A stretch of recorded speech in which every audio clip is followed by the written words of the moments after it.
The Tibetan sages. The astonishing events reported in the media over the past 5 years were already foreseen, and some were detailed in the books of Lobsang Rampa. Troquel is proud to present his latest work, The Tibetan Sages. For those who have delighted in and marveled at his many previous books, the Tibetan sages constitute a kind of corollary or culmination of the knowledge that this famous and enigmatic writer has shared with us about many different subjects. Incredible ascents and surprising experiences in the realm of that dazzling zone of interest located almost on the border between the body and spirit of man once again captivate the reader and immerse them in the luminous abyss of information that is not received every day. Lobsang Rampa's books are characterized by a wisdom that reaches us easily through his distinctive style. Now, with the Tibetan sage, we receive, amidst sustained suspense, yet another mysterious lesson. Editorial Troquel, Buenos Aires. Lobsang Rampa, The Tibetan Sage. Edicionestroquel, Buenos Aires. Original English title, Tibetan Sage. Translation, Moises M. Prelooker. First edition June 1980. Printed in Argentina. Certification made as required by Law 11.723 by Editorial Troquelsa, Buenos Aires, 1980. Last year I had the opportunity to witness Mr. Resch's kindness and cordiality toward its authors, which is why I wish to dedicate this book to him. It is true that I also dedicated the previous one to him. But now I want to extend my gesture to Mrs. Reschia, because I have long been convinced that behind every truly good man there is always a truly good woman. Therefore, Mrs. Reschia, please accept my gratitude for your kindness and the concern for my work that you instilled in your husband. Prologue. People scoffed and laughed when, some years ago, I said in The Third Eye that I had flown on kites. One might think I had committed a crime by making such a claim. But look around us now. And we can see many people doing it. Some fly over the water, towed by a racing boat, and in other cases, it is kites carrying a man who jumps from a cliff or some other height and actually flies that way. Now no one says that Lobsang Rampa was right, but at the time they ridiculed me. Some years ago, a good number of these phenomena belong to the realm of science fiction, but today they are everyday occurrences. We have satellites in space. And in London we can receive television programs from the United States or Japan. I predicted it. We have also seen a man, or rather, two, walking on the moon. All my works are true. And this assertion is gradually being proven. This book is not a novel, it's not science fiction, but the absolute, unvarnished truth of what happened to me. I reiterate that the author has taken no liberties in this work. I say this book is true, but the reader may wish to consider it science fiction or something of the sort. Perfect. Feel free to have a good laugh, and perhaps before you've finished reading it, some event will occur that proves my books tell the truth. But I declare from the outset that I will not answer any questions about its contents. I received a huge amount of correspondence regarding my other works. But people don't even include postage in their replies, and considering current postal rates, sometimes answering a reader's letter costs more than they paid to buy the book. Here is my work. I hope you like it. I trust you will find it believable. If not, perhaps those people haven't yet reached the necessary stage of evolution. Chapter I. Lobsang. Lobsang. I began to emerge confusedly from the depths of a sleep brought on by exhaustion. It had been a terrible day, and now, they were calling me. The voice boomed again. Lobsang. Suddenly, I felt a commotion all around me. I opened my eyes and thought the mountain was falling on top of me. A hand reached out and, with a swift tug, yanked me from my resting place and shoved me to one side. Just in time, an immense, razor-sharp rock slid down behind me and tore my clothes. I jumped up and followed my companion, half-dazed. to a small ledge at the very edge of what had once been a tiny hermitage. All around us, rocks and snow tumbled down. Suddenly, we saw the hunched figure of the old hermit trying to reach us as quickly as possible. But he didn't make it. A huge mass of rocks rolled down the mountain and swept away the hermitage, the hermit, and the ledge on which it had been perched, a prominence about 60 meters high that flew like a leaf in a storm. My guide, Lama Mingyar Dondup, held me firmly by the shoulders. Darkness surrounded us, not a single glimmer of light from the stars or the flickering candles in the houses of Lhasa. All around us was darkness. Suddenly, another barrage of immense rocks came crashing down, accompanied by sand, snow, and ice. The ledge on which we stood precariously tilted toward the mountain, and we slid down, seemingly without end. Finally, we stopped amidst a great crash. I believe I was unconscious for a time. For I suddenly regained consciousness and began to think again about the circumstances that had led us to that remote hermitage. We were in the Potala Palace, toying with a telescope that a British gentleman had given to the Dalai Lama as a gesture of goodwill. Suddenly, I noticed prayer flags fluttering high on a mountainside, seemingly transmitting something in a kind of code. I quickly handed the telescope to my guide and pointed them out. The Lama, leaning the instrument against the highest wall of the Potala Palace, stared intently for a while, then exclaimed, "The hermit needs help, he is ill. Let us inform the abbot that we are ready to leave." He abruptly closed the telescope and handed it to me to take back to the Dalai Lama's special gift room. I ran with him, taking special care not to trip or drop the instrument, the first one I had ever seen. Then I filled my satchel with barley, checked the tinder to make sure it was in good condition, and settled down to wait for Lama Mingyar Dondup. A short time later he appeared with 2 bundles, one large and heavy, which he placed on his shoulders, and the other smaller, which he put on mine. "We'll ride to the foot of that mountain. There we'll send the animals back and continue climbing. I assure you it will be a difficult climb.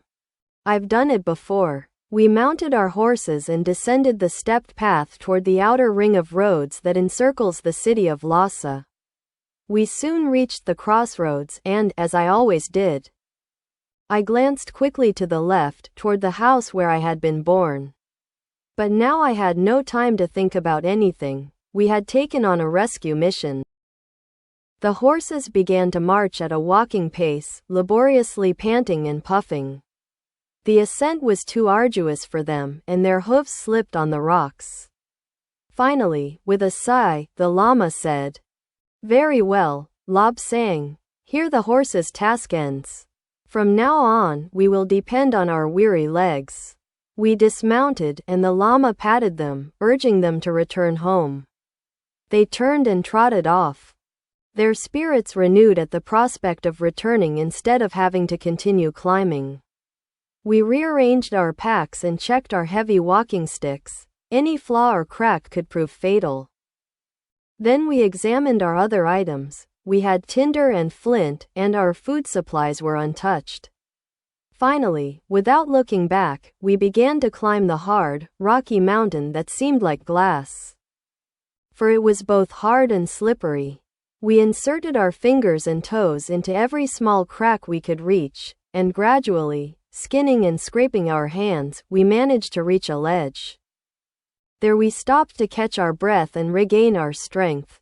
A small stream flowed from a crevice in the rock, so we were able to drink, and then we made some tsampa. It wasn't very tasty, as we had prepared it with very cold water since there was no place on the ledge to make a fire. But after eating the tsampa and drinking, we felt well and examined how to continue climbing. The surface was smooth and it seemed impossible that anyone could climb on it, but we set out to try, just as others had done before us. Little by little we ascended, and gradually the tiny dot we had seen grew larger and larger until we could make out the rocks that formed the hermitage. It was perched on the very end of a rocky spur that jutted out from the mountain.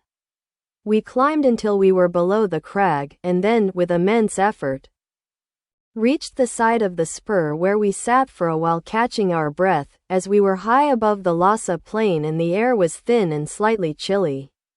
Finally, we managed to stand again. And this time our march was much easier until we reached the entrance to the hermitage. The old hermit appeared in the doorway. I looked inside and was greatly surprised by the size of the room. There really wasn't room for 3 people, so I resigned myself to remaining outside. Lama Mingyar Dondup nodded in approval, and I walked away as the door closed behind him. Natural needs must always be attended to, and sometimes nature can be quite urgent, so I looked around trying to find a restroom. Just at the edge of the overhang was a smooth rock that jutted out even further, and in it I could see a suitable hole that, as I noticed, had been made or enlarged by human hands. Squatting over this hole, I managed to find a solution to something that had puzzled me. On our climb, we had passed by mounds of peculiar-looking debris and yellowish pieces of ice, some of which resembled yellow rods. At that moment, I realized that these puzzling mounds represented evidence that people had lived in the hermitage for some time. And I casually added my own contribution. Then I explored the surrounding area and noticed that the rock was excessively slippery. I came to something that was clearly a loose rock. It was a prominence, and I wondered, without much interest, why a rocky outcrop occupied such a particular position. My inquisitive nature compelled me to examine the rock with greater attention than usual, and my interest grew because it was clear that it had been man-made. But how was that possible? Its position was extremely odd. I kicked it, forgetting that I was barefoot, and hurt my toes. I eased the pain for a moment and then moved away from the ledge to examine the opposite slope, which we had climbed. It was surprising and almost unbelievable that we had done so on that nearly sheer surface. Looking down, it resembled a sheet of polished rock, and I felt quite dizzy at the thought of having to descend it. I went back to get my tinderbox and flint and became fully aware of my immediate situation. I was somewhere inside a mountain, practically naked, deprived of the vital barley, without my bowl, tinder, and flint. I must have uttered some un-Buddhist exclamation under my breath, because I heard a murmur, "Lobsang, Lobsang. Are you all right?" Ah, my guide, Lama Mingyar Dondup, was with me. I immediately felt reassured and I looked carefully to the Lama's left and then felt along the wall of the passageway. It seemed a futile search, for it was perfectly smooth as if carved by human hands. Just as I was about to give up, I found a sharp piece of rock. In fact, I scraped my knuckles on it and tore off a piece of skin. Nevertheless, I pushed again and again, until I thought I would never find what I was looking for in the niche. I exerted a tremendous effort, and the rock slid to the side with a terrifying screech. There was indeed a niche, and by feeling around, I confirmed the existence of the shelves. I concentrated my efforts on the third shelf from the bottom. There were grease lamps there, and I located the flint and tinder. It was the driest tinder I had ever seen, and it immediately produced a flame. I lit the wick of a candle before quickly extinguishing the tinder, which was already beginning to burn my fingers. 2 candles, Lobsang, one for you and one for me. We have ample supplies here, enough, if necessary, for a week. The Lama remained silent. I looked around to see what we could use in the alcove. I noticed a metal staff, which seemed to be made of iron. I could barely lift it, but it seemed to me that we could use it to pry against the rock, freeing the Lama's legs. For this reason, I returned with a candle and showed him what I was about to do. Then I went to find the metal staff, which seemed to me the only way to free my guide and friend from the rock that held him captive. When I reached it, I inserted the metal staff into the bottom and braced myself with my hands and knees, trying to pry. There were many rocks in the area, but I doubted my own strength, as I could barely lift the staff. Finally, I devised a plan. If I gave the llama one of the sticks, perhaps he could push a stone under the rock, provided he managed to lift it a little. He agreed that this might be possible and added, "It's the only thing we can do, Lobsang, for if I can't free myself from this rock, my bones will remain here. So let's try." I found a roughly square piece of stone, about 4 hand widths thick. I brought it close to the rock and then gave the llama a wooden stick so he could try his hand. We understood that if I could lift half the rock, the victim could push the square stone underneath, giving us enough space to free his legs. I carefully studied the rock and where it rested on the ground to find a point where I could safely insert the stick. At last I found that spot and forcefully thrust the pointed end of the bar as far as I could under the rock. Then it was simple to find another large stone and place it under the bar, near the pointed end. "Ready!" I shouted, and, almost surprised by the echo of my voice, I pushed down with all my might, applying my weight to the iron bar, which didn't budge. My strength wasn't enough. I rested for a moment and then looked for the heaviest stone. After finding it, I lifted it and carried it to the iron bar. I placed it on its end and added all my weight, holding it at the same time to prevent it from falling off the bar. With great joy, I observed a small movement and a jolt, and slowly the bar tilted downwards, reaching floor level. Lama Mingyar Dondup said to me, "We're doing very well, Lobsang. I've already placed the stone down there. Now you can release the bar and take my legs out." I felt very satisfied and returned to the other side of the crag.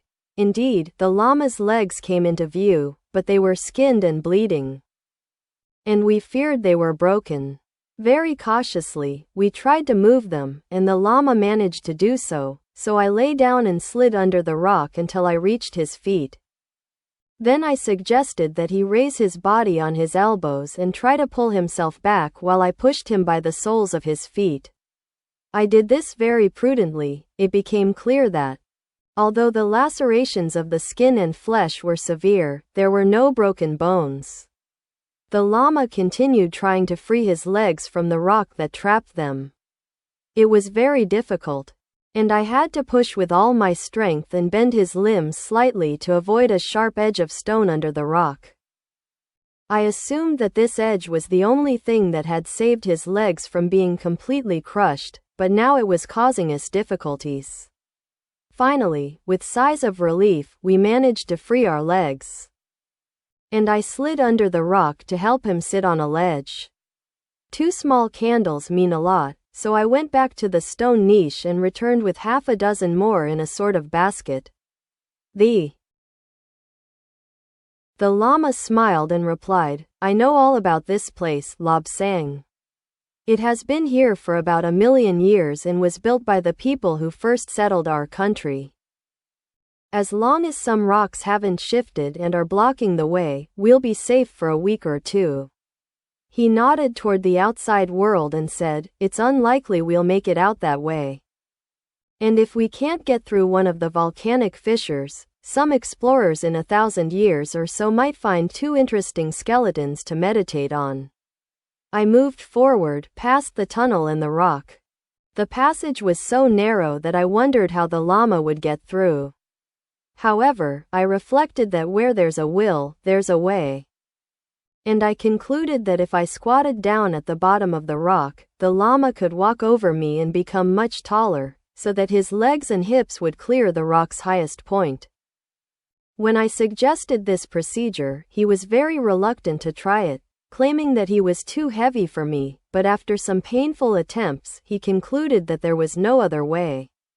Therefore, I piled some stones around the rock to create a fairly flat bed on which to crouch, and then, on my hands and knees, I approached the llama and told him I was ready. With remarkable speed, he placed one foot on my right shoulder and the other on my left, and in one swift motion, he stepped over the rock and onto clear ground. I stood up and noticed that I was sweating profusely from the pain and the fear of hurting myself. We sat for a moment to catch our breath and regain our strength. We couldn't have tsampa because we had lost our bowls as well as the barley, but I remembered that both were in the stone niche. I went back and rummaged around until I found the wooden bowls. I chose the best one for the Lama and another for myself. Then I scrubbed them well with the fine sand that was plentiful in that tunnel. I placed the 2 bowls on a shelf, side by side, and filled them with a good amount of barley. Then, all that was needed was to light a small fire. There was tinder and flint in the niche, and also firewood. With a piece of butter we found, we made the sticky dish we called tsampa. Without saying a word, we sat down and ate. Afterward, we felt much better and ready to continue our task. I checked our provisions, which we had managed to replenish with what we found in the niche. We had only a bowl each, tinder and flint, and a bag of barley. That was all our possession. To that we had to add 2 sturdy wooden walking sticks. Once again, we set out on our journey, battered and bruised. After walking for what seemed like an eternity, we stumbled upon a rock blocking the path at the end of the tunnel. Or so I thought, but the Lama said, "This is not the end. Push that rock from below, and it will tilt, clearing the way for us. Then, if we duck, we can get through." I pushed the base of the rock, just as he instructed. It moved with a tremendous creaking sound, settling into a horizontal position. I held it steady, while the Lama slid with difficulty underneath. Then I pushed it back into its upright position. We found ourselves in the midst of a tremendous darkness that seemed even greater than the light of our melting candles. The Lama said, "Blow out your candle, Lobsang. I will blow out mine. And we shall see the light. See the light of day." I thought that his experiences and the pain he must be enduring were causing him to hallucinate. Nevertheless, I blew out my candle, and for a while, I smelled the smoldering wick, saturated with rancid grease.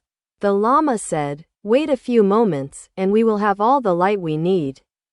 I was stunned, in complete darkness, without a single glimmer of light to be seen anywhere. I could have called it sounding darkness because there were muffled noises, but I pushed them out of my mind. For suddenly I saw something that looked like the sunrise. Above something that resembled a room, a dazzling sphere appeared, red and like incandescent metal. Soon the red faded, turning to yellow and then to white, the bluish white of dawn. Suddenly, all these things were revealed in their desolate reality. There I stood, mouth agape, marveling at what I saw. The room, if you could call it that, occupied a larger space than the Potala Palace, which had fit entirely within the space where we stood. The light was brilliant, and I felt almost hypnotized by the wall decorations and the strange objects scattered throughout the room. He stopped talking and pointed to a box mounted against a wall a short distance away. He asked me to go to it and find 2 rods, each crossed at one end by a small bar. I obeyed, and when I reached the cabinet he indicated, the door opened easily, and its contents fascinated me. It seemed to be full of items for medical use. In one corner were several of these rods with the bar crossing one end. I took 2 and saw that they could support a man. At that time, I didn't know what a crutch was. The Lama immediately placed these short rods under his armpits and grasped a kind of handle that protruded from the rods. These devices, Lobsang, help the disabled to walk. Now I will go to that cabinet, have a suitable cast put on my legs, and I will be able to walk as usual until the flesh and wounds heal. He set off, and, being naturally curious, I followed him. The Lama told me, "Take our walking sticks to that corner and leave them there so we can use them when we need them." He turned and continued rummaging through the cupboard while I carried the 2 sticks, leaning them against the corner of the cupboard. Lobsang, do you think you're able to drag our bundles and that steel bar? It's not iron, as you thought, but something much stronger and harder called steel. I retraced my steps and reached the moving stone we had navigated to enter.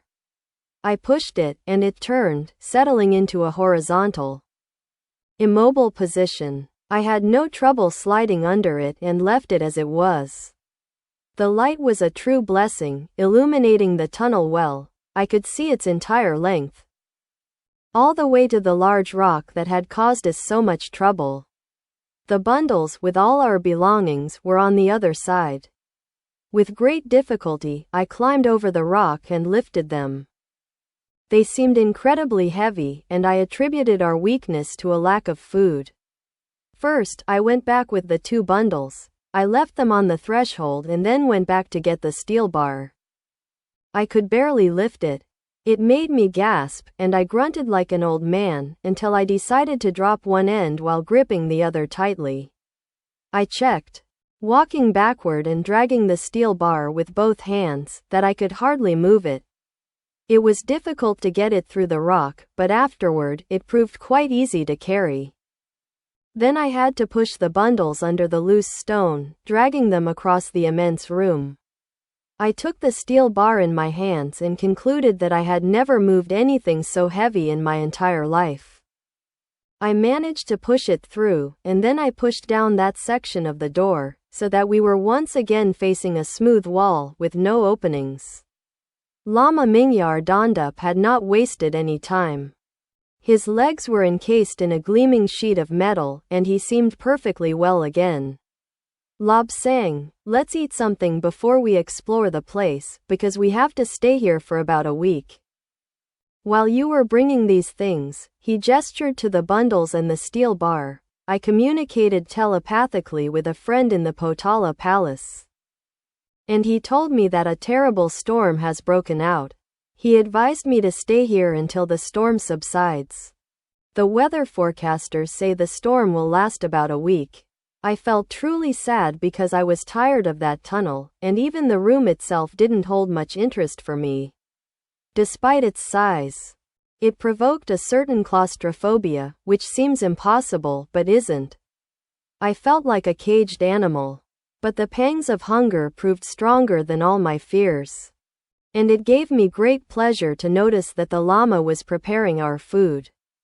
I thought he made it better than anyone, and it was very pleasant to sit down and enjoy a hot meal. I ate a bite of what we politely called tsampa, and I was amazed by its flavor. It was very pleasant, indeed. I felt my strength returning and my melancholy dissipating. After I finished my entire bowl, the Lama said, "Has that been enough for you, Lobsang? You can eat as much as you like. There's plenty of food here. In fact, enough to feed a small Lamasera. I'll tell you about it sometime, but for now, would you like some more?" "Thank you," I replied. "I'd gladly accept some more, as it has a very pleasant flavor. I've never tasted anything so delicious." The Lama stifled a laugh as he served me more food, and then he burst out laughing. "Look, Lobsang, look at this bottle. It's the finest brandy.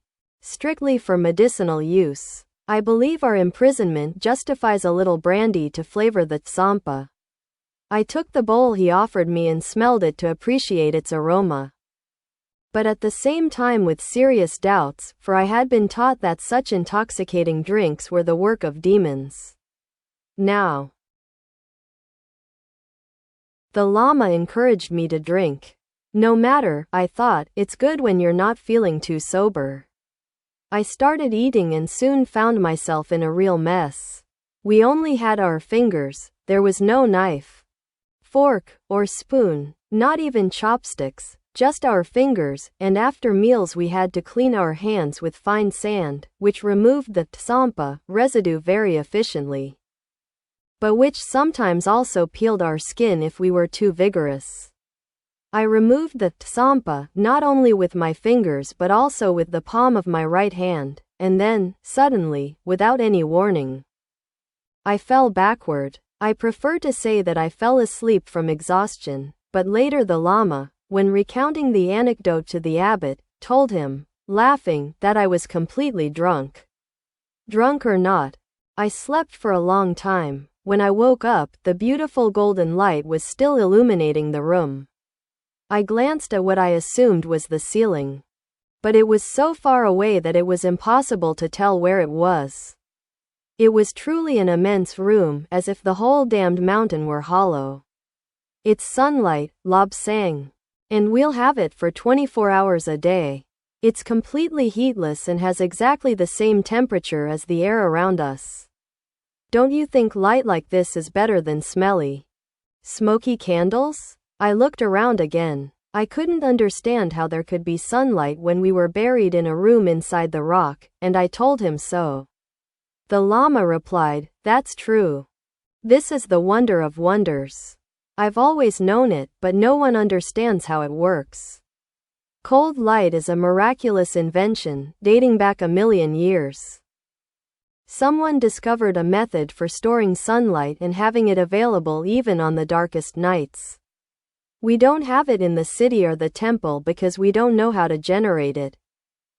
It's the only place I know where this kind of illumination exists." 1,000,000 or something like that, you said, but it's almost beyond my comprehension.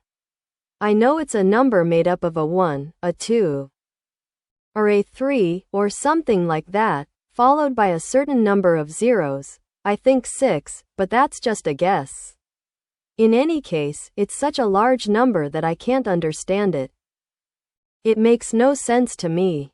10, 20 years, well, that means something, but more than that, no.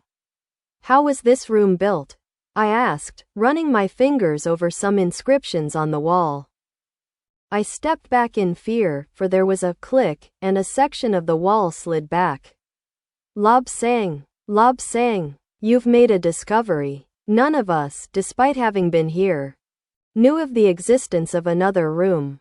We cautiously passed through the open threshold, and no sooner had our heads crossed the threshold than the light moved with us. I observed that, as we left the immense room we had been in, the light vanished. We looked around, almost afraid to move, for we did not know what dangers awaited us or what traps we might fall into. But somehow we mustered our courage and walked toward something of considerable size that stood in the middle of the room. It was an impressive structure that had undoubtedly once been gleaming, but now had a dark gray sheen, the height of 4 or 5 men, and the appearance of 2 plates, one on top of the other. We searched the place. In a far corner, we noticed a gray metal staircase extending from a threshold on the machine to the floor. I rushed forward, forgetting that as a young man who had received holy orders, I should act with more decorum. I hurried up the ladder, without even bothering to check if it was securely fastened. It was. Once again, as my head crossed the threshold, light came on inside the machine. Lama Mingyar donned up, not to be outdone, climbed into the machine and said, "Goodness, Lobsang, this is one of the chariots of the gods. You've seen them flying around, haven't you?" "Yes, sir, indeed," I replied. I knew that there were gods who crossed our land to see if everything was in order, but I've certainly never seen one so close. Chapter 2. We looked around and it seemed we were in a kind of corridor, flanked on both sides by lockers, cabinets, or something of the sort. Anyway, by feel, a handle and a large drawer slid out, as smoothly as if they were newly made. Inside were all sorts of strange devices. Lama Mingyar donned up, who was looking over my shoulder, took one of the pieces and said, "Well, here are some spare parts. No doubt we'll find enough in these lockers to get this device working again." We closed the drawer and continued on. The light still preceded us and faded as we walked. Soon we came to a large room, As we entered, it lit up brilliantly, and we were both speechless, for it was clear that we were in the control room of the machine. But what filled us with astonishment was the fact that there were men there. One of them, seated in what appeared to be the pilot's chair, was observing a metric scale on a table in front of him. It measured a considerable number of meters, and I assumed he was preparing for takeoff. How is it possible that these beings are millions of years old? I asked. They seem alive. But they are completely asleep.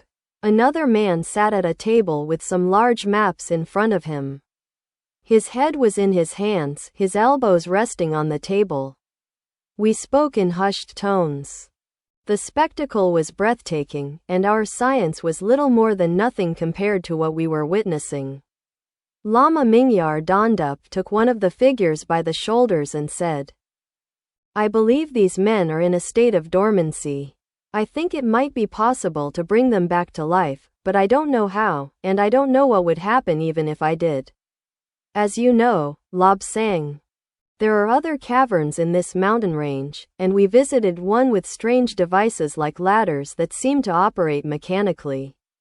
But this surpasses anything I have seen so far.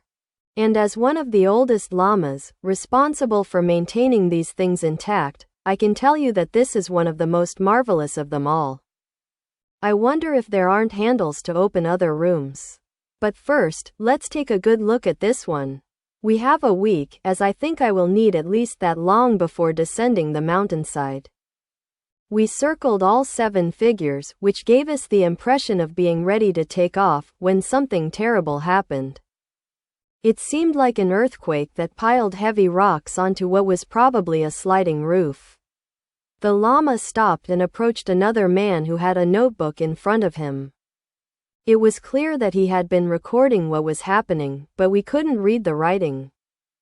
As we lacked any basis for determining whether it consisted of letters and diagrams or simply technical symbols, the Lama said, "In all our searches, we have never found anything that would allow us to translate."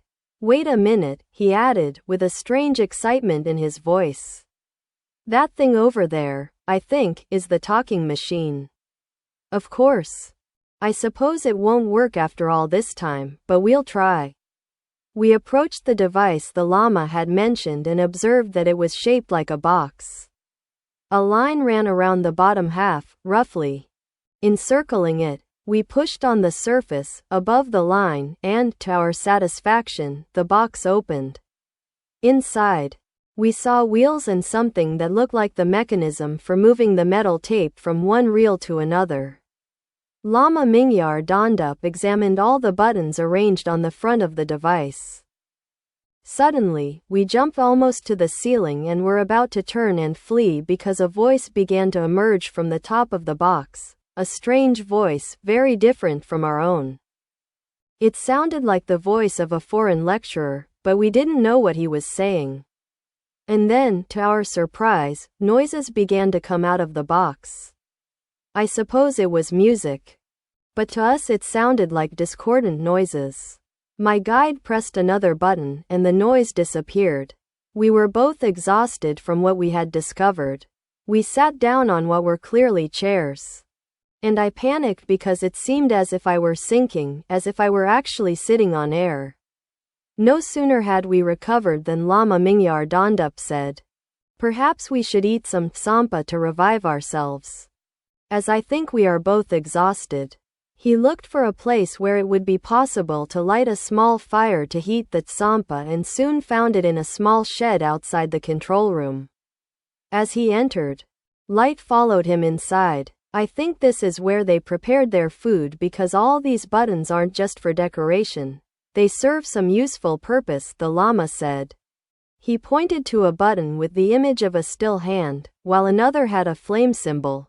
On top of them were several metal containers. We chose one and soon felt heat. The Lama waved his hand and finally said, "Here it is, Lobsang, feel this. It's the heat we need for cooking." I placed my hand where the Lama indicated, but too close. He had to jump back. Somewhat alarmed, My guide simply smiled and poured the almost frozen tsampa into the metal container. Then he placed it on the bars above the heat source. He added water, and soon a small column of steam rose from the container. Then he pressed the button with the hand symbol and the heat immediately ceased. The Lama removed the metal dish from the heat source and, with a metal object with a concave end, poured the tsampa into our bowls. For a while, the only sound was the noise we made while eating. When we finished, I said to him, "I'd like a good drink.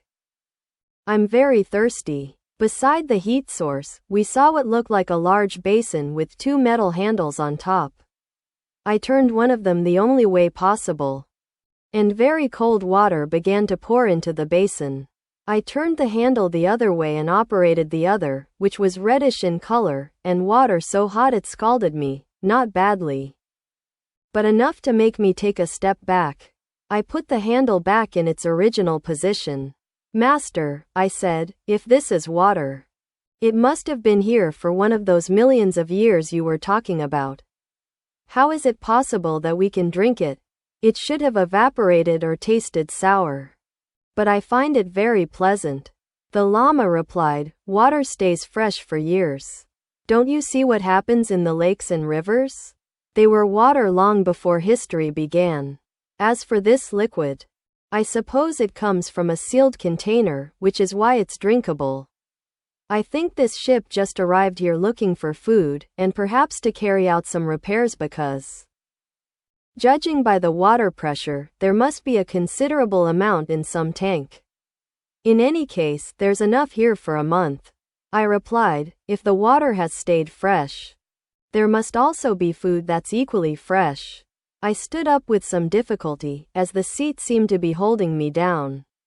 When I put my hands on the arms of the chair, I not only felt freed but was also lifted upward until I was standing. After recovering from my shock, I began to feel along the walls of the small kitchen and noticed a series of grooves that seemed to serve no purpose. I put my finger in one of them and pressed. Nothing happened. I pressed toward the side, but nothing happened. I went to another one, inserted my finger directly into the crack, and immediately a panel slid to the side. Inside that cupboard, cabinet, or whatever you want to call it, were a number of jars, seemingly without any kind of welding. They were transparent, so their contents were visible. It was certainly some kind of food. But how was it possible to preserve them for 1,000,000 years or even longer? I analyzed the problem, becoming increasingly puzzled. There were drawings of food I had never seen before, and some seemed to be enclosed in a transparent container that appeared impossible to open.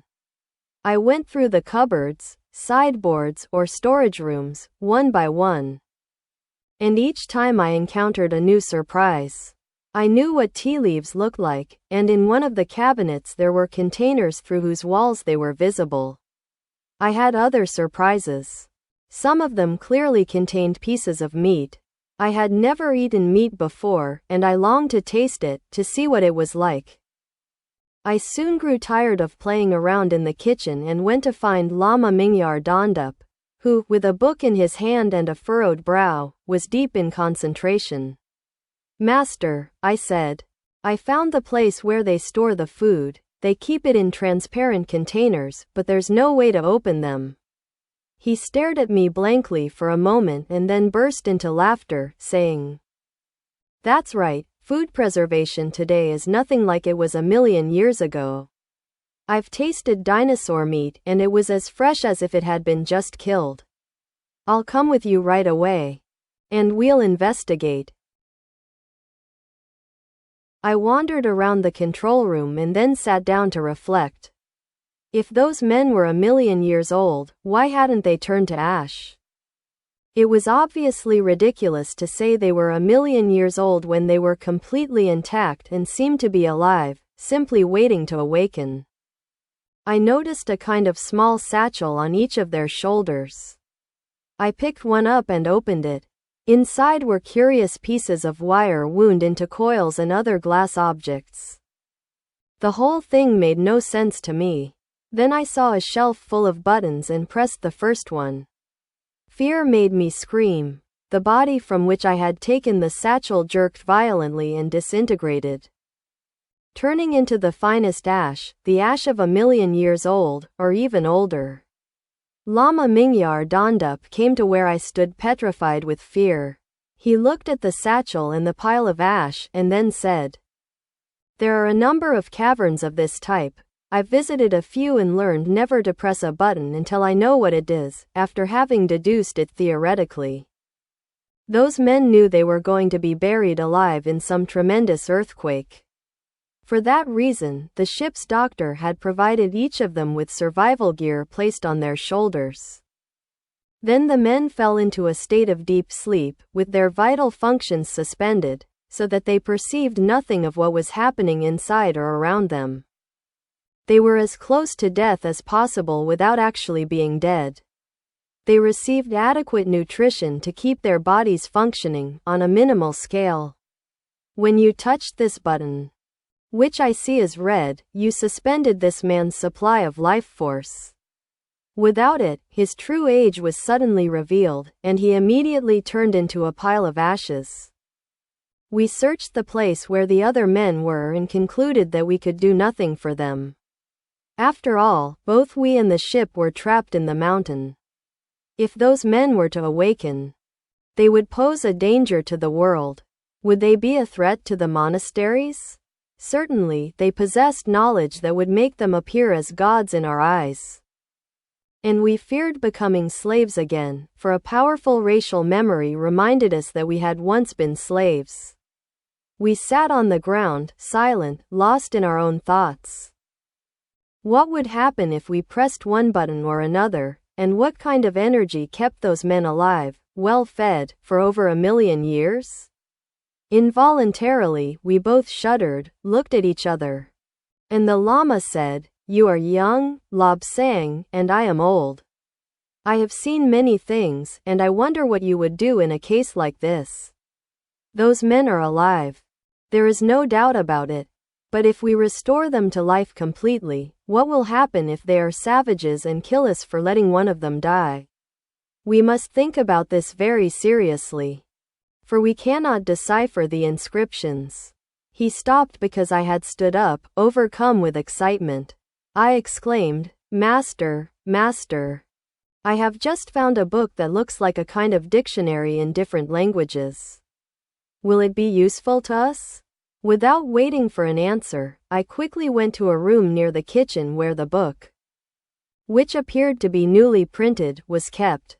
I picked it up with both hands, for it was heavy, and ran back to show it to my guide. The Lama took the book and, with barely concealed excitement, opened its pages. For a while, he was completely absorbed in its reading. Finally, he noticed that I was in a state of extreme agitation, wondering what it was about and why he wasn't telling me anything. "Lobsang, Lobsang, forgive me," said the Lama, "this book is the key to everything. It's a fascinating story. I can read it because it's written in something similar to our liturgical language. Of course, ordinary people don't understand liturgical Tibetan, but I can. And I'll tell you that this vessel is about 2,000,000 years old. It operates on energy obtained from light, any light, starlight and sunlight. It draws energy from sources that have already used and passed it on. These men," he continued, pointing to the book again, "were an evil group. They were servants of the gardeners of the world. But it's always the same old story. It's about men and women, and men desire women as much as women desire men. But this ship was crewed by men who had deserted the great motherland, and this, in fact, is what they call a rescue ship. These foods can be eaten without any problem. And the men can also be awakened, but however long they have remained here, they continue to be renegades, for they tried to find women who were too small. And their association with them would represent terrible torment. They wonder if their knapsacks with the life-sustaining devices will work or if life has been automatically disconnected from the vessel they refer to as their motherland. I think we will have to experiment a little more and read a little more, because it seems obvious to me that, if these names are allowed to live, they possess so much knowledge that they could do us harm we could never overcome, for these people treat us like cattle, like things on which genetic experiments can be performed.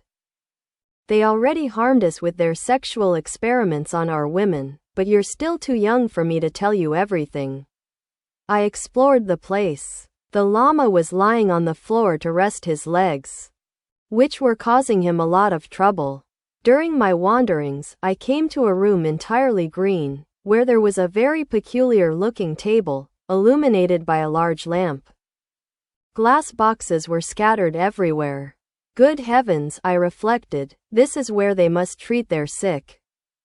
I'd better discuss this with my master. I went over to him and told him I had found a very peculiar room, entirely green, with strange things enclosed in containers that looked like glass, but were certainly not. He got up slowly and, with the help of his 2 walking sticks, made his way toward the room I had discovered.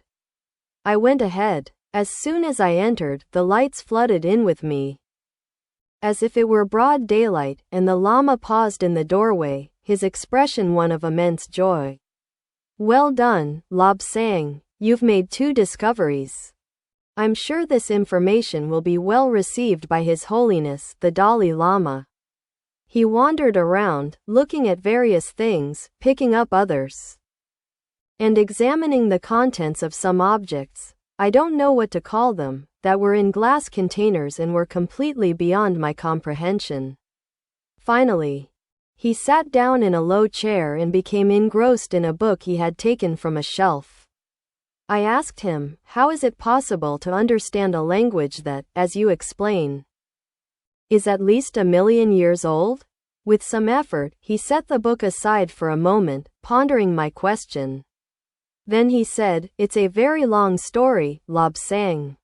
One that takes us back to the beginning of the world, along paths that even some of the lamas cannot follow. In short, here's the thing. This planet was ready to be colonized. And our masters, I'm forced to call them masters because they were the leaders of the Jardineros and of other worlds, decided that a certain species, which was us, should be raised on Earth. On a very distant planet, he continued, located outside this universe, preparations were made, and a special ship was built that could travel at an absolutely incredible speed. We were placed on board the vessel as human embryos. Somehow, the Jardineros, as they were called, brought us here. And we don't know what happened between the arrival of the embryos and the first creatures that could be called human. But during their motherland's absence, many events transpired. The old ruler, or god, was elderly, and certain individuals with nefarious intentions coveted his power. Thus, they managed to rid themselves of this god and install another, a puppet, to rule in his place. Of course, these renegades dictated his every move. The ship returned from Earth and found a very different situation. Those returning were warned that they were not welcome and that the new ruler wished to kill them to be rid of them. But the Jardineros who had just returned from Earth managed to capture a few women of their own stature and set sail once more for the Earth universe, as you know, Lobsang. There are many different universes. Upon arriving in the world where they had been raising human beings, they established their own domain and constructed several pyramid-like structures, through which they could maintain radio surveillance of everything approaching Earth. They used the human beings they had raised as slaves to do all the work. The Jardineros remained idle and instructed their human servants on what to do. The men and women, perhaps we should call them supermen and superwomen, eventually grew tired of the beings with whom they were associated, and many romantic relationships developed, leading to disputes and all sorts of disturbances. But from outer space, a spaceship appeared undetected by the pyramid watchman. It was spacious, and upon landing, it did so in such a way that its occupants could disembark and begin constructing rooms. The people who had first arrived on Earth felt resentment at the arrival of these spacemen and women. And a battle of words escalated into a real struggle that continued for some time. The most diabolical inventions were created. Finally, those who had arrived in the great spaceship could no longer tolerate the problems and sent a number of vessels that they had apparently kept on standby for such an eventuality, and dropped bombs of terrible effect on all the regions inhabited by the space people of the other side. These were very advanced forms of atomic bombs. Wherever they exploded, everything was rendered lifeless. A dazzling light rose from the earth, and the spacemen and women who had caused it returned to their gigantic ship and left. For 100 years, there were hardly any living things on Earth in the bombed regions, but when the effects of the radiation lessened, people began to venture out, feeling great fear at what they saw. But they began a certain form of agriculture, using wooden plows and things like that. But, Master, I exclaimed, you said that the world is more than 50 million years old. Then there are a lot of things I don't understand at all. For example, those men, we don't know how old they are, just as we don't know how many days, weeks, or centuries they've been here. How is it possible that the food has stayed fresh all these years? Why didn't the men turn to ash? The Lama burst out laughing. We are an uncultured people, Lobsang. There were much more intelligent people on this earth. You know, there were several civilizations. For example, he pointed to a book on the shelf. This book discusses medical and surgical practices we've never heard of in Tibet. And don't forget that we were one of the first peoples to settle on this earth. Then why are we at such a high altitude? Why is our life so hard? Some of the illustrated books you brought from Kathmandu show many things we know nothing about. In Tibet, we don't have anything on wheels. Then why are we at such a high altitude? Why is our life so hard? Some of the illustrated books you brought from Kathmandu show many things we don't know. In Tibet, we don't have anything on wheels. No, indeed. There is a very old saying that when Tibet allows the introduction of wheels, our country will be conquered by a very hostile race. These predictions seem to have read the future, and I tell you, young Lobsang, that people could indeed do so and possessed instruments that allowed them to see what happened in the past, what is happening now, and what tomorrow will bring, my guide affirmed. But how can things last so long? If left to their own devices, they decay, fall apart, become useless from disuse, like that prayer wheel in the old monastery you showed me, a beautiful work of art. Corroded yet unchanged. How did these people manage to prevent things from decaying? How could they supply the energy needed to keep them running? Look at the way the lights come on as soon as we enter a room. We have nothing like that. We use smelly grease candles or emergency lights. Here, on the other hand, we have light as good as daylight.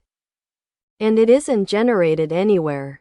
Remember that you showed me pictures in that book of machines that worked in a magnetic field and generated what you called electricity. We don't have it. Why are we so isolated? I felt a great deal of bewilderment. The Lama remained silent for a while, and then answered, you must know all this. You will eventually become the most knowledgeable Lama in all of Tibet, and you will know the past, the present, and the future. In this mountain range, there were a number of caverns that were once connected by tunnels. It was possible to move from one to another and have light and fresh air at all times, no matter where you were. But at one time, this land of Tibet was under the sea, and the people lived on a plain with only a few low hills, but they had sources of power that are not entirely unknown. Then a tremendous catastrophe occurred because, far from our Earth, scientists from a country called Atlantis unleashed a tremendous explosion that ruined this world. Ruined this world? I exclaimed. Our Earth is perfectly fine. Why say it's ruined? Why is the world ruined? The Lama stood up and looked for a book. There were many there, and he chose one, where he found some photographs. Then he told me, Look, once upon a time this world was covered in clouds. The sun was never seen, and we knew nothing about the stars. But in those days people lived for hundreds of years. Not like now, when they die as soon as they've learned something. Nowadays people are disappearing because of the harmful radiation from the sun and because our protective cloud cover has vanished. Consequently, dangerous rays arrived, saturating the planet and causing all kinds of diseases and mental aberrations. The world was thrown into turmoil and twisted under the impact of that tremendous explosion. Atlantis, which was very far away, at the other end of the world, sank beneath the ocean, but Tibet, our country, rose between 7 and 9,000 meters above sea level.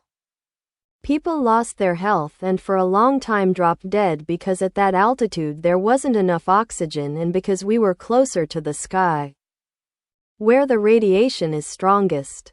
He paused for a moment, rubbed his legs, which were causing him great pain, and continued, "There's a remote region of our country that remained at sea level, where the people grew increasingly distant from us and acquired an almost unsophisticated mentality. They had no temples, they did not worship gods. And even now they travel the sea in boats made of skins, hunting seals, fish, and other animals.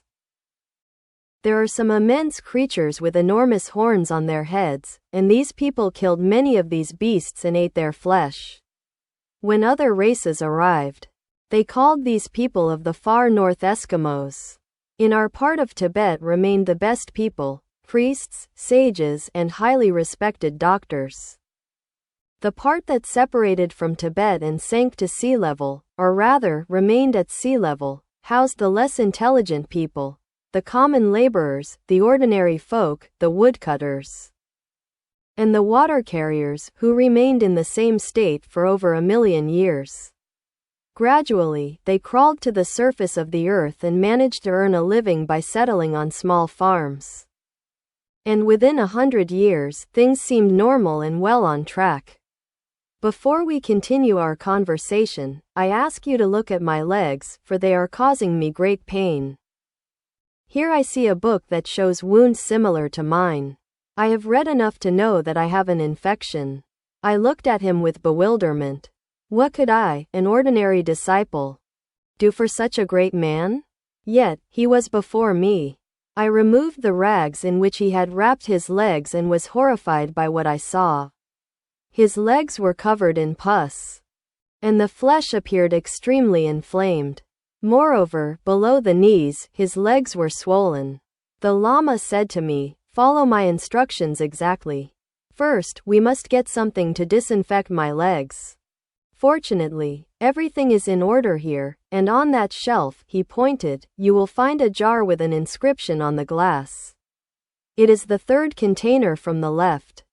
On the second shelf from the bottom. Bring it here, and I will check if it is the right one." I obeyed. I went to the shelves and slid back a door that appeared to be made of glass. Now, I didn't know much about glass, because there is very little of it in Tibet. Our windows were covered with oil-soaked paper to make them translucent and allow some light into the rooms. But for the most part, people didn't have windows because they couldn't afford glass. You had to cross the mountains to buy it in India. I ran to the side of the glass door, looked at the bottles, and thought, "This is it." I took it and brought it to the Lama, who read some instructions and then said to me, "Bring me that large inverted container over there. First, wash it thoroughly. Don't forget that we have unlimited water. Then pour some water into it, about 3 bowls." I did as he asked, scrubbed the container, which was now perfectly clean, poured 3 bowls of water into it, and took it to him. To my profound surprise, the master did something to the bottle, and the top came off. I exclaimed, "Master, you've broken the container. Should I try to find another one?" "Lobsang, Lobsang," said the Lama, "you really make me laugh. If there's something in this jar, there must be a way to put it in and then take it out. This is just what you call a stopper." I'll use it upside down, and it will become a measuring device. Do you understand? I looked at the inverted stopper and noticed that, indeed, it was a measuring instrument covered with markings from top to bottom. The Lama continued, "We'll need some cloth. You'll find some bundles in that sideboard. Open its doors so I can see inside." The doors weren't glass or wood, but something in between. I opened them and saw some neatly arranged fabrics. The Lama said, "Bring me that blue cloth. To the right you'll find another white one. Bring that one too." He looked at me, observed my hands, and continued, "Go to the tap and wash your hands. Near the tap there's a bar of white material. Wet your hands and then rub them with the bar, taking great care to clean under your nails."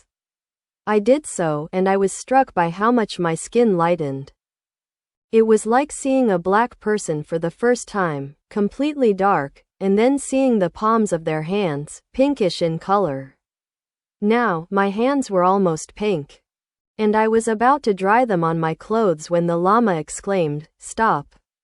He pointed to something he had taken from the white package. "Dry your hands with this. And don't touch your dirty clothes afterward. You need clean hands for this task."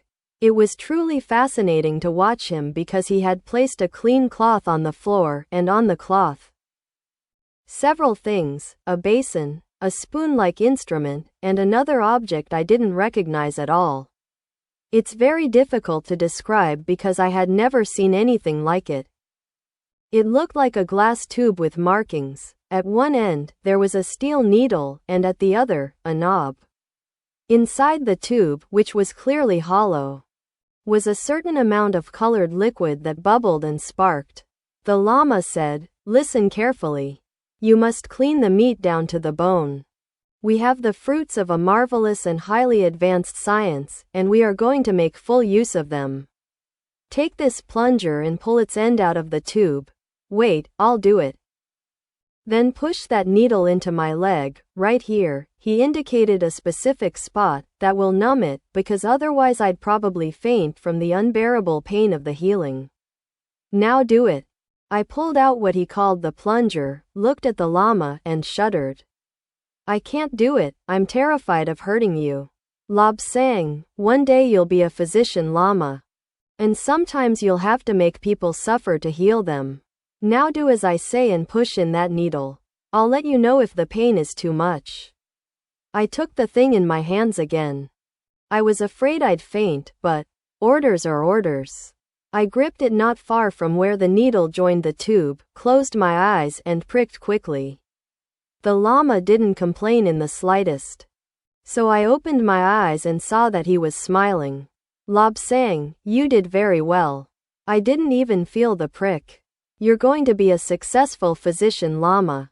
I looked at him doubtfully, thinking he was mocking me, but no, he was perfectly sincere. He continued, "Now quite some time has passed. This leg has become completely numb, and consequently, I won't feel any pain. I want you to take that instrument, it's called forceps, and put some of this liquid in a bowl.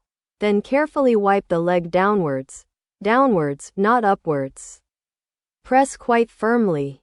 And you'll see the pus come off in clumps. Well, when you've extracted a good amount, you'll have to help me move to another location."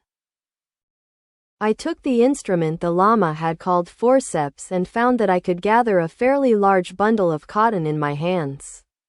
I carefully moistened it in the bowl and cleaned his legs. It was absolutely incredible to see how the pus and dried blood flowed from the wounds. I thoroughly cleaned that leg, both the bone and the flesh. Then the Lama said, "This is a powder. I want you to use it on the wounds, right down to the bone. It will disinfect the legs and prevent pus from forming again. Then you must bandage them with a cloth that you will take from that blue packet." I continued cleaning the leg again and again, sprinkled it with the white powder, and then used some plastic wrap. Finally, I bandaged it, not too tightly. When I finished, I was sweaty, but the guide looked better. After finishing with one leg, I did the same with the other, and then the Lama said to me, "It's best if you give me a stimulant, a small vial with a pointed needle. Remove the tip and inject the vial into my flesh, anywhere." I did as he said. Then I cleaned away all the pus and any loose debris, and I fell asleep standing up. Chapter 3. My God, the sun was really hot. I'll have to find some shade, I told myself. Then I sat up, opened my eyes, and looked around, completely bewildered. Where was I? What had happened? Seeing Lama Mingyar dawned up again, I remembered everything and thought it had all been a dream. There was no sun, and the place was illuminated by something like sunlight after I had passed through glass walls. "You seem extremely astonished, Lobsang," said the Lama. "I hope you slept well." "Yes, Master," I replied, "but I'm becoming more and more puzzled, and the more explanations you give me, the more disoriented I become. For example, this light that's coming from somewhere, it's not possible that it was stored away for 1,000,000 years and then shines as if it came from the sun itself. You have many things to learn, Lobsang. You're still rather young, but since we've arrived here, I'll explain a few things. The gardeners wanted secret places to come to Earth without the Earthlings knowing. So, when this place was just a small pile of stones barely protruding from the ground, they cut the stones using what later became known as atomic torches, which melted the rocks. A large part of the gray surface you see outside is just steam from the molten rock. Then, when the cavern was carved to the correct size, they let it cool. And it cooled to such an extent that its surface became as smooth as glass. After constructing the cavern, which is as large as the entire Potala Palace, they conducted some research and drilled tunnels along the rocky mountain range, which at that time was almost entirely covered with earth. It was possible to travel nearly 400 kilometers through these tunnels, from one cavern to another. Then there was that powerful explosion I told you about, which shook the earth to its axis and caused some places to be submerged and others to rise. We were lucky because that small hill became a mountain range. I've seen drawings of that area, and I'll show them to you. Because of the Earth's movements, of course, some of the tunnels lost their alignment, and it's no longer possible to travel through them in their entirety as before. Instead, it's possible to visit 2 or 3 caverns before emerging in the mountain range and walk a little way to where the tunnel continues. As you know, the time factor is not at all a problem for us, and I'm one of those who have visited about 100 of those places and have seen many strange things. But, Master, I asked, how is it possible that these things continue to function after 1,000,000 years? Everything we have, even a prayer wheel, deteriorates with time and use. Yet here we have a light that is probably brighter than outside. I don't understand at all. The Lama sighed and said, "Let's eat something first, Lobsang. We have to stay here for several days. And we can manage with a change of diet. Go into this room," he gestured toward it, "and bring me some of the decorated pots. That way we'll see how people used to live long ago." I stood up and said to myself, "Good heavens. I know what I'm supposed to do in the first place. Honorable Lama, may I assist you with your bodily functions?" He smiled at me and replied, "Thank you very much, Lobsang, but I've already assisted you myself. There's a small space over there, and if you go over there, you'll find a very suitable hole in the floor. Then let nature take its course." I went to the place he indicated, found the appropriate hole, and used it. The room had a surface as polished as glass, yet the floor wasn't smooth. It had the roughness of a mat, and there was no fear of slipping. After attending to my bodily needs, I thought again about food, so I went to the room at the far end and carefully washed my hands. It was a luxury to turn a metal rod and watch the water flow from a tap. I washed my hands carefully, turned the tap, and felt a warm current of air coming from a hole in the wall. The hole was rectangular, and I thought my hands would dry quickly if I put them in it. So I did, and I think it was the best handwashing of my life. The water felt incredibly pleasant. And as long as I kept my hands in the hole, the heat disappeared. I suppose whoever designed the device determined that a certain amount of time was necessary for people to wash their hands properly. Then I went to the cupboard and opened the doors, staring in bewilderment at the collection of containers. There were all sorts of them, with drawings that meant nothing to me. For example, I saw a red beast with large claws that looked like a ferocious monster, similar, I thought, to an earwig. Other drawings depicted something like spiders with red armor. I walked past them, of course, and took some containers that clearly held some kind of special fruit. Some were red, some green, and some yellow, but they all looked appetizing. I took as many as I could carry. And then I noticed a small wheeled table in the corner. I put all the containers on it and carried it over to the Lama. He laughed heartily when he saw how I had managed, and asked, "Did you like the way you washed your hands? Did you like the method you used to dry them? Think about it. All those devices have been here for millions of years and they're still working because the atomic energy that powers this equipment is virtually indestructible. When we leave, everything will imperceptibly stop, all the energy will be stored again, and there it will wait until other people arrive. Then the lights will come on again. Incidentally, the lights represent something you can't understand because behind the glass-like surface there's a chemical substance that reacts to a certain impulse, generating cold light. But let's take a look at what you've brought." I handed him the things, one by one. The Lama took 4 containers and said to me, "I think this will be enough for us for now. But we'll need something to drink. On the sideboard, you'll find containers above the tap. Fill 2 with water. At the bottom, you'll find another container with pills. Bring 1. And we'll have water with a different flavor." I went back to the kitchen, if you could call it that, and found the containers just as the Lama had described them. I filled them with water and brought them over. Then I took a tube containing some curious orange tablets. I returned, handed the container to the Lama, and he did something to the top of the tube, from which a pill shot directly into the glass of water.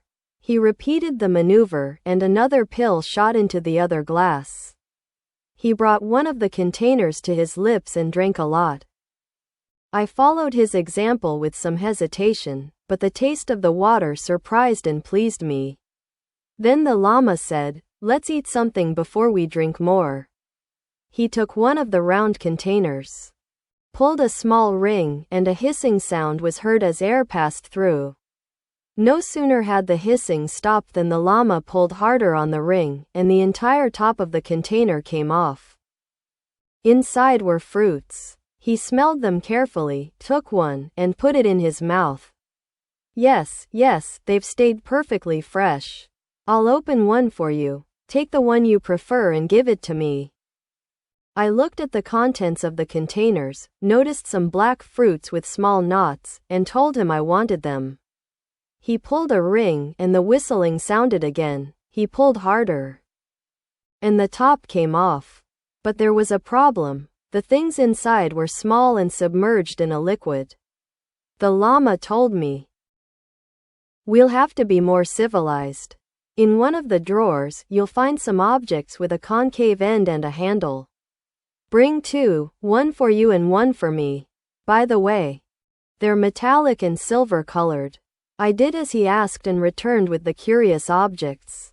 "There are other items there, Master. They're metallic objects with points at one end. Others have a sharp edge. They're forks and knives, Lobsang.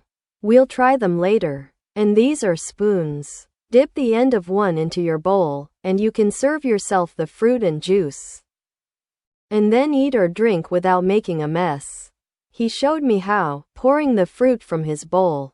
I followed his example and dipped the metal object in to serve a small amount. I wanted to try it because I'd never seen anything like it. Ah, the fruit slid down my throat and I felt very gratified. Until that moment, I hadn't realized how hungry I was. I quickly emptied my bowl and the llama did the same, even faster. It would be best if we ate slowly, Lobsang. Don't forget that we haven't had any food for quite some time. He added. I still don't feel strong enough to walk. Therefore, I suggest you take a tour of the different compartments because we need to find out everything we can. Somewhat defiantly, I left the large room we were in and noticed that there were many rooms. I entered one of them, and the lights followed me. The place seemed to be filled with machinery that gleamed as if it had been installed that very day. I wandered around the room with a fear that prevented me from touching anything. And quite by accident, I came across a machine that displayed cartoons. There were buttons, a kind of chair, and a strange-looking man helping another, even stranger-looking man sit down in the chair. Then the first man grasped both arms of the chair, and I watched as he bent his right arm. The chair rose several inches. The drawing changed, showing the chair being pushed past various machines, doing things for it that it was now doing for me. I spun around, tripped over the wheeled chair, and fell, injuring my face. I felt a blow to my nose, which became wet. It was bleeding. I pushed the chair and hurried back to where the llama was standing. Master, I said, I tripped over this damned chair. And I need something to clean my bloody face. I took a roll of blue cloth from a box, inside of which was something that looked like cotton. After applying it to my nostrils for a few minutes, the bleeding stopped, and I threw the blood-soaked cotton into an empty container. Something compelled me to look inside. I was startled to find that the material had vanished, not into the darkness or anything like that. It had simply disappeared. I went to the corner where I had thrown the pus and the rest of the waste. And using a flat piece of metal with a wooden handle, I scooped up as much of the waste as I could at once and threw it into that container, where it disappeared. Then I returned to the corner we had used for our natural needs, scraped off the remaining residue, and put it into the container. It disappeared immediately, and the container retained its shiny appearance. Lobsang, I said, I think we should take that container to the opening we've been using. Why don't you try to see if you can put it in there? I did so and found that it fit perfectly. Consequently, I left it ready for immediate use. Master, I said, extremely excited. If you sit in that chair, I can take it to you and show you some wonderful things. The llama cautiously stood up, and I slid the chair out until he was able to sit in it.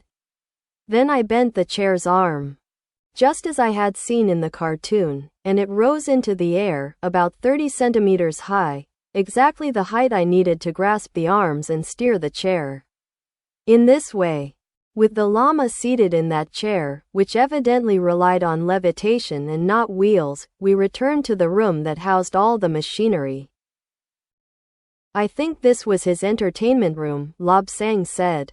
All these things are for playing. Let's take a look at that box near the entrance. I obeyed and pushed the chair toward it, placing it in front of the machine where I had seen the instructions for its use. I pressed a button again and saw a cartoon that, incredibly, showed Lama Mingyar donned up lifting the chair. Then I saw myself pushing it. We moved a little way away when the llama said something to me, so we went back to the machine and saw everything that had just happened. Then the picture changed and showed several machines, which gave instructions and indicated what they were for. In the center of the room, pressing a button on one of them released several small colored objects that slid down to a tray. We went over to it. The llama pressed the button, and some small balls rolled with a metallic clang down a sloping chute that ended in a small tray. We looked at the little balls, tried to break them, and then next to the machine, I noticed a dish with a curved blade on it. I placed some of the balls in the container and pulled down a handle, quite apprehensive about what might happen. Soon the balls were split in half. There was something sticky about them. Thinking it might be food, I touched the inside and then tasted them with my tongue. How wonderful! The most exquisite taste I had ever experienced. Master, this is something you must try. I took him to the button, he pressed it again, and we got a large quantity of those little balls. I put one in my mouth, it felt like biting into a stone. However, after a few moments, the shell softened, and as I continued to press with my jaws, I tasted a very sweet flavor. There were different flavors, each color had a different taste. I had absolutely no idea what it was, and the Lama noticed my confusion. You know, I've traveled a lot, Lobsang, and in a western city, I saw a similar machine that dispensed candy. Just like this one. But in that city, you had to put money in. You placed a coin in a slot, and out came many of these little balls. There were other similar machines that dispensed different things. One particularly caught my eye with something called chocolate. I can't explain to you what that name means. He added. Here it is, here's that word written along with 6 others. I suppose it's in 6 different languages. Let's see if this button works. He pressed it firmly. With a slight noise, a small door opened on the front of the machine. And we looked at different kinds of chocolate. We ate so much that we felt very ill. Frankly, I thought I was going to die. I went to the toilet and threw up everything I had eaten. The Lama, who had slumped in his chair, also asked me to take him there quickly. I prefer to draw a pious veil over the rest of that experience. After we had largely recovered, we analyzed the problem and concluded that our gluttony had led us to overeat that strange food. We decided to go to another room, which must have been a repair room. It contained all sorts of curious machines, one of them a lathe. The Dalai Lama had a similar one in one of his gift rooms. It had been given to him by a friendly nation that wished to demonstrate its friendship. No one knew how to use it, of course. But on many occasions I had sneaked into that room and finally I was able to see what it was. It was a foot-operated lathe. Sitting on a wooden seat. One used their feet to push the 2 pedals up and down, thus turning the wheel.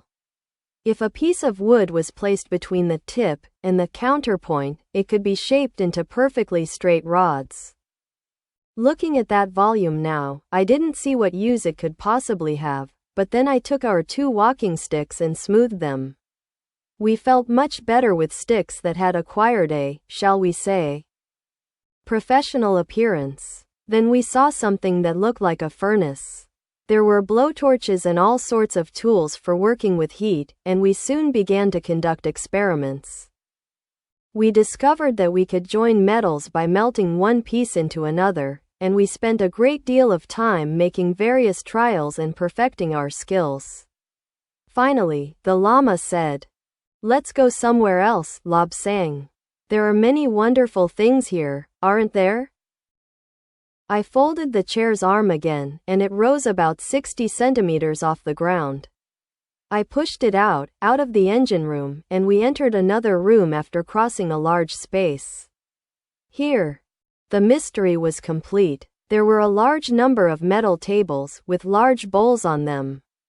We didn't know what it was all about, but in an adjacent room, we found a hole in the floor. And on the wall directly above it, instructions for use. Fortunately, there were also drawings showing how to proceed. We sat on the edge of the empty pool, and I began to remove the Lama's bandages.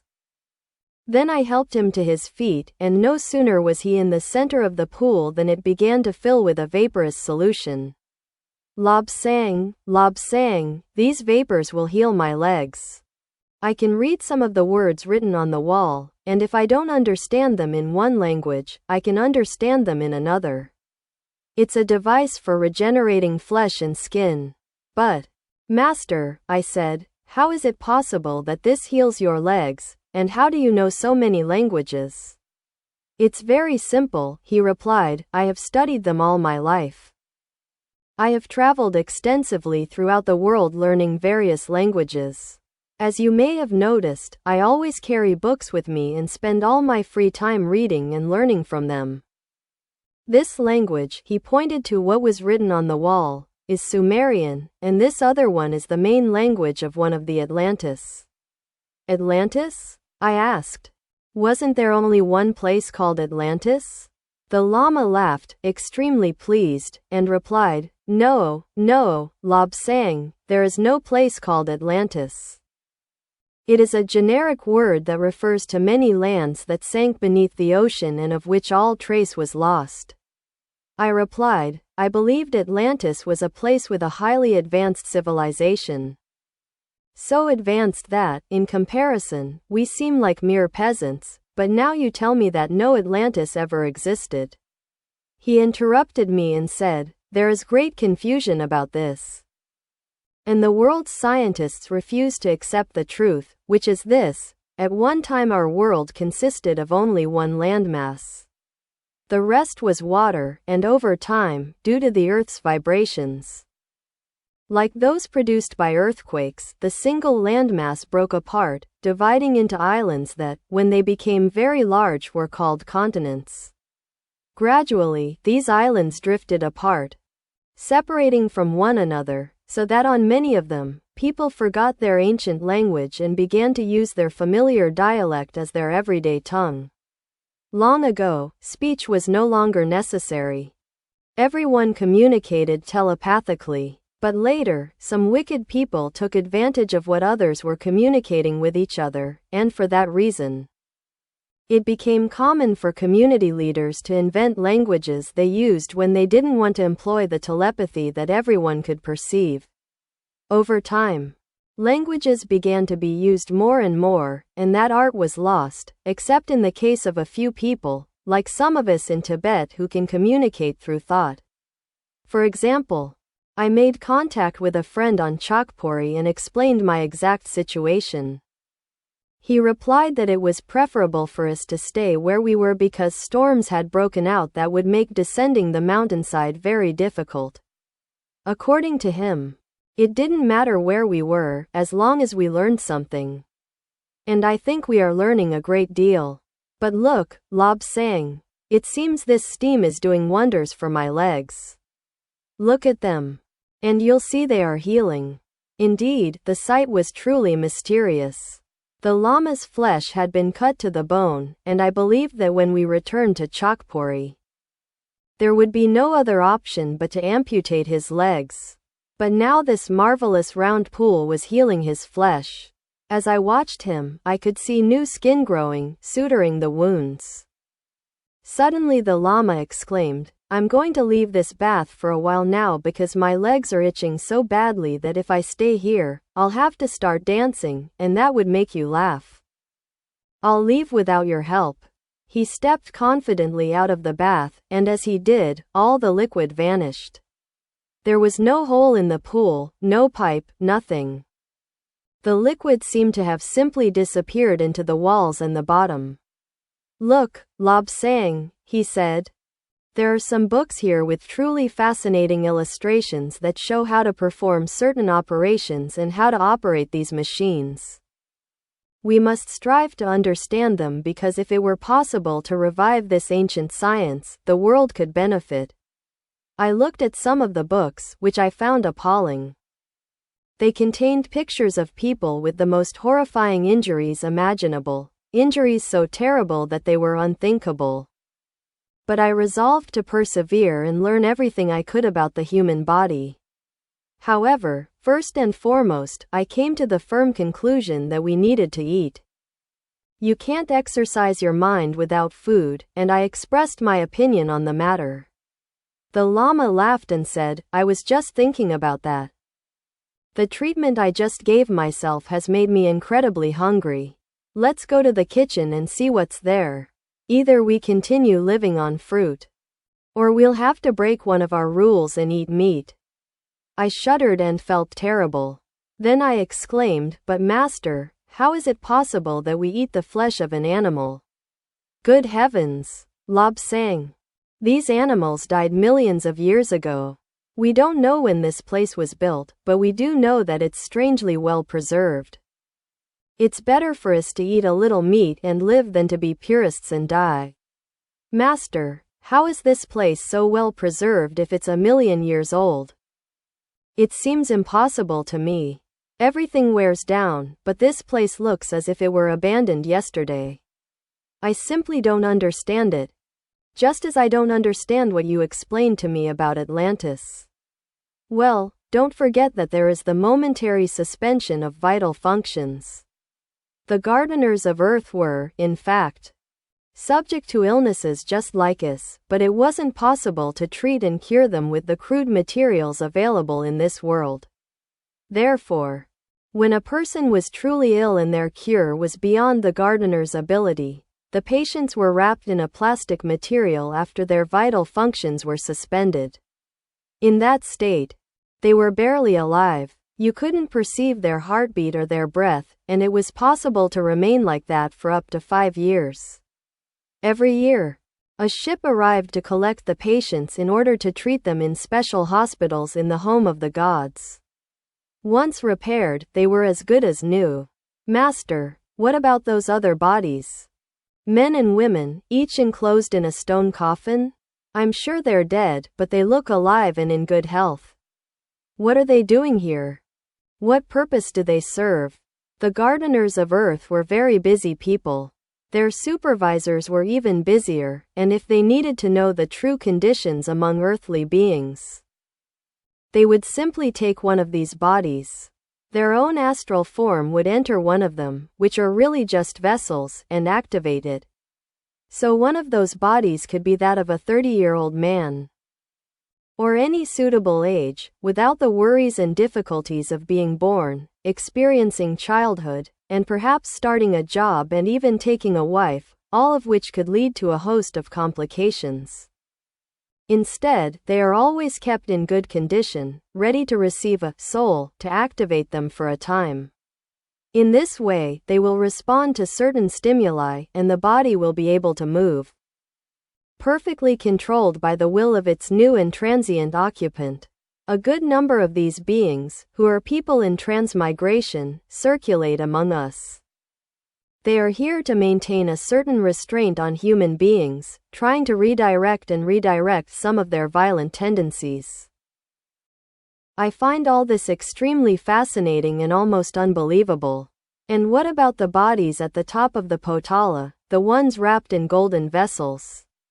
Will they be used as well? No. My God, said the Lama. Those are superior human beings. When the body dies, the self ascends to higher spheres. Some go to the astral world, where they wait, while they study some of the people of that world. But I will have to tell you more about this subject and about the domain of Patra. As far as I know, we Tibetan Lamas are the only ones who know anything about Patra, but it is too important a subject to rush into. I suggest we look around a bit more, because we are in a very large complex of caverns. The Lama walked away to put some books back on the shelves, and then I asked him, "Isn't it a shame that such valuable books are left on the shelves? Wouldn't it be better if we took them to the potala?" Lama Mingyar Dondup gave me a very peculiar look. "I am increasingly amazed at how much you know for being so young. And the Dalai Lama has fully authorized me to entrust you with everything I believe you should know." I felt extremely flattered by this statement. The Lama continued, "You were present at the meeting with those British officers, one of whom was named Bell. The Dalai Lama was delighted that you didn't tell anyone, not even me, what was said and what was done. I deliberately put pressure on you, Lobsang, to try to extract these secrets, and I am very pleased with how you responded to our expectations. In a few years, Tibet will be conquered by the Chinese, who will strip the potala of everything that has made it what it is. They will steal the golden figures and melt them down to extract the gold they contain. They will take the sacred books and the books of knowledge to Beijing and study them. Because the Chinese know they can learn a great deal from us. Consequently, we have established places to hide the most precious things. You could only have found this cave by chance. And we are going to raise the mountainside so that there is no chance of finding it.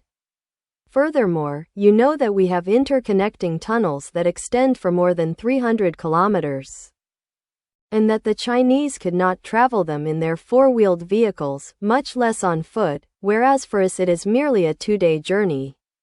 In a few years, Tibet will be invaded, but not conquered. Our sages will go to the higher regions and live underground, much like those who escaped before and live in the hollow parts of this world. Now, don't get excited about us discussing these matters. The Dalai Lama says we shouldn't rush back.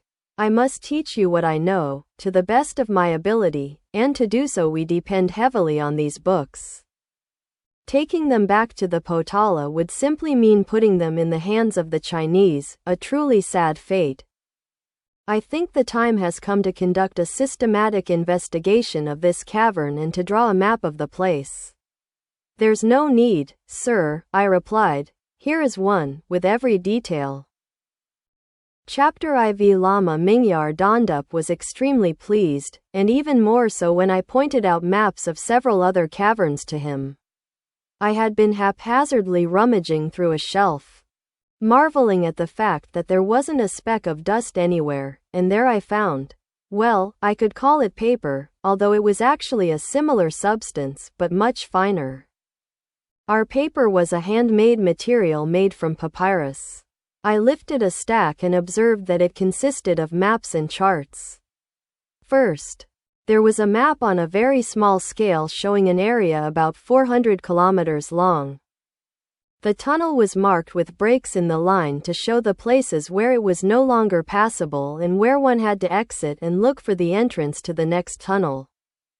The map showed all these details, but the problem was how many earthquakes had rendered the graphic representation inaccurate.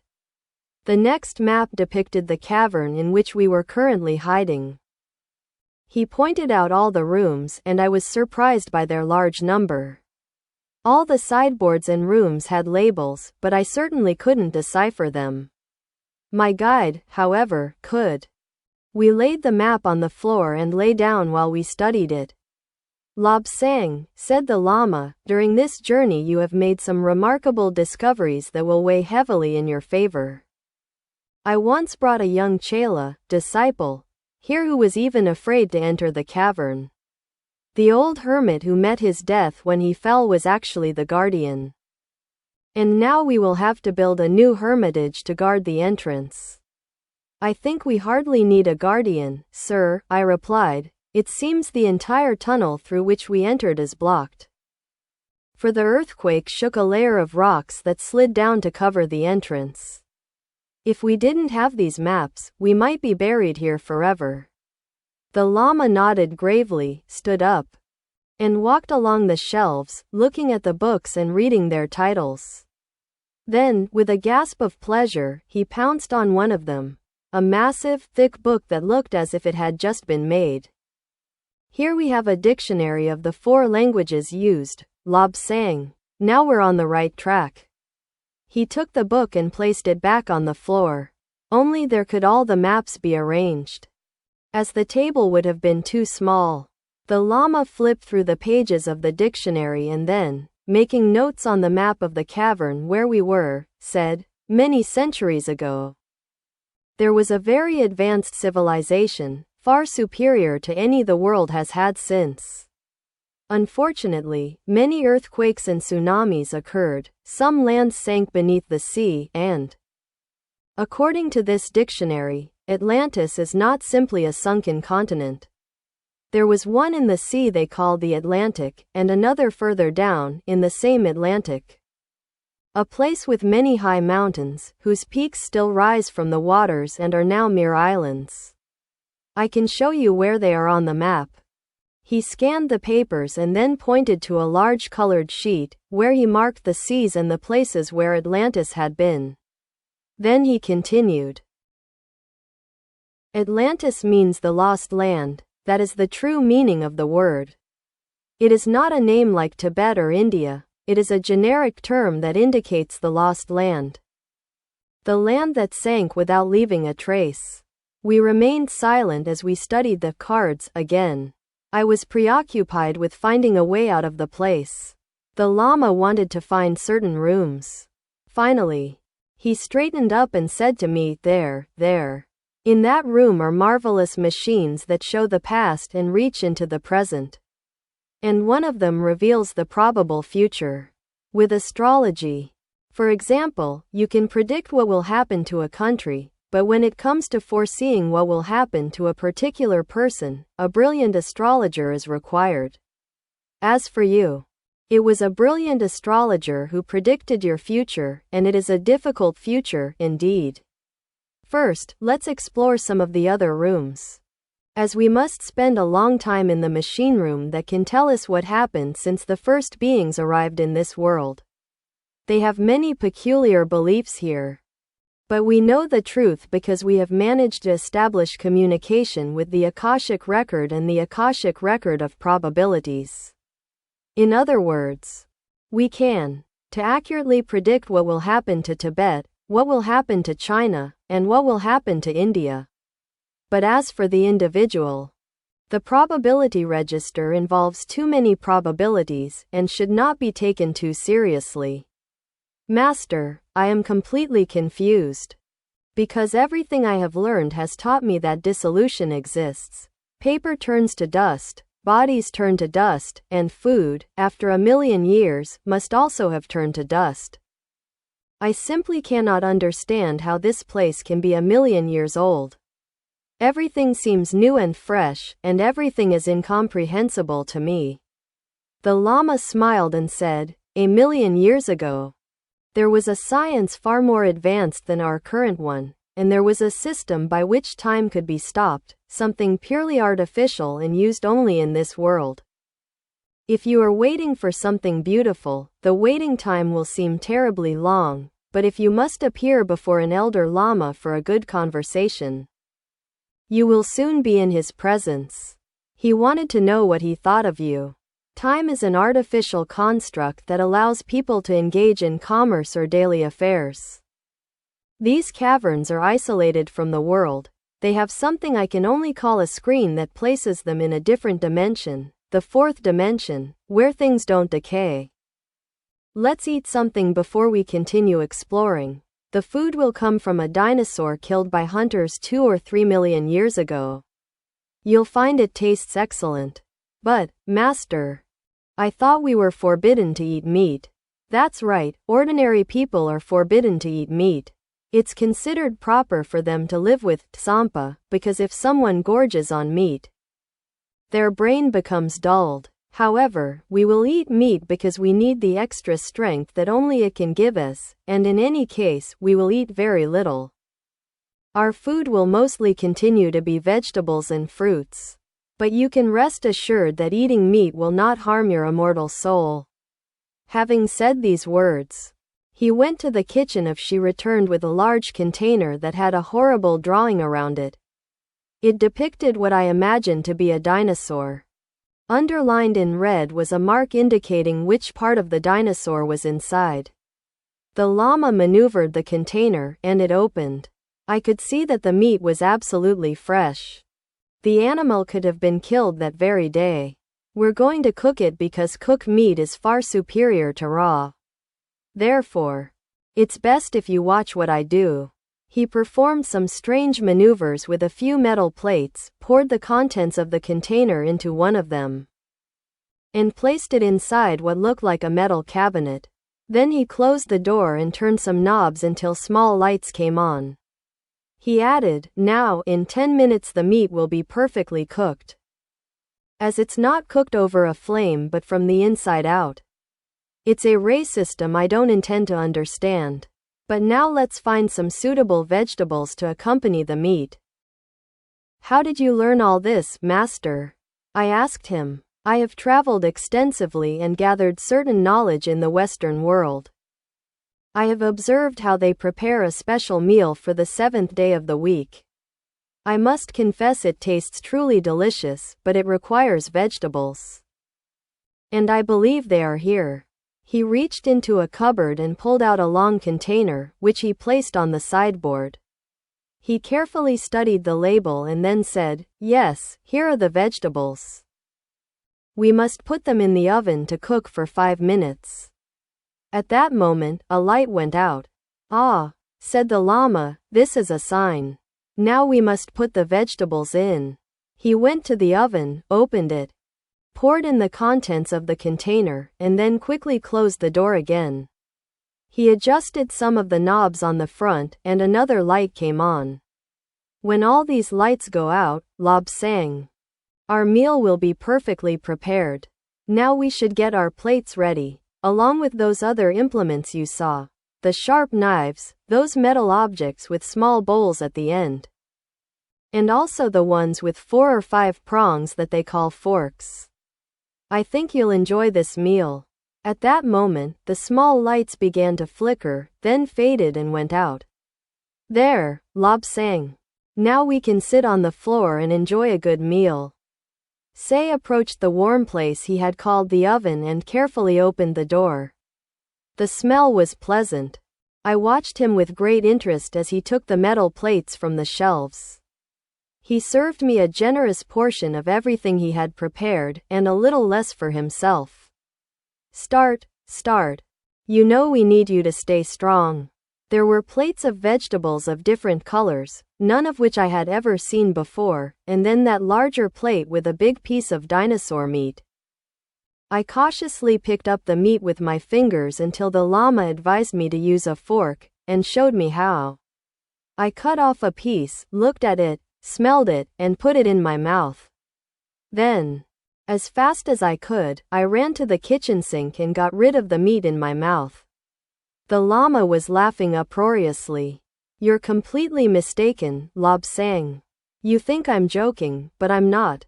In some regions of Siberia, people sometimes bury a dinosaur that has been captured in the frozen regions and is so frozen that it takes 3 or 4 days to thaw. They eat dinosaur meat with the greatest pleasure. Well, you can take my share with even greater pleasure for me. I thought it was poisoned. What filth! I'd rather eat my grandmother than that garbage." I carefully scraped the last traces of meat from my plate and then, eyeing the vegetables with some hesitation, told myself I would try some. To my surprise, they tasted excellent. The truth is, up until that moment I had never eaten vegetables, as all I had ever eaten was tsampa, and I had only drunk water. I ate a good portion of everything until the Lama said, "You'd better finish, Lobsang. You've eaten a lot and you're not used to these vegetables. Since this is your first time, they'll make you run to the bathroom frequently, as they'll act like a purgative. I'll give you a couple of tablets that will soothe your stomach." I swallowed the wretched tablets, which tasted like pebbles. After I swallowed them, the Lama looked at me and said, "You swallowed them well, didn't you? The usual way is to swallow them with a good amount of liquid. Try doing that now. Fill your cup with water, and that will get rid of the powdery taste." Once again, I got up and staggered toward the kitchen because, having never eaten vegetables or fruit, I was experiencing an alarming agitation inside me, so alarming, in fact, that I had to put down my cup and run as fast as I could to the small room with the hole in the floor. If I had been any farther away, I would have arrived too late. Luckily, I arrived just in time. I went back to where the Lama was and said, "There are many things that puzzle me, and I can't get them out of my mind. For example, you say that this place must be about 2 million years old. How is it, then, that the vegetables and fruit are so tasty?" "Look, Lobsang," the Lama replied. "You must remember that this world is millions of years old and has been inhabited by many different beings. For example, around 2 million years ago, there was a species of creature on Earth known as Homo habilis who inaugurated our era by inventing the first tools of this cycle. You know that we belong to the species known as Homo sapiens. And that we come from that other Homo I just told you about. To help you understand a little better, he continued, let's say that the world is like a garden and all the buildings are plants. From time to time, the farmer comes and plows his garden, which means he breaks up the soil and, in doing so, disturbs all the plants and their roots, which are exposed to the air for a few minutes. Then, when the plow passes over them again, they are buried even deeper, so that no one can be sure that a particular plant was in that garden. The same is true for human beings in this world. Think of us as if we were plants. But human beings of all kinds are put to the test, and if they cannot act in a way that satisfies the gardeners, catastrophes and disasters become their fate. There will be powerful explosions and earthquakes, and all of humanity will be buried without a trace, buried deep beneath the soil. Later, a new race will appear. And so the cycle continues. Just as the farmer plows beneath the plants, the gardeners of the world caused such disasters that all trace of the inhabited areas was lost. Every now and then, a farmer, working his plot of land, finds something shiny on the ground, picks it up, and wonders what it is. Perhaps he cleans it among his clothes to take home and show it to his wife and neighbors. It is possible that this shiny piece of metal has been buried for 1,000,000 years or more, and an earthquake has brought it to the surface. Sometimes a certain bone is discovered, and the peasant might wonder for a couple of minutes what kind of creature it was, because there were certainly some very strange creatures on this earth. For example, women with purple skin and 8 breasts on each side. I suppose it would be very useful to have 16 breasts, but that race died out because, in reality, it wasn't practical. If the women had borne many children, those breasts would have hung so low that they could hardly have walked without falling. That's why the race we're talking about died out. There was another race of men who were about 4 feet tall, no more. They were natural riders, not like you, who can barely ride the gentlest pony. This species, on the other hand, had extremely bowed legs and didn't need stirrups, harnesses, and other such things. Their natural body structure seemed made especially for riding. Unfortunately, the horse hadn't appeared yet at that time. But sir, I exclaimed, I cannot understand how we can be on a mountain, inside a mountain itself, and yet have brilliant sunlight and so much heat. It baffles me.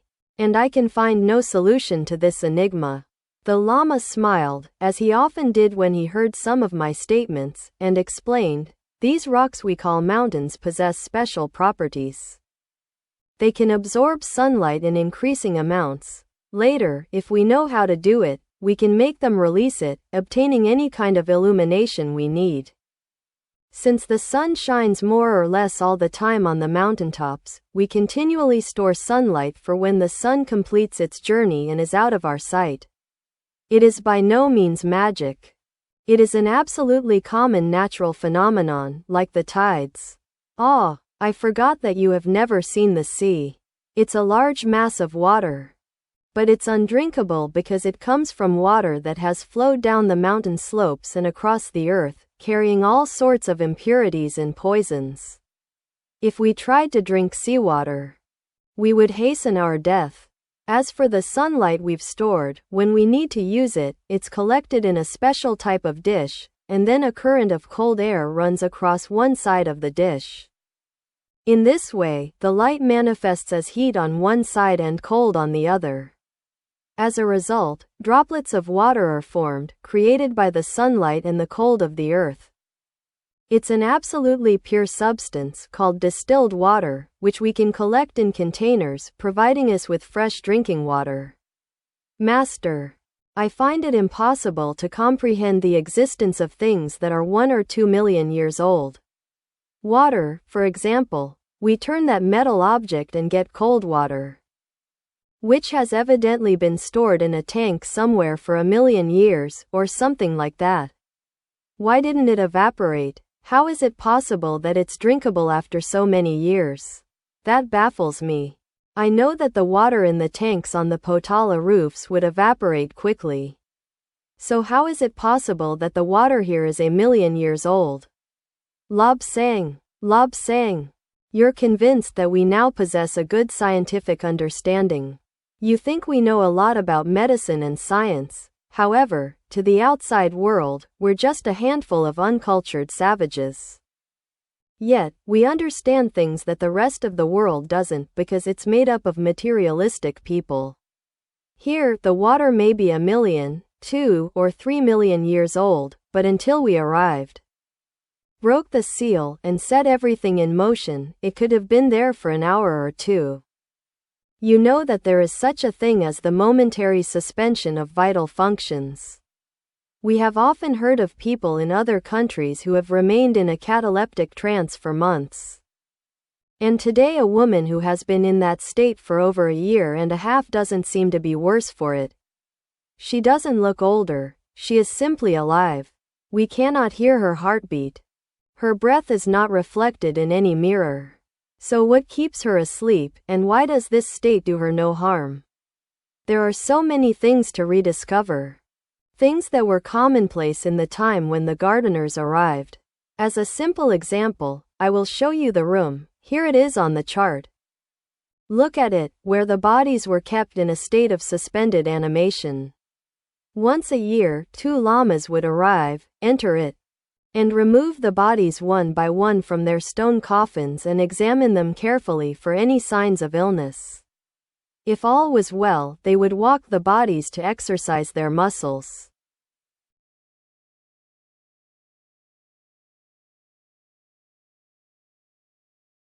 Then, after feeding them a little, we performed the task of placing the astral body of a gardener into the one we took from a stone coffin, which is a very peculiar experience.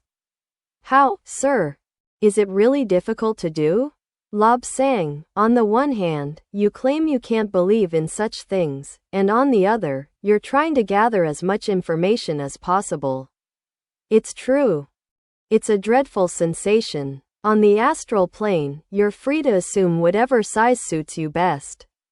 You can be very small, for some reason, or wish to be very tall and wide, for another. Well, we take the appropriate body, lie down beside it, and the lamas inject a substance into the seemingly lifeless body, gently lift us up, and place our face upon that body. Gradually, in about 5 minutes we disappear, becoming increasingly blurred, and then suddenly the figure stirs in the stone coffin, sits up, and exclaims something like, "Ah! Where am I? How did I get here?" For a while, they remember the last person who used that body, but within about 12 hours. The body we've taken over looks perfectly normal and is capable of doing everything we did when we were on Earth in our own bodies. We do this because sometimes we can't risk damaging the real body. It doesn't matter much what happens to these body simulacra. They just need to find someone with the right conditions. Then we place the body in a stone coffin and allow the life force to slip into another plane of existence. No one was ever forced to do this, it was always done with their full knowledge and consent. Later, we inhabited one of these bodies for 1 year minus 1 day. This procedure is followed because these bodies can only remain inhabited for 365 days without certain complicated things happening to them. Consequently, it is preferable that the possession last 1 year minus 1 day. And then, the body we are currently occupying is placed in the stone coffin, shivering from the cold within.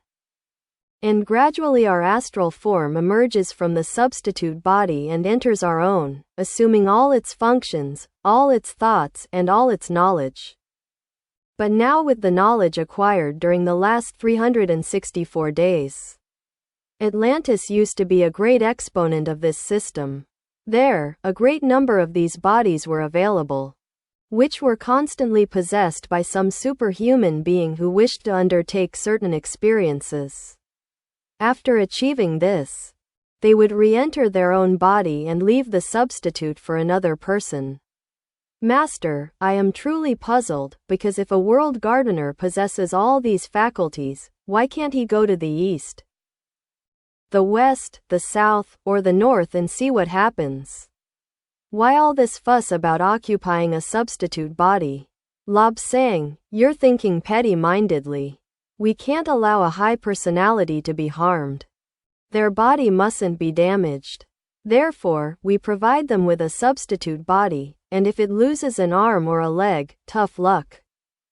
But that doesn't harm the high personality who took possession of the body. I'll explain it this way. In our heads, there's a brain that's blind, deaf, and mute. It can only perform animal functions. And it doesn't really know what it feels like. For example, suppose a high personality wanted to experience the sensation of burning. In their own body, they wouldn't be able to obtain the rough, harsh vibrations necessary to experience the sensation of burning, but they could in this lesser body. So the over-personality enters the substitute body, and in this way, the necessary conditions are obtained. Thus, perhaps, the over-personality can come to know what it's like through the experience of their substitute. The body can see, the mind cannot. The body can hear, the mind cannot. The body can experience love, hate, and all kinds of emotions, but the higher self cannot and is forced to attain knowledge through an intermediary. So, are all these bodies alive and ready for anyone who arrives to use? I asked. No, not at all. The entity cannot enter a body if the purpose is improper. The super entity must have a good, absolutely genuine reason to take possession of a body. It cannot be done for sexual or economic gain, because in that case, it contributes nothing to progress. It often happens that the gardeners of the world must perform some task, which is difficult because, being super brains, they cannot feel or see things. For this reason, measures have been taken to ensure that a suitable number of these super brains take possession of a body, come to Earth, and assume the form of terrestrial beings. I always say that the main problem is the appalling smell these bodies emit. They smell like hot, rotting meat. And it can take half a day to overcome the nausea caused by this possession. Consequently, there is really no way a super entity that may have erred in some way can take the surrogate body as a victim. It can observe what others do, obviously. But nothing can be done that would harm the super entity. Well, all this is a tremendous puzzle to me, because if a super entity has to wait until a body is 30 years old, what will happen to the silver cord? It's clear that the silver cord isn't severed, because in that case I suppose the waiting body would die. No, no, no, Lobsang, replied the Lama. These surrogate bodies possess a kind of silver cord that leads to a source of energy that keeps the path clear for the body's occupation. In most of the world's religions, these phenomena are known. The silver cord is linked by metaphysical means to a central source, and the people who care for these bodies can assess their condition through the cord, adding or removing food. According to the body's state, I shook my head, perplexed, and replied, but then, how is it possible that in some people the silver cord emerges from the top of the head, while in others it comes out of the navel? Does that mean one is better than the other? Does it mean that the cord emerging from the navel corresponds to those who haven't yet evolved to the same degree? No, no, not at all. It doesn't matter in the slightest where the silver cord comes from. If you belong to a certain type of person, it could happen that the silver cord emerges from the big toe. As long as the contact continues, the rest doesn't matter. As long as the contact exists and is maintained properly, the body lives in a state we could call stasis. Which means that everything remains at rest. The body's organs function at their minimum level. And throughout an entire year a body will consume less than 1 bowl of tsampa. We are forced to act in this way because otherwise we would continually traverse these mountain tunnels to ensure that the bodies are properly cared for. If people were to come here to feed the bodies, it would harm them. Because a person can live in stasis for millions of years, provided they receive the necessary care, which is supplied through the silver cord. In that case, can a great entity come here to observe what kind of body it will occupy? No, said the Lama. If the entity about to occupy a body saw it unoccupied, it wouldn't even consider entering such a hideous-looking thing. Come with me. Let's go to the Hall of Coffins. She picked up her books and her staff and stood up somewhat uncertainly. I think we should examine your legs first, as you look like someone in great pain. No, Lobsang, let's look first. Those coffins, and then I promise we'll take care of my legs. We walked together at a rather slow pace, while the Lama occasionally consulted his chart, until finally he indicated, now we must take the first left turn and then the next one, again to the left. There is the door through which we must enter. We made our way along the path with difficulty, turned left, and then at the first bend we turned left again. There was the door, a large door that looked like it was made of gold leaf. As we approached, a light came on, which then accompanied us constantly, and the door opened. We entered. I paused for a moment to try to adjust to the horrible sight. It was a beautifully furnished room, with a great many posts and rails. These are for hanging a newly awakened body, Lobsang, the Lama said. In most cases they are dizzy when they wake up. And it is quite troublesome for them to fall on their faces and injure themselves, which would prevent them from being used for some time. This throws off all our plans. And we may be forced to look for a different body and a different entity, which involves a great deal of additional work. None of us like that. But come here and look at this body. I reluctantly went to the place the Lama indicated. I didn't like looking at dead bodies, for it made me reflect on why human beings live such short lives. Compared to a tree, which can live for 400 years. I observed the stone coffin. Inside lay a naked man. On his body were several needle-like objects connected by thin wires. And from time to time the body would twitch and jerk slightly. It was, indeed, a mysterious sight. As I watched, the man opened his eyes, which could not see, and then closed them again. Lama Mingyar Dondup said to me, now we must leave the room because this man will soon be occupied. And those who come here find it very unsettling to have intruders around them. The Lama left the room. I glanced around one last time and followed him reluctantly. For the men and women in the stone coffins were completely naked. I wondered what a woman would do if she were to occupy one of those bodies. I understand what you're thinking. Lobsang, said the Lama. Why couldn't a woman be employed to do some things? You need a woman because there are some places where men cannot enter. Just as there are certain places where women cannot enter. But let's walk a little faster because I don't want the waiting over entity to have to wait. We walked a little faster. And then the Lama pointed at me. It seems to me you have many questions. Why don't you formulate them? Don't forget that you will be a super Lama and you must learn an incredible amount of things that are taught to only 1 in a million priests. Well, I replied.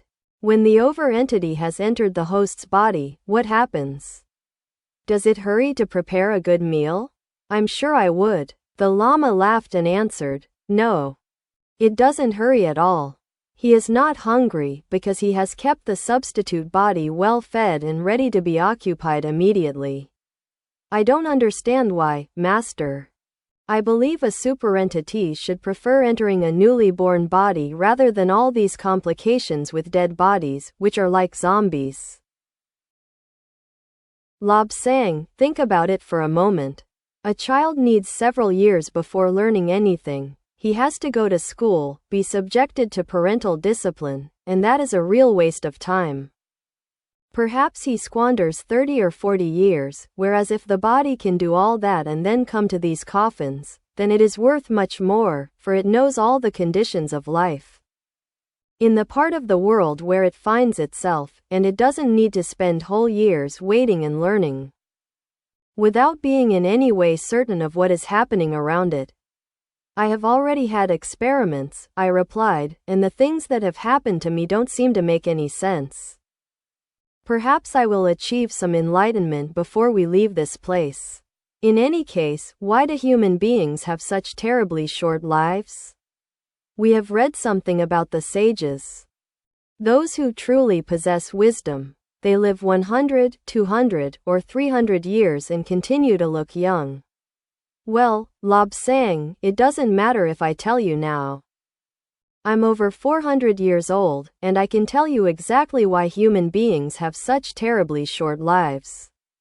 Several million years ago, when the Earth was in its infancy, a planet came very close and nearly collided with it.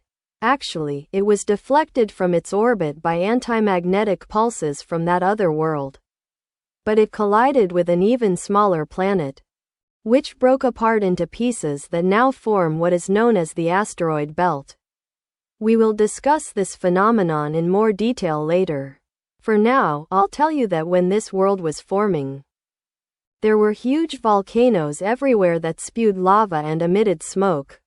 The smoke rose and formed thick clouds that surrounded the entire Earth.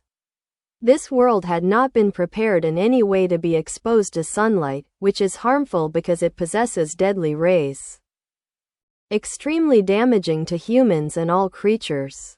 But the cloud cover turned the world into a greenhouse, filtering the beneficial rays while blocking the harmful ones.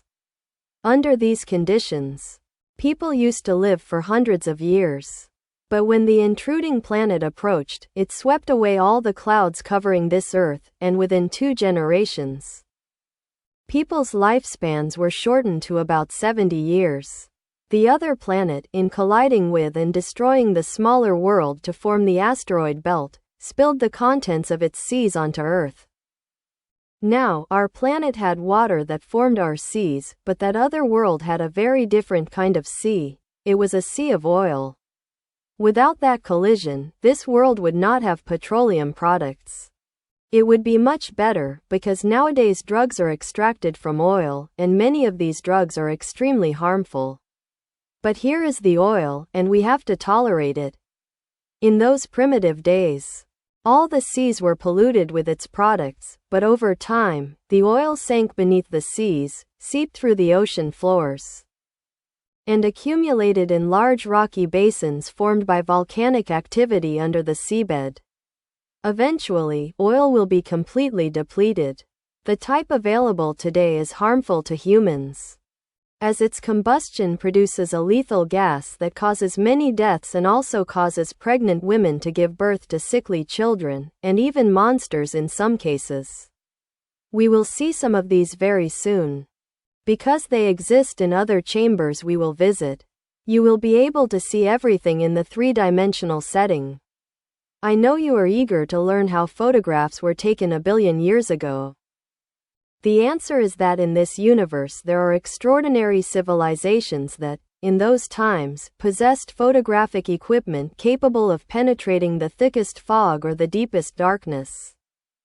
After a certain time, wise, super-scientific beings arrived on Earth and saw that human beings were dying like flies, so to speak, because if people can only live to 70 years old, that's a very short lifespan, and it doesn't allow enough time to learn as much as one should. I listened to him with rapt attention. Everything he said was incredibly fascinating, and in my opinion, Lama Mingyar Dondup was the wisest man in Tibet.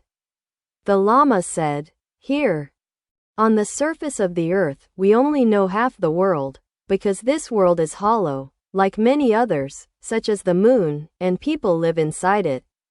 Some people deny that the earth is hollow. But I know this from personal experience because I was there.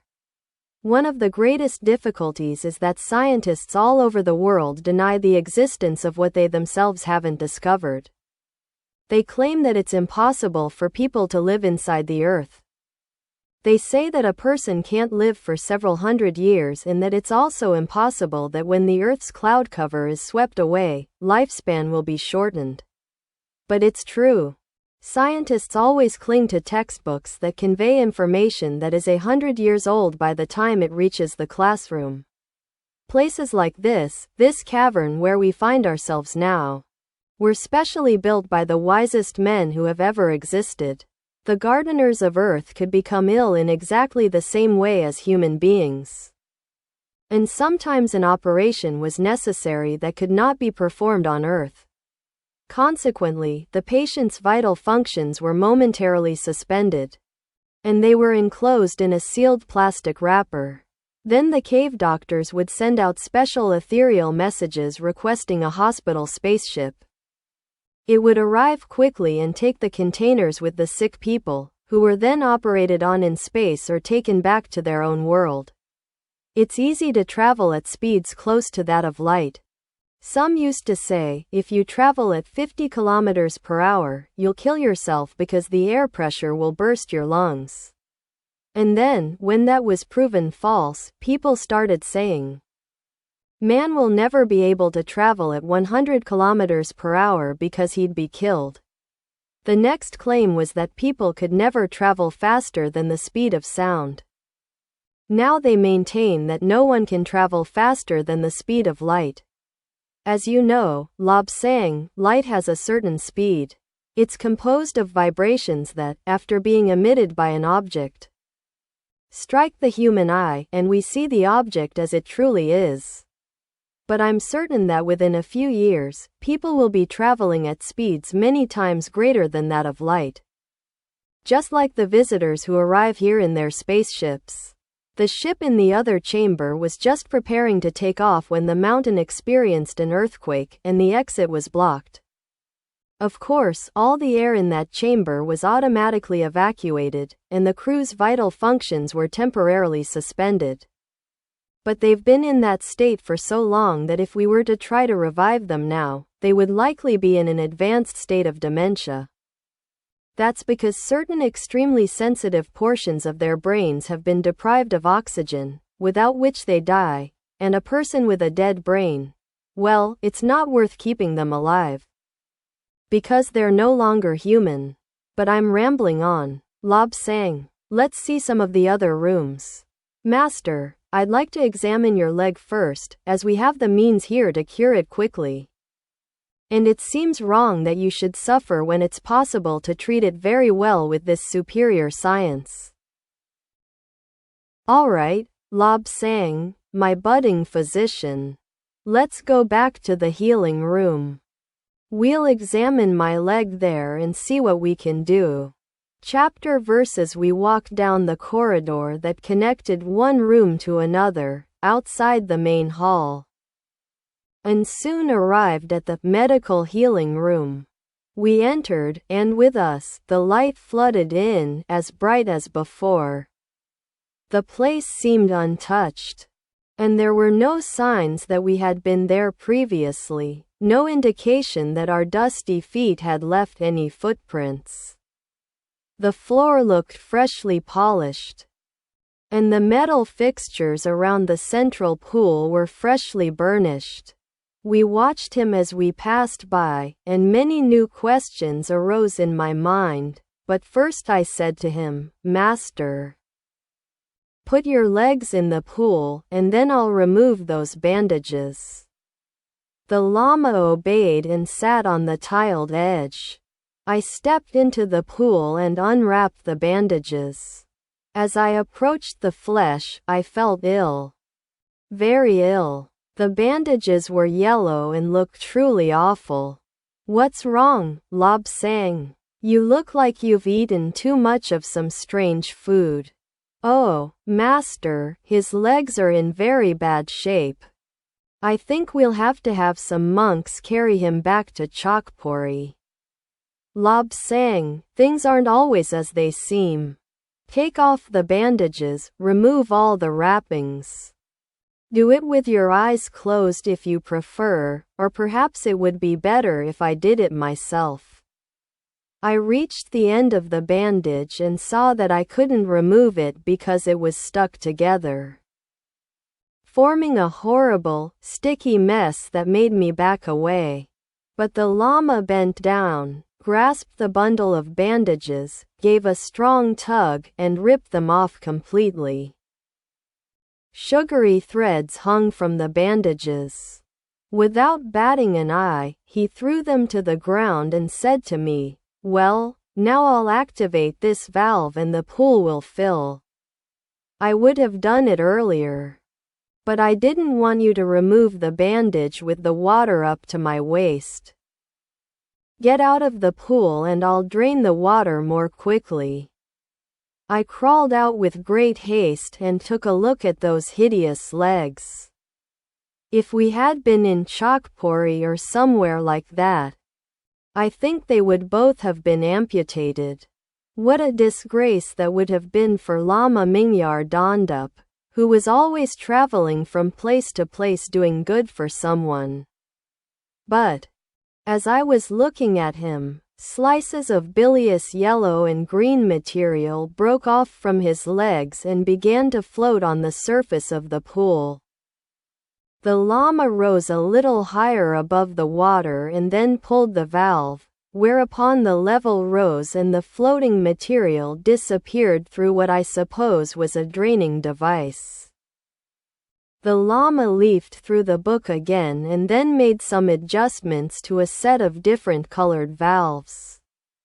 I noticed the water changing color and a strong medicinal scent filling the air.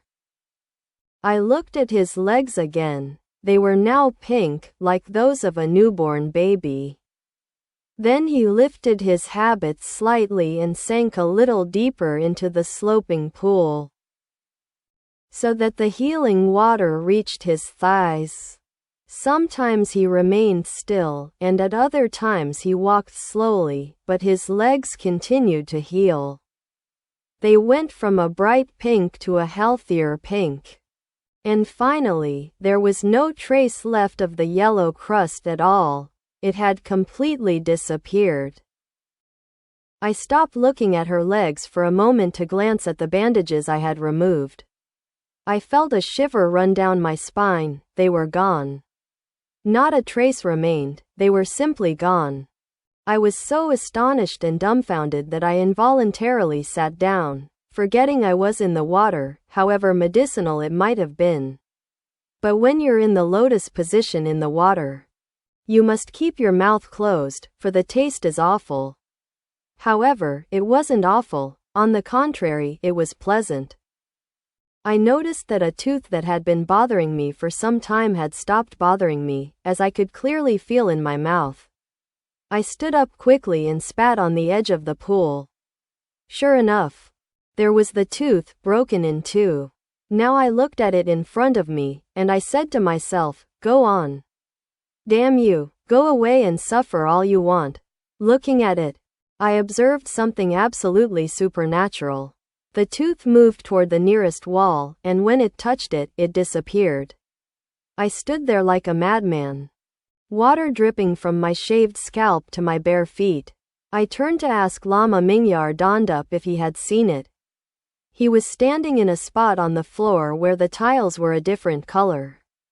A warm, healing breeze rose from the floor. Soon the Lama was dry. "Now it's your turn, Lobsang. You look like a half-drowned fish. It's best if you come here and dry off." To tell the truth, I did feel like a half-drowned fish, and I wondered how a fish could drown if it lives in water. I asked the Lama the appropriate question, and he replied, "It's perfectly true." When you take a fish out, its gills immediately begin to dry out. If you put it back in the water, it will drown. We don't know why, but we know that's how it is. Since you entered the healing pool, your appearance has improved considerably. Before, you looked extremely tired, but now you feel fit to run 100 kilometers. I got out and looked at his legs very closely. As I did, the pinkish color began to fade, and they soon regained their natural hue.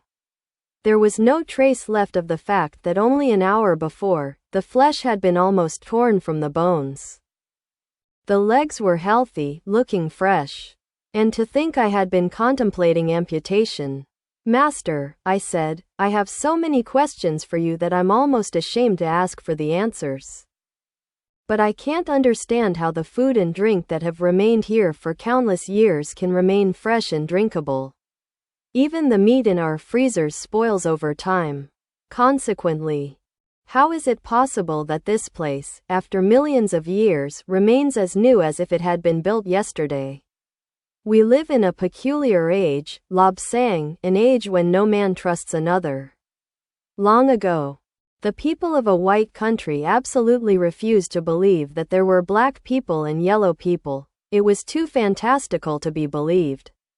On another occasion, some people who traveled to another country saw men on horseback. They had never seen horses before, they didn't know they existed. And when they returned to their own country, they reported that they had seen a horseman, a centaur. But even after it became known that horses were animals that could be ridden by men, many people remained skeptical and thought that the horse was a special kind of human being, transformed into an animal form. There are many things like this. People don't believe in anything new unless they can see it, touch it, and tear it to pieces. Here we are reaping the fruits of a highly advanced civilization, not one of the Atlantises, because, as I pointed out to you, Atlantis is merely a term used to refer to a land that disappeared. No, these places date back to a time long before Atlantis. There is an automatic way to halt all development, all growth, until a human being approaches within a certain distance. Consequently, if no human being were to return here, this place would remain as it is, invulnerable and without any sign of corruption or dissolution. But if people were to come and use it, as we have done, after a certain number of people had used it, the place would deteriorate, it would age. Fortunately, we are in a place that has been inhabited very rarely. In fact, it has only been used twice since its construction. Master, why are you able to say that this place has only been used twice? The Lama pointed to something swaying in the air from the ceiling. There it is, he affirmed. If anyone goes beyond it, that device indicates it numerically, and in this case, it reads 3, which points to us. When we leave, which won't happen for 3 or 4 days, the length of our stay will be recorded, available to the next people who enter, so they can speculate about who came before them. Lobsang, I'm trying to make you understand that the level of civilization that existed when this place was built was the highest ever achieved in this world. First and foremost, they were the guardians of the world, the gardeners of the world. Their civilization had evolved so much that they could melt rocks, even the hardest, and leave them with a glass-like finish. The melting was done cold and didn't generate heat, which is why it was possible to use a place immediately. However, I don't understand why such highly civilized people decided to live inside the mountains. You told me that this mountain range extends around the entire world. So why did they need to hide?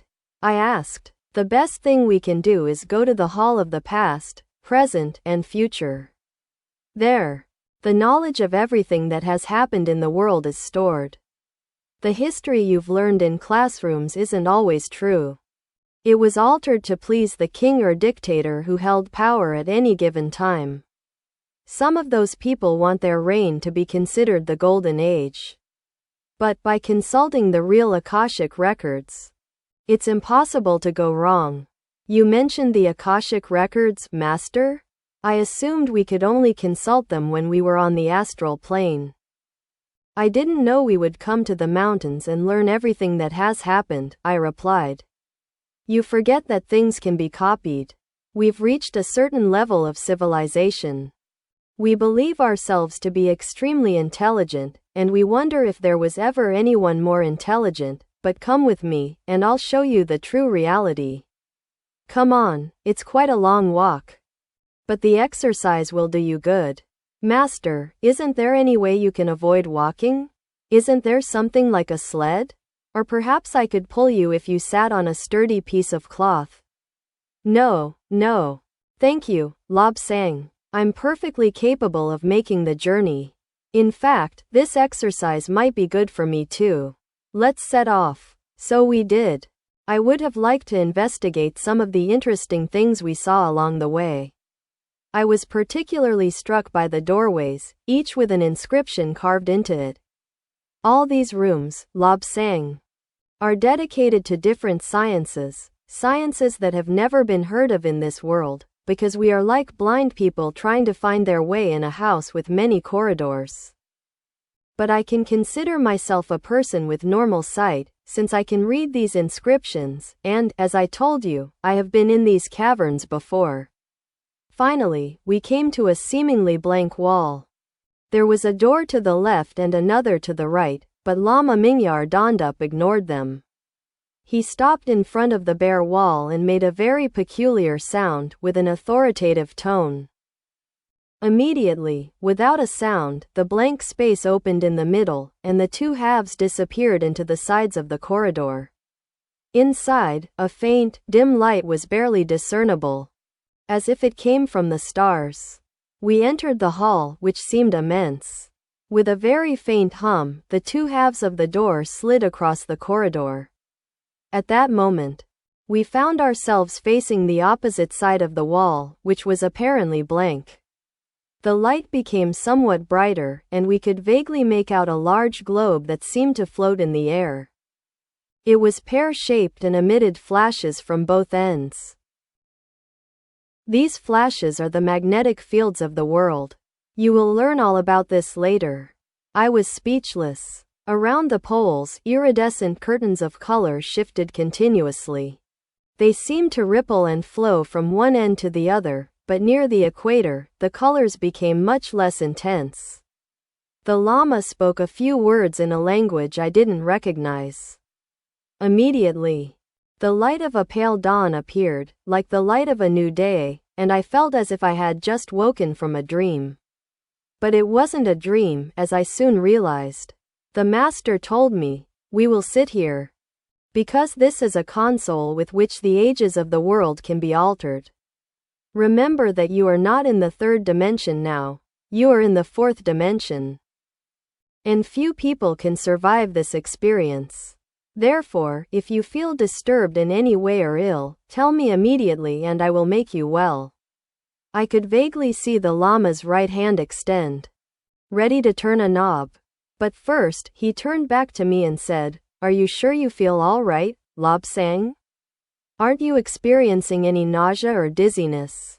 "No, sir. I'm perfectly fine and absolutely fascinated. I wonder what we'll see first. First, we must contemplate the formation of the world, and then the gardeners, who will arrive, look around, survey the place, and then depart to make plans. Then you will see them coming in a large spaceship, because the moon is indeed a spaceship." Suddenly, everything went dark. The darkest I had ever experienced. Even on a moonless night, the soft light of the stars can be seen, and even in a closed room without windows, there is always a glimmer of light. But here, absolutely nothing could be seen. At that moment, I jumped from my seat, my clothes nearly falling off from the fear I felt. With incredible speed, two luminous patches approached each other, collided, and then the screen was filled with light. I could see swirling gases and vapors of different colors, and then the globe filled everything. I noticed rivers of fire pouring from volcanoes spewing flames. The atmosphere was almost bulging. I was aware, though vaguely, that I was seeing something and that I wasn't actually there in person. Consequently, I paid attention and became increasingly fascinated as the world shrank and the number of volcanoes decreased. But the seas were still steaming from the hot lava that had spilled into them. Only rocks and water were visible. A single, not very large, strip of land was visible. A single solid piece that imparted a peculiar, irregular motion to the globe. It didn't follow a circular path, but rather resembled a trail drawn by a trembling child. I observed that gradually the world became rounder and colder. There was still nothing but rocks and water and terrible storms that crossed its surface. The wind roared on the mountain peaks, which tumbled down the slopes and turned to dust. Time passed, and the dust from the mountains covered a portion of the world. The earth rose and shook, and in some places, great jets of smoke and steam erupted. Suddenly, a part of it broke away from the main continental landmass and for a few seconds seemed to hang from it, in the vain hope of reuniting. I noticed animals slipping down the slopes and falling into the boiling water. Then the detached piece broke apart further, separated completely, and disappeared beneath the waves. Somehow I discovered that I could simultaneously observe the other side of the world, and to my utter astonishment, I saw the earth rising from the sea like a gigantic hand emerging, shaking slightly, then shuddering, before settling. This earth, of course, consisted only of rocks. Not a single plant, clump of grass, or tree was to be seen.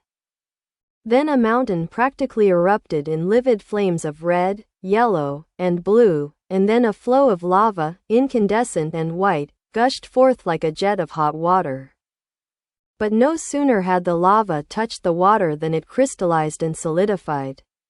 Soon the surface of the bare rock was covered with a blue-yellow mass, which cooled rapidly.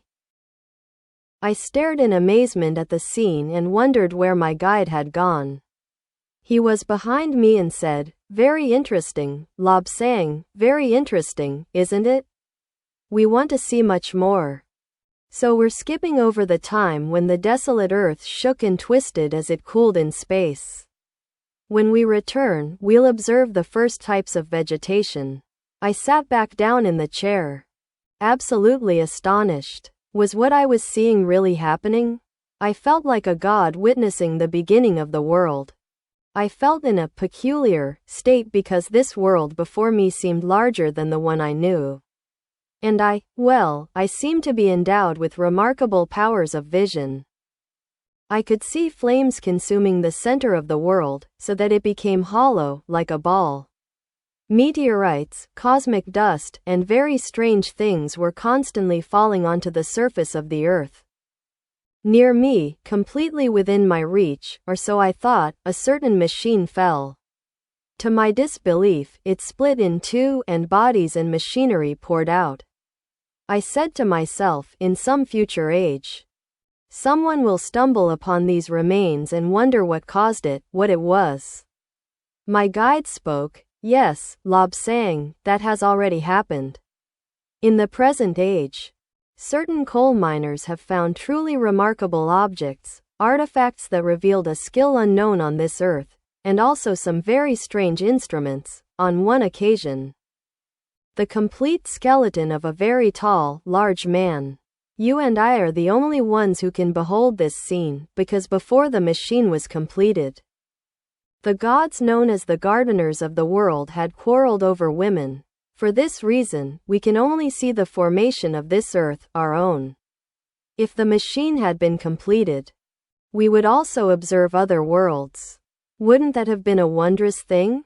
Meteorites fell, raising columns of water as they struck the liquid mass, creating deep fissures when they collided with the rocks or the rudimentary soil that covered the earth at that time. The Lama moved his hand toward another button. I think we should really call them switches, and the action accelerated so much that I couldn't discern what it was. Then its pace slowed. I observed a surface of lush vegetation, Great ferns, taller than trees, reached toward the sky, which was now covered with purple clouds, so that the air itself took on a hue of that color.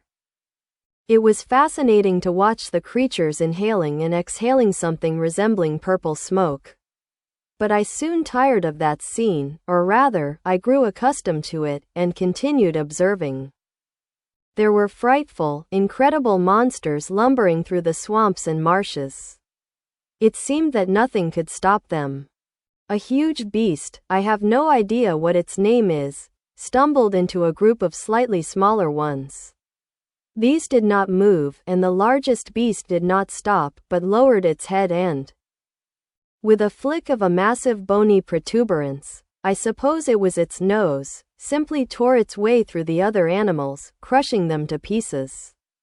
The damp ground was strewn with blood, intestines, and other such things. As parts of the animals fell to the ground, peculiar beasts with 6 legs and jaws like 2 shovels emerged from the water and swallowed all the food they found. Then went looking for more. One of them had fallen on something like a log, breaking a leg. The others rushed in and ate it alive, leaving only the bones as evidence of what had happened. But soon the bones were covered with leaves that grew, blossomed, and withered, falling to the ground and becoming, millions of years later, a coal seam. As for the animal bones, when they were found, they became a source of wonder. The world kept turning, now at a faster pace, because things were developing more rapidly. Lama Mingyar Dondup flipped another switch and nudged me in the ribs with his left elbow, saying, "Lobsang. Lobsang, are you really awake? You must see this. Stay awake and watch." What appeared could be called a painting, but 3-dimensional. It was possible to stand behind it without any apparent effort. The Lama nudged me in the ribs again and pointed to the purple sky. A silver trail was visible, and a long, silver tube, closed at both ends, began to descend slowly. Finally, it broke free from the purple clouds and hovered several meters above the ground. Then, as if it had made a sudden, momentous decision, it gently settled onto the Earth's surface. For a few minutes, it remained motionless. It gave the impression of a weary animal, looking around before leaving its safe haven. Finally, the creature seemed satisfied, and a large metal section fell from the side and hit the ground with a thud. Through the opening emerged a number of peculiar creatures who looked around. They were roughly twice the height of a tall man and twice as wide, but appeared to be covered by some kind of garment that concealed them from head to toe. The portion where their heads would have been was entirely transparent. We could make out their stern, autocratic-looking faces. They seemed to be studying a map and taking notes. Finally, they concluded that everything was in order, and one by one they dropped down onto the metal piece they had thrown to the ground, which was still attached to the ship's side. As I mentioned, these men were covered by some kind of protective covering or garment. One of them, I assumed they were men, though it was difficult to be sure, given the smoke and how hard it was to see through their transparent helmets, stepped off the large metal plate and fell face first into the swamp. Almost before he hit the surface, some repulsive-looking creatures burst out of the vegetation and attacked him. His companions wasted no time in drawing some kind of weapon from their belts. The man was quickly dragged back onto the metal plate, and it was observed that his body wrappings were badly torn, apparently by animals, and that blood was flowing. 2 of the men carried him to the craft, and several minutes later they reappeared, carrying something in their hands. They stood on the metal plate, pressed a button on an instrument, and a flame emerged from a pointed nozzle. All the insects that had reached the plate were incinerated and swept away from the metal plate, which then rose again, rejoining the craft. The men operating the flamethrowers moved cautiously around the craft, projecting flames onto the ground and scorching a swath of land to one side. Then they changed the direction of the flames and hurried to follow the other men who had ventured into a forest of ferns. These ferns were as tall as large trees. And it was easy to follow the men's progress because they seemed to have some kind of cutting device that swung back and forth, slicing the ferns almost at ground level. I decided to see what they were doing. I got up from my seat and moved a little to the left. From there I had a better vantage point and could see that the men were apparently advancing toward me. Leading the way were two men holding something that slid along, cutting through all the ferns in its path, and which appeared to have a rotating blade. They soon made their way through the fern forest and found themselves in an open space where a number of animals were gathered. The animals spotted the men, and the men looked at the animals. One man decided to test their aggression. He pointed a metal tube at them and pulled a small trigger.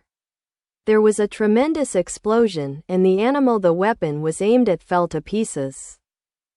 It reminded me of a monk who had fallen from a mountaintop, his remains scattered about. There was no trace of the other animals, they sped away. It's best if we move forward a little, Lobsang. We have a lot of ground to cover, and we'll be advancing about 1,000 years. The Lama flipped one of the switches, and the globe began to spin like a whirlwind. Finally, it returned to its natural rotational speed. This is the most opportune moment, Lobsang. It is best that you observe carefully, because we will be able to contemplate the way in which these caverns were built. We examined the scene very carefully and saw a chain of very low hills. As we approached, we realized they were rocks covered in a mossy green material, except for their tops, which were bare. To one side, we saw some strange houses that looked like hemispheres. If you cut a ball in half and place the cut half on the ground, you'll get a general idea of the shape of these structures. We looked at them and observed people moving around, dressed in a form-fitting material that left no doubt as to their sex. But now they had removed their transparent helmets and were talking amongst themselves. Evidently, many arguments had broken out. Apparently, one of the men was the leader. Suddenly, he issued some orders, and a machine emerged from one of the shelters and moved toward the rocky outcrop. One of the men stepped forward and sat on a metal seat at the back of the machine. Then it moved forward, emitting something from tubes located all along its front, back, base, and sides. As the machine slowly moved forward, the rocks melted and began to shrink. The machine emitted a broad light, so we could see that it was drilling a tunnel through the rock. It continued moving forward, and then began to travel in a circle. In a few hours, it had excavated the large cavern we had entered at the beginning. It was immense, and we observed that it was actually a barracks or hangar for some of the machines that were constantly hovering over the place. This whole scene was extremely disconcerting to us. We forgot about time and whether we were hungry or thirsty, and just kept watching. When the large chamber was finished, the machine followed a path that seemed to have been marked on the floor, which became one of the passageways. They continued operating out of sight, but then other machines appeared, excavating corridors and rooms of varying sizes. The machines seemed to melt the rock and then carve their way through again, leaving a surface as polished as glass. No dust or debris remained, only this gleaming surface. As the machines performed their task, crews of men and women entered the rooms carrying box after box that seemed to float in the air. Clearly, no effort was required to lift them. A supervisor standing in the center of a room indicated where each box should be placed. When each room had received its full complement of boxes, the workers began unloading some of their contents. There were strange machines and all sorts of curious objects, among which I recognized a microscope. I had once seen a very crude one, because Germany had given one of these instruments to the Dalai Lama. We noticed a fight breaking out, as if some of the men and women were fighting against others, with shouting and gesticulating wildly. Finally, a group climbed into one of the vehicles hovering overhead without saying goodbye or anything of the sort. They got in, a door closed, and the craft flew away. A few days later, we counted the days according to the speed of the balloon we were observing. A number of craft returned and hovered over the camp. Then the bottoms of the craft opened, and objects began to fall out. We saw people running desperately, trying to get away from where the objects would land.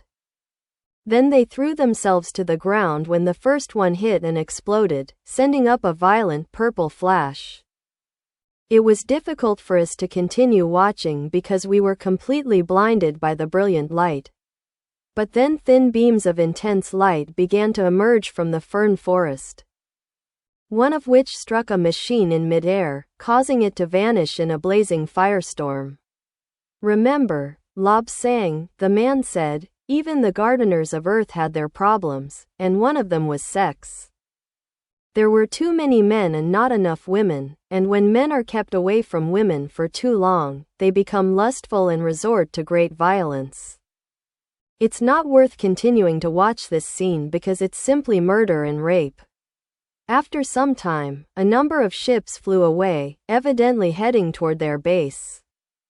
Another ship orbiting the globe at a high altitude.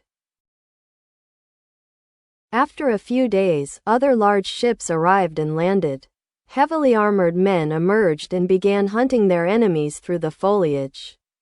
They shot everyone they saw without question, if they were men. Women were captured and taken to one of the ships. We had to stop because hunger and thirst were becoming too pressing. We ate our tsampa and drank water.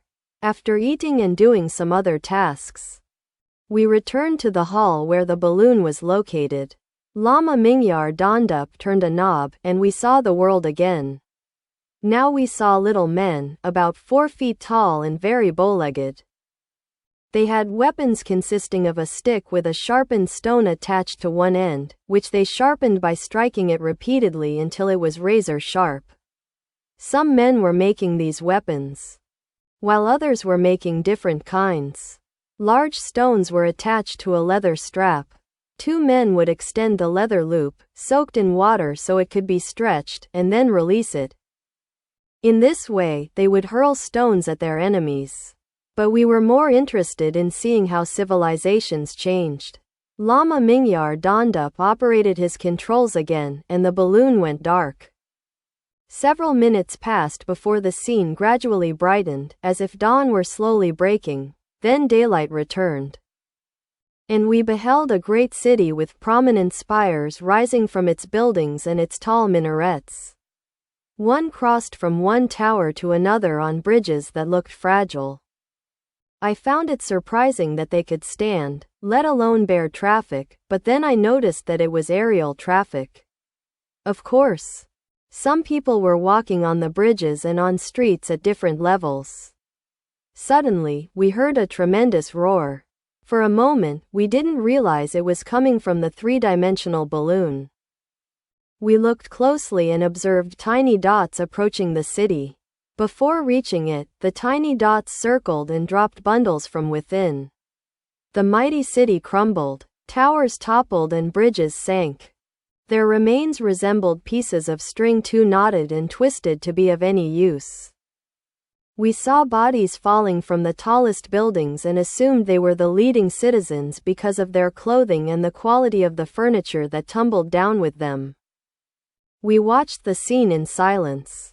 Another cloud of small, dark dots appeared from the opposite direction and attacked the invaders with unprecedented ferocity.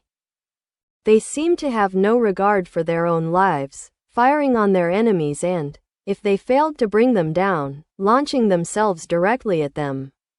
I would say they were large bombers. The day ended, and night fell over the scene, illuminated by great flames as the city burned. Fires broke out everywhere. On the other side of the globe, we could see entire cities ablaze. When the dawn's light illuminated the scene with the rays of a blood-red sun, we could only make out mounds of rubble, piles of ash, and twisted metal. Lama Mingyar Dondup said, "Let's go a little further." We don't need to see all this, Lobsang, because you yourself, my poor friend, will witness it before your life on this earth ends. The globe that was the world continued to spin. From darkness it passed to light, and from light to darkness. I had forgotten how many times the globe spun, or perhaps I never knew. Finally, the llama engaged the controls again, and the rapidly spinning globe slowed its rotation to a normal pace. We looked carefully to one side and then to the other, and then we noticed some men carrying pieces of wood as if they were being roasted. Horses dragged them along, furrowing the ground. And we saw buildings fall, one after another, sinking into the furrows opened by the plow. Day after day they continued plowing until traces of civilization remained in that area. Lama Mingyar Dondup addressed me. I think that's enough for today, Lobsang. Otherwise, our eyes will be too tired for tomorrow. And we must contemplate this scene because it will repeat itself again and again until finally, warlike warriors come and exterminate virtually all life on earth. Therefore, let's eat something and retire for the night. I looked at him in surprise. Is it night, master? I asked. How will we know what time it is?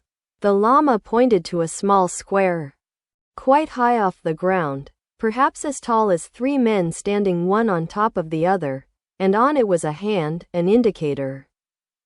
On what appeared to be a tiled background were divisions of light and darkness. Now the hand pointed to a spot between the brightest light and the deepest darkness.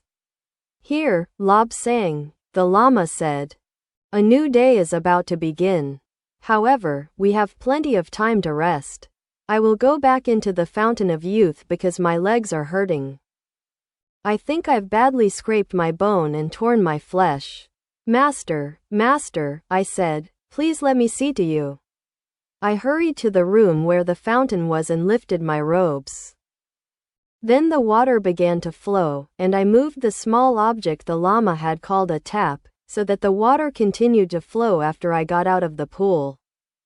Then I turned another tap through which the llama had told me a medicinal paste flowed that dissolved quickly in the water. The llama sat on the edge of the pool and then put his legs in the water. Ah, he exclaimed, this seems better. It's a great relief, Lobsang. Soon my legs will be healed, and one day we will be able to speak of this pool with wonder. I rubbed his legs vigorously. Small pieces of scar tissue began to peel away until they disappeared completely, and his legs look normal again. Now you look better, sir, I said. Does that seem sufficient? Yes. I'm sure it is sufficient. We won't be staying here in the middle of the night, will we? Now let's look for food. He got out of the pool. I turned the large wheel that somehow drained all the water. When the pool was empty, I moved the tap so the water could finish washing away any remaining bits of scar tissue. After doing so, I turned the taps off again and went to find the llama. That's enough for today, Lobsang, my guide said. I would prefer tsampa and water for our supper. Then we'll go to sleep. We'll eat better in the morning. We sat on the floor in the usual lotus position and ate tsampa using spoons. We considered ourselves extremely refined, for we didn't eat it with our fingers, but used a civilized implement that, according to the illustration in one of the books, was called a spoon. But before I finished supper, I fell back, completely forgetting the world. I fell into a deep sleep again, and the world kept turning. Chapter V. I sat up suddenly in the darkness, wondering where I was. As I did, the light came gradually, but not like when lighting a candle, when one passes quickly from darkness to light. This time the light came like dawn, slowly, so that my eyes suffered no strain. I could hear Lama Mingyar Dondup performing some task in the kitchen. He called me and said, I am preparing breakfast.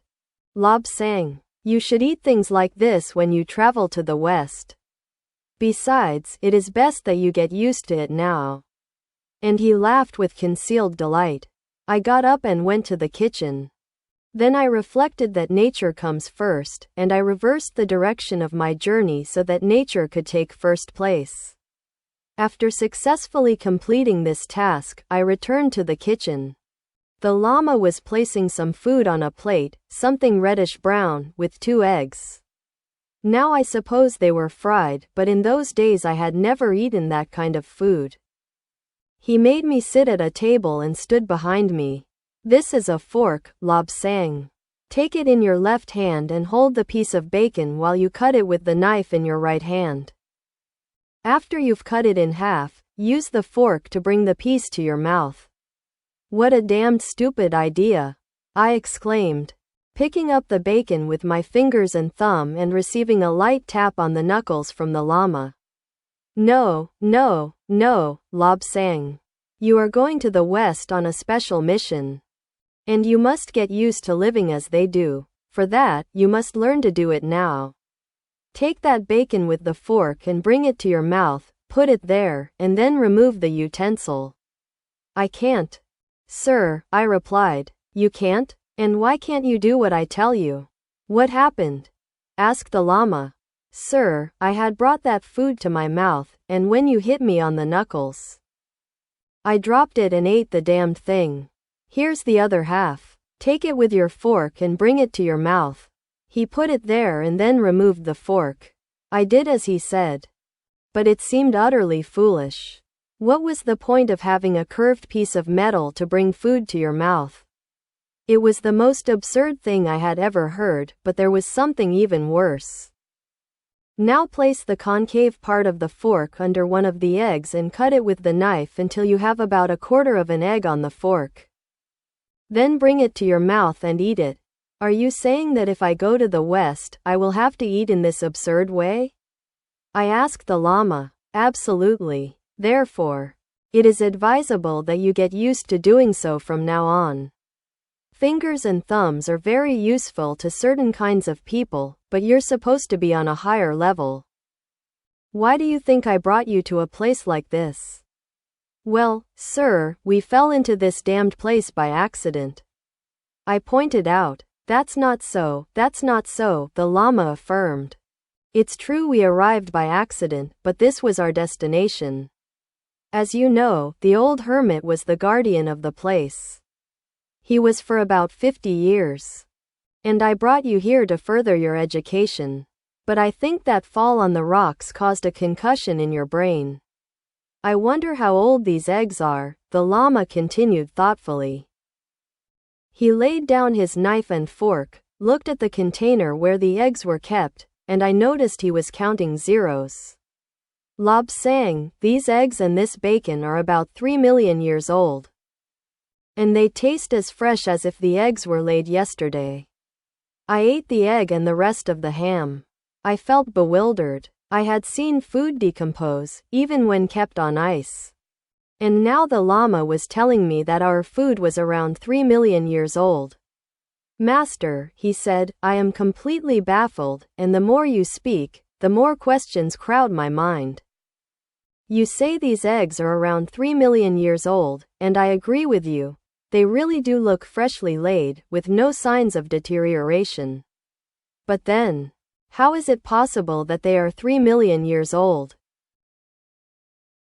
Lobsang, said the llama, a highly abstract explanation would be necessary to satisfy your concern regarding some of these matters. But let us examine things in a way that, while not strictly accurate, will give you some idea of what I mean. Suppose you have a quantity of bricks.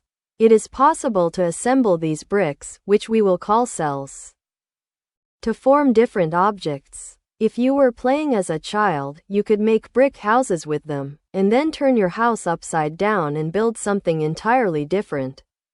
Well, bacon, eggs, or anything else are composed of tiny bricks, tiny cells that enjoy endless life because matter cannot be destroyed. Otherwise, the entire universe would cease to exist. Nature arranges for these special bricks to take a form that represents bacon, and others that represent eggs.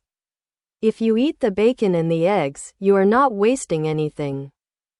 Because over time these substances pass through your body, undergoing chemical changes along the way, and eventually are released into the earth, where they nourish the plants that grow. Perhaps later a pig or a sheep will come along and eat the plants, and in turn, they will grow. Therefore, everything depends on those building blocks. Those cells. You can create oval cells, and we'll say that's their natural type, which allows a person to develop a well-formed, slender, and perhaps tall figure. Because oval cells are all oriented in a single direction. But let's suppose we're talking about a man who likes to eat, who eats much more than he needs. Because one should only eat until immediate hunger is satisfied. This man eats for the pleasure of eating, and as a result, his oval cells become round due to the excess food, taking on the characteristics of fat. Of course, when it's oval, it has a certain length, and when it becomes round, without increasing its capacity, that length is slightly less. For this reason, our fat man is shorter than if he were thin.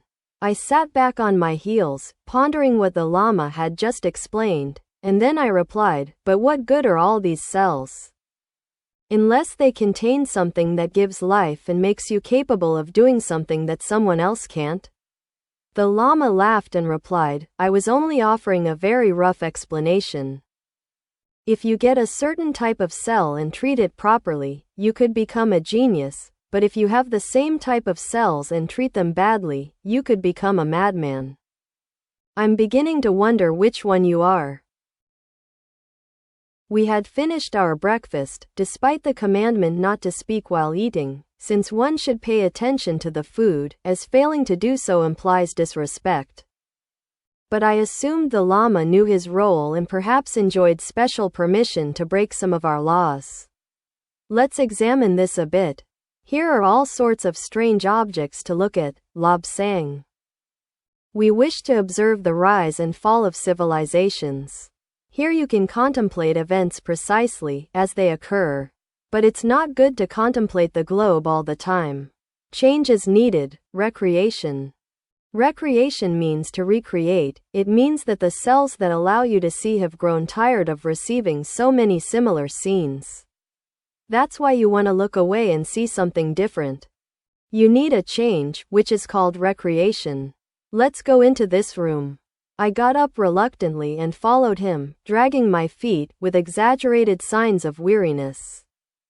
But Lama Mingyar Dondup knew all these tricks, for he had probably done the same to his guide. When I reached the door, I was about to turn around and escape.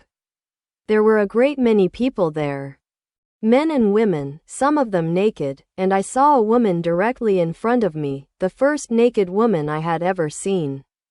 I prepared to flee after apologizing to the lady for violating her privacy. But Lama Mingyar Dondup placed his hands on my shoulders and burst out laughing so hard that I could barely speak. Lobsang, Lobsang. The expression on your face is worth all the hardships we experienced on this journey. These people have been preserved. They once lived on different planets. They were brought here, alive, to serve as specimens. They are completely alive, make no mistake about it. But, Master, how is it possible that they are alive after 1 million or 2 million years? Why haven't they turned to ash? This is again a momentary suspension of vital functions. These beings are in a kind of invisible cocoon that prevents any of their cells from functioning. But you will have to come and examine these figures, men and women, because you are destined to work extensively with women. You will study medicine in Chungking. And later there will be many of them among your patients. Consequently, it is best that you begin to get to know them now. Here, for example, is a woman who was about to give birth to a child. We could revive her and bring the child to term, to contribute to your training, for what we are bringing into being is of the utmost importance, and if it is necessary to sacrifice 1, 2, or 3 people, it is worthwhile if in this way the world and its millions of inhabitants can be saved. I looked up again and felt myself blushing deeply at the sight of the naked women. Master, there's a completely black woman there. But how is that possible? Can a woman be entirely black? I must confess that your astonishment surprises me. There are people of many different colors: white, tan, brown, and black. And in some worlds there are blue and green people, depending on the type of food their parents and ancestors used to eat. It depends on a secretion in the body that causes the coloration. But come and examine these people. The Lama turned and left me, entering an inner room. I was left with these people who were neither dead nor alive. I tentatively touched the arm of the most attractive woman, and it wasn't ice cold but reasonably warm. Very similar to my own temperature, except that my temperature had risen considerably in those last few minutes. An idea occurred to me. Master, I have an urgent question for you. Ah, Lobsang, I notice you've chosen the most beautiful woman of the whole lot. Well, allow me to admire your good taste. We wanted the best because some of the old hags, worthy of a museum, are disgusting. For that reason, the people who planned this collection chose the most beautiful. But what is your question? He sat down on a bench, and I did the same. I asked him, how do people grow? How do they come to resemble their parents? Why don't they resemble a horse or any other creature? People are composed of cells. At a very early age, the cells that control the body receive the imprint of the parent's character and general appearance. Consequently, these cells possess an absolute memory of what they should resemble. But as one ages, each cell forgets a little of what the model should be. The cells, so to speak, wander away from the primitive cellular memory. For example, you may have a woman just like the one you are observing, and it is possible that she has not been awakened, so that her cells blindly follow the pattern of the previous cell. I am telling you all this as simply as possible. You will learn more about it in Chokpuri and then in chunking. Every cell in the body possesses an accurate memory of what it should resemble when it is in good health. As the body ages, the memory of the original pattern is lost, or it becomes impossible, for some reason, to follow the exact pattern. Consequently, there is a slight divergence from the primitive cells, and then, once the original pattern has been abandoned, it becomes increasingly easy to forget what the body should resemble. We call this process aging, and when a body can no longer follow the exact pattern marked in the cells, we say that things have deteriorated and the body is mentally ill. After a few years, the change becomes more and more pronounced and, finally, the person dies. But what about people who get cancer? Why do they get to that point? I asked. My guide replied, I mentioned the cells that forget which pattern they should follow. They don't remember the one that should have been imprinted while the baby was forming, but we say that when a person gets a certain type of cancer, the memory cells become distorted and order new growth to occur, when it shouldn't. As a result, a large mass originates in the human body that interferes with other organs, perhaps displacing them and, in some cases, destroying them. But there are different types of cancer. Another is one in which the cells that should regulate, but, wear out. The cell is exhausted. It has done its part of the job, which is to maintain the body, so that it can continue to exist. But the cell has forgotten the pattern for growth, if you prefer to put it that way, and in doing so, it makes assumptions and builds new cells at a frantic pace, or else the body soon dies. For example, if the parents weren't compatible and acid is generated, yes, we have normal and abnormal cells. Then you'll understand what a marvelous thing a human body is. But first, examine one of these people, especially the women. Here is the book that shows what a woman is like inside and out. If the person is going to be an attractive woman, her memory cells, that is, the ones that carry the instructions to reproduce the body's cells exactly as they were before, are well ordered. Then we must make sure that the mother has a sufficient amount of the right food, that she doesn't suffer from shocks, and so on. And, of course, It's not usually advisable to have relations when a woman has reached the 8th month of pregnancy, as it can disrupt her entire balance. Now I must record in writing what we are doing here and how we came in. Furthermore, I must make conjectures about how we will leave. But, Master, I said with some exasperation, what's the point of writing it down if no one ever comes here? Oh, people come, Lobsang, they do come, indeed. The ignorant say their ships are UFOs. They come here and during their stay remain in rooms above this one. They come to receive messages and report what they have discovered. These people are the gardeners of Earth, who possess a vast store of knowledge, but, over the centuries, they have somehow deteriorated. In the beginning, they were absolutely godlike beings with almost unlimited power, capable of doing practically anything they wanted. But later, the chief gardener sent some of them to the earth that had been formed. I have already spoken about this, and then the gardeners, traveling at a speed many times greater than that of light, returned to their base in another universe.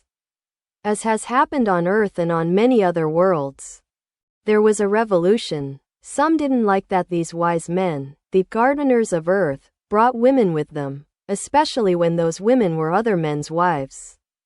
Inevitably, disputes arose, and the gardeners split into two factions, which I would call the righteous faction and the outcasts. The latter felt that, given the great distances they traveled and the arduous tasks they performed, they were entitled to sexual pleasure. So, when they couldn't get women of their own race to travel with them, they went to Earth and chose the largest women they could find. Things didn't turn out entirely pleasantly because, physically, the men were too large for the women. Thus, the faction that had arrived on Earth quarreled and split into two groups, one of which went to live in the East and the other in the West. Employing their vast knowledge, they constructed nuclear weapons based on an explosive that operated using the principle of the neutron and the laser beam. Then, each group launched incursions into the territory of the another, always with the intention of stealing, perhaps the better term would be kidnapping, the women of his opponents. The incursions provoked reprisals, and their great ships crisscrossed the globe incessantly. A typical historical scenario unfolded. Driven by desperation, the smaller faction, the one in the correct position, dropped a bomb on the area inhabited by the faction in the wrong one.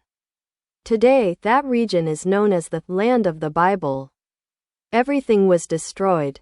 The desert of today was once a shimmering sea, with many ships sailing its surface.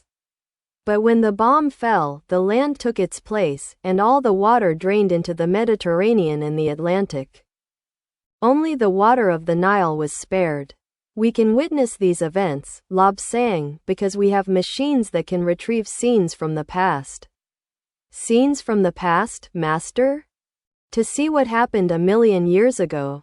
It doesn't seem possible. Lobsang, everything is vibration, or, if you prefer, if you want it to sound more scientific, we'll say that everything has its own frequency. Therefore, if we are able to find the frequency, and we can, of these events, it is possible to capture them and make our instruments vibrate at a higher frequency. In this way, they will quickly capture impulses emitted 1,000,000 years ago. If we then reduce the frequency of our machines and match it to the frequency originally emitted by the sages of antiquity, we will be able to see exactly what happened. It is too soon to explain everything, but we are traveling in the fourth dimension, so we can reach an object of the third. Then it will be possible for us to truly contemplate everything that happened. We will laugh out loud at some of the versions that appear in history books, and we will compare those works of fiction with what actually occurred. History books are a real crime because history distorts what happened and leads to errors. Here are the Lobsang machines in the other room, and we can see what people called the Great Flood and what people called Atlantis. But, as I pointed out to you, Atlantis is just a term that designates the lands that sank in certain areas of Turkey and Japan.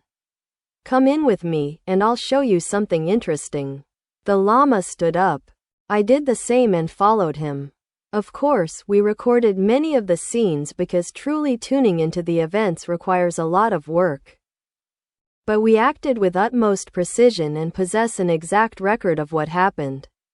Now, he fiddled with some small reels that were lined up against a wall. Now look.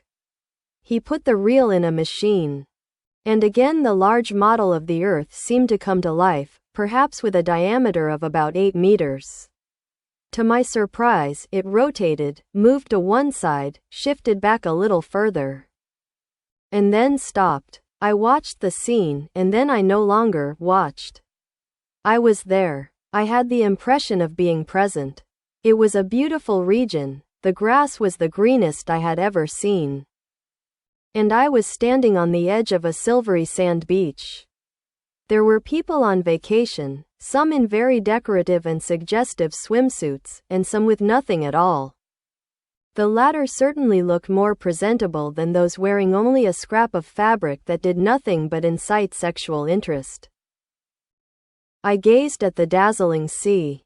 It was blue, the blue of the sky, and the day was calm. Small sailboats engaged in friendly races to see which was the fastest or the best steered. And then, suddenly, there was a tremendous explosion, and the earth tilted where we stood, and the sea receded. Before us, only the seabed remained visible. Next, we were overcome by a most peculiar sensation. We felt ourselves being lifted rapidly into the air, not only us, but the earth as well.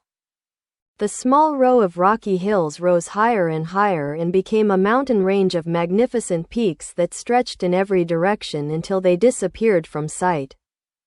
It seemed to me that I was standing on the very edge of a section of solid ground, and when I looked down cautiously and fearfully, I felt stomach pains.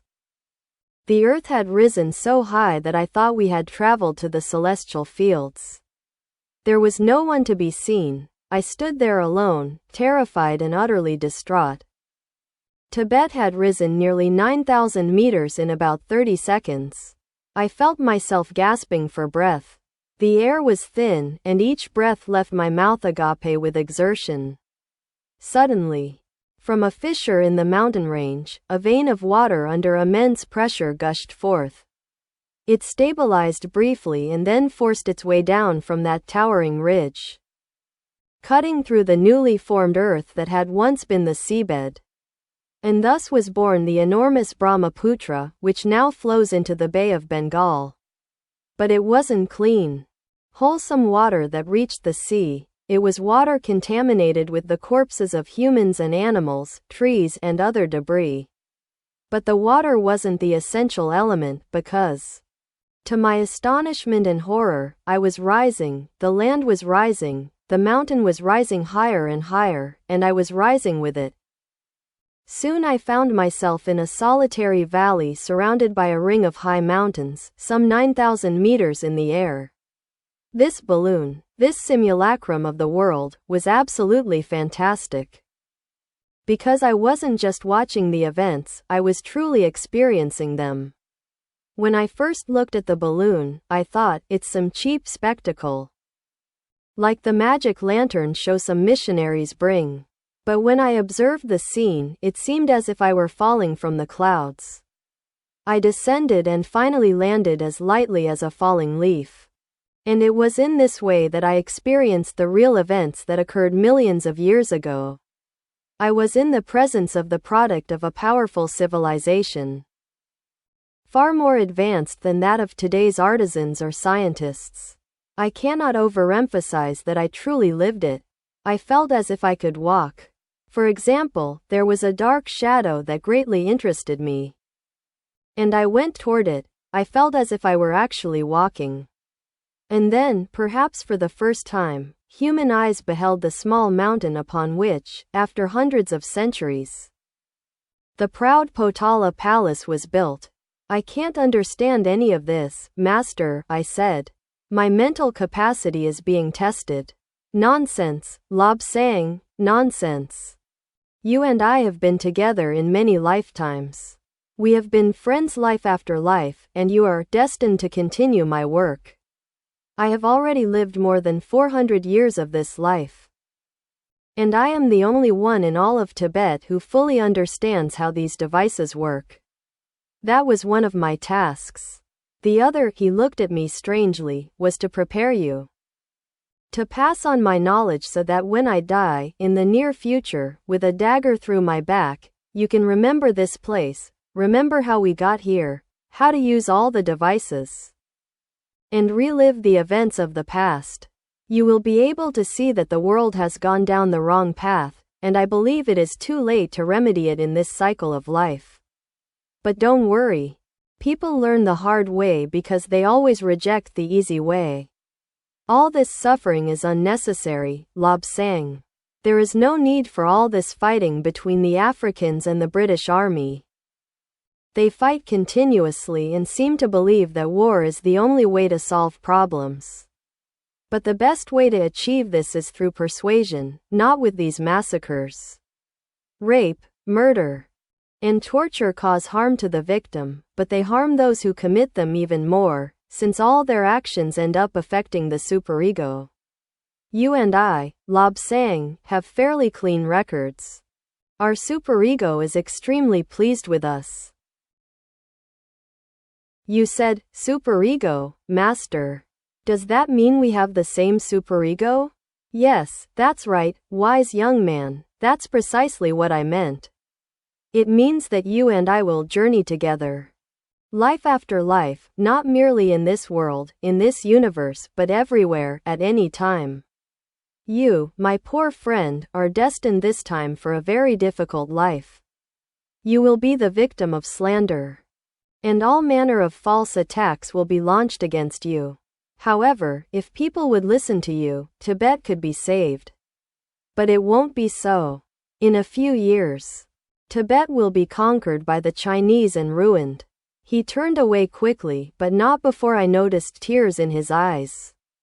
I went to the kitchen and returned with a glass of water. Master, I said, I would like you to explain how these items don't spoil. Well, look at the water you are drinking right now. How old is water? It can be as old as the world. It doesn't go bad, does it? Things only go bad when they are treated incorrectly. For example, suppose you cut your finger and it begins to heal. Then you cut it again and it begins to heal. You cut it again and once more it begins to heal, but not necessarily in the same way as before. The regenerating cells have become confused. For they began to grow according to their intrinsic blueprint, and then they were cut again. They begin to grow again according to their intrinsic blueprint, and so on. Eventually, the cells forget the blueprint they should follow and instead grow into a huge mass. This is cancer. Cancer is the uncontrolled growth of cells in places where they shouldn't be. If each of us received proper instruction and exercised full control over our bodies, no cancer would occur. If it were noticed that cells were growing incorrectly, the body could stop the process in time. We preached sermons on this subject in different countries. And people laughed uproariously at these natives of an unknown land who dared to teach them something. They called us bums, yes, bumpkins, the most despicable beings that exist. We may be bumpkins. But in time that word will be an honor, a sign of respect. If people would listen to us, we would cure cancer and tuberculosis. You suffered from tuberculosis, Lobsang, remember that. And I cured you with your cooperation, for without it I could not have done so. We remained silent, in a state of spiritual communion.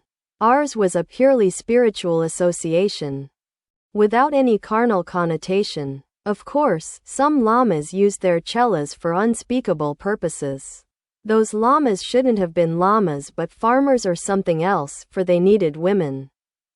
We didn't need them, just as we didn't need a homosexual association. Ours was a purely spiritual relationship, like the merging of two souls who embrace each other in spirit and then part, feeling refreshed and endowed with new knowledge. Currently, the prevailing belief is that sex is the only thing that matters. This is selfish sex, not for the perpetuation of the species, but simply for pleasurable sensations. True sex is what we experience when we leave this world, the communion of two souls. When we return to the superego, we will experience the greatest emotion, the ultimate joy. Then we will understand that the hardships we endured on this cursed earth were solely intended to eliminate our impurities, to expel our erroneous thoughts. In my opinion, the world is too difficult, and human beings have degenerated to such an extent that they cannot endure hardships or learn from the lessons they offer. Instead, they grow ever worse, more perverse, and vent their resentment on small animals. It's a great shame, because cats, for example, are known to be the eyes of the gods. Cats can go everywhere, and nobody pays attention when a cat is sitting with its front paws folded, its tail neatly curled around its body, and its eyes half closed. People think it's resting. But that's not quite right. The cat works by transmitting everything that happens. Your brain can see nothing without your eyes. Your brain can't make a sound without your voice. And cats are another extension of the senses left by the gardeners of earth to know what was happening here. In time we will be grateful for this. In time we will understand that cats have saved us from many fatal mistakes. It's a shame we don't treat them more gently, isn't it? Chapter 7, Lobsang. Lobsang. Come, then. We have some work to do. I got up so hastily that I kicked my shoes, or rather, my sandals. In Tibet there are no shoes. Everyone wears sandals, or if they have to ride a horse for a long time, boots that come up to their knees. Anyway, my sandals flew across the floor, and I slid in the opposite direction. I reached the Lama, who said to me, "Now we will have to do a little history. Real history. Not the rubbish recounted in books, where reality must be altered to avoid upsetting any man in a position of power." He led me into what we had come to call the Hall of the World, and we sat in the corner where the console stood, which was truly a marvel. This simulation of the world seemed larger than the room that contained it, which would seem impossible.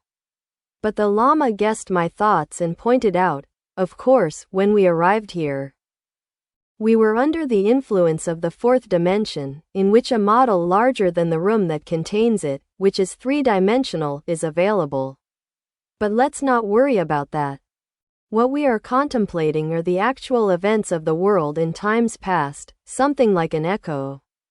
If you make a loud noise in an echo chamber, it will return to you. Well, that will give you a very succinct idea of what happened. It's not strictly accurate, of course, because I'm trying to explain to you on the three-dimensional plane what occurs in the fourth and fifth dimensions. Therefore, you must trust your senses regarding what you see, and what you witness will be entirely accurate. He turned again and stated, "We have seen the formation of the world and the first creatures, the hominids, who were brought to earth. Let us now begin the next stage." The room went dark, and I felt myself falling. Instinctively, I grabbed the Lama's arm, and he placed his on my shoulders. "Everything is fine, Lobsang. You are not falling. It is simply that your brain is adapting to the four dimensions." The sensation of falling stopped, and I found myself in a terrifying world inhabited by enormous animals, uglier than anything I had ever known. Great beasts flew through the air, flapping their wings amidst dreadful noises that sounded as if they were being scraped by old, unoiled leather. Their wings could barely support their bodies. All these animals flew around and occasionally landed on the ground to pick up a piece of food that some other animal had dropped. But once they landed, they stayed there, as their wings were insufficient to allow them to take to the air again, and they also lacked legs to help them walk. In the swamp to my left, indescribable noises filled me with dread. I felt ill because of the fear I experienced. Very close to me, a head emerged from the mud at the end of a long neck, some 6 meters in length. There was much fighting underwater before the animal crawled ashore. Its body was round and it had a pointed tail, creating a certain balance with the shape of its neck and head. As I watched it, afraid that it, in turn, might look at me, I heard a horrible crashing and cracking, as if some great object were forcing its way through the jungle, splitting trees in the same way we might break a blade of grass. When it appeared, I could see the largest beast I had ever seen. The Lama said, "Let us fast forward a century or two and witness the moment when the first human beings appeared." I felt as if I were dozing, for when I looked at the balloon again, I was upon it. I was in the balloon, I was part of it. At that moment, I observed some horrible-looking creatures marching. There were 6 of them, their foreheads flattened, their necks practically non-existent, and each carrying a tree branch as a weapon, tapered to a point where it could be grasped at one end. At the other end was a tight knot, making it stronger. These creatures advanced in a line. One of them, a woman, was nursing a baby. They made not the slightest noise, even though they were traversing swampy terrain. There was no splashing and complete silence reigned. I watched them as they disappeared and fell asleep once more. When I awoke, I saw a marvelous city built of gleaming stones of different colors.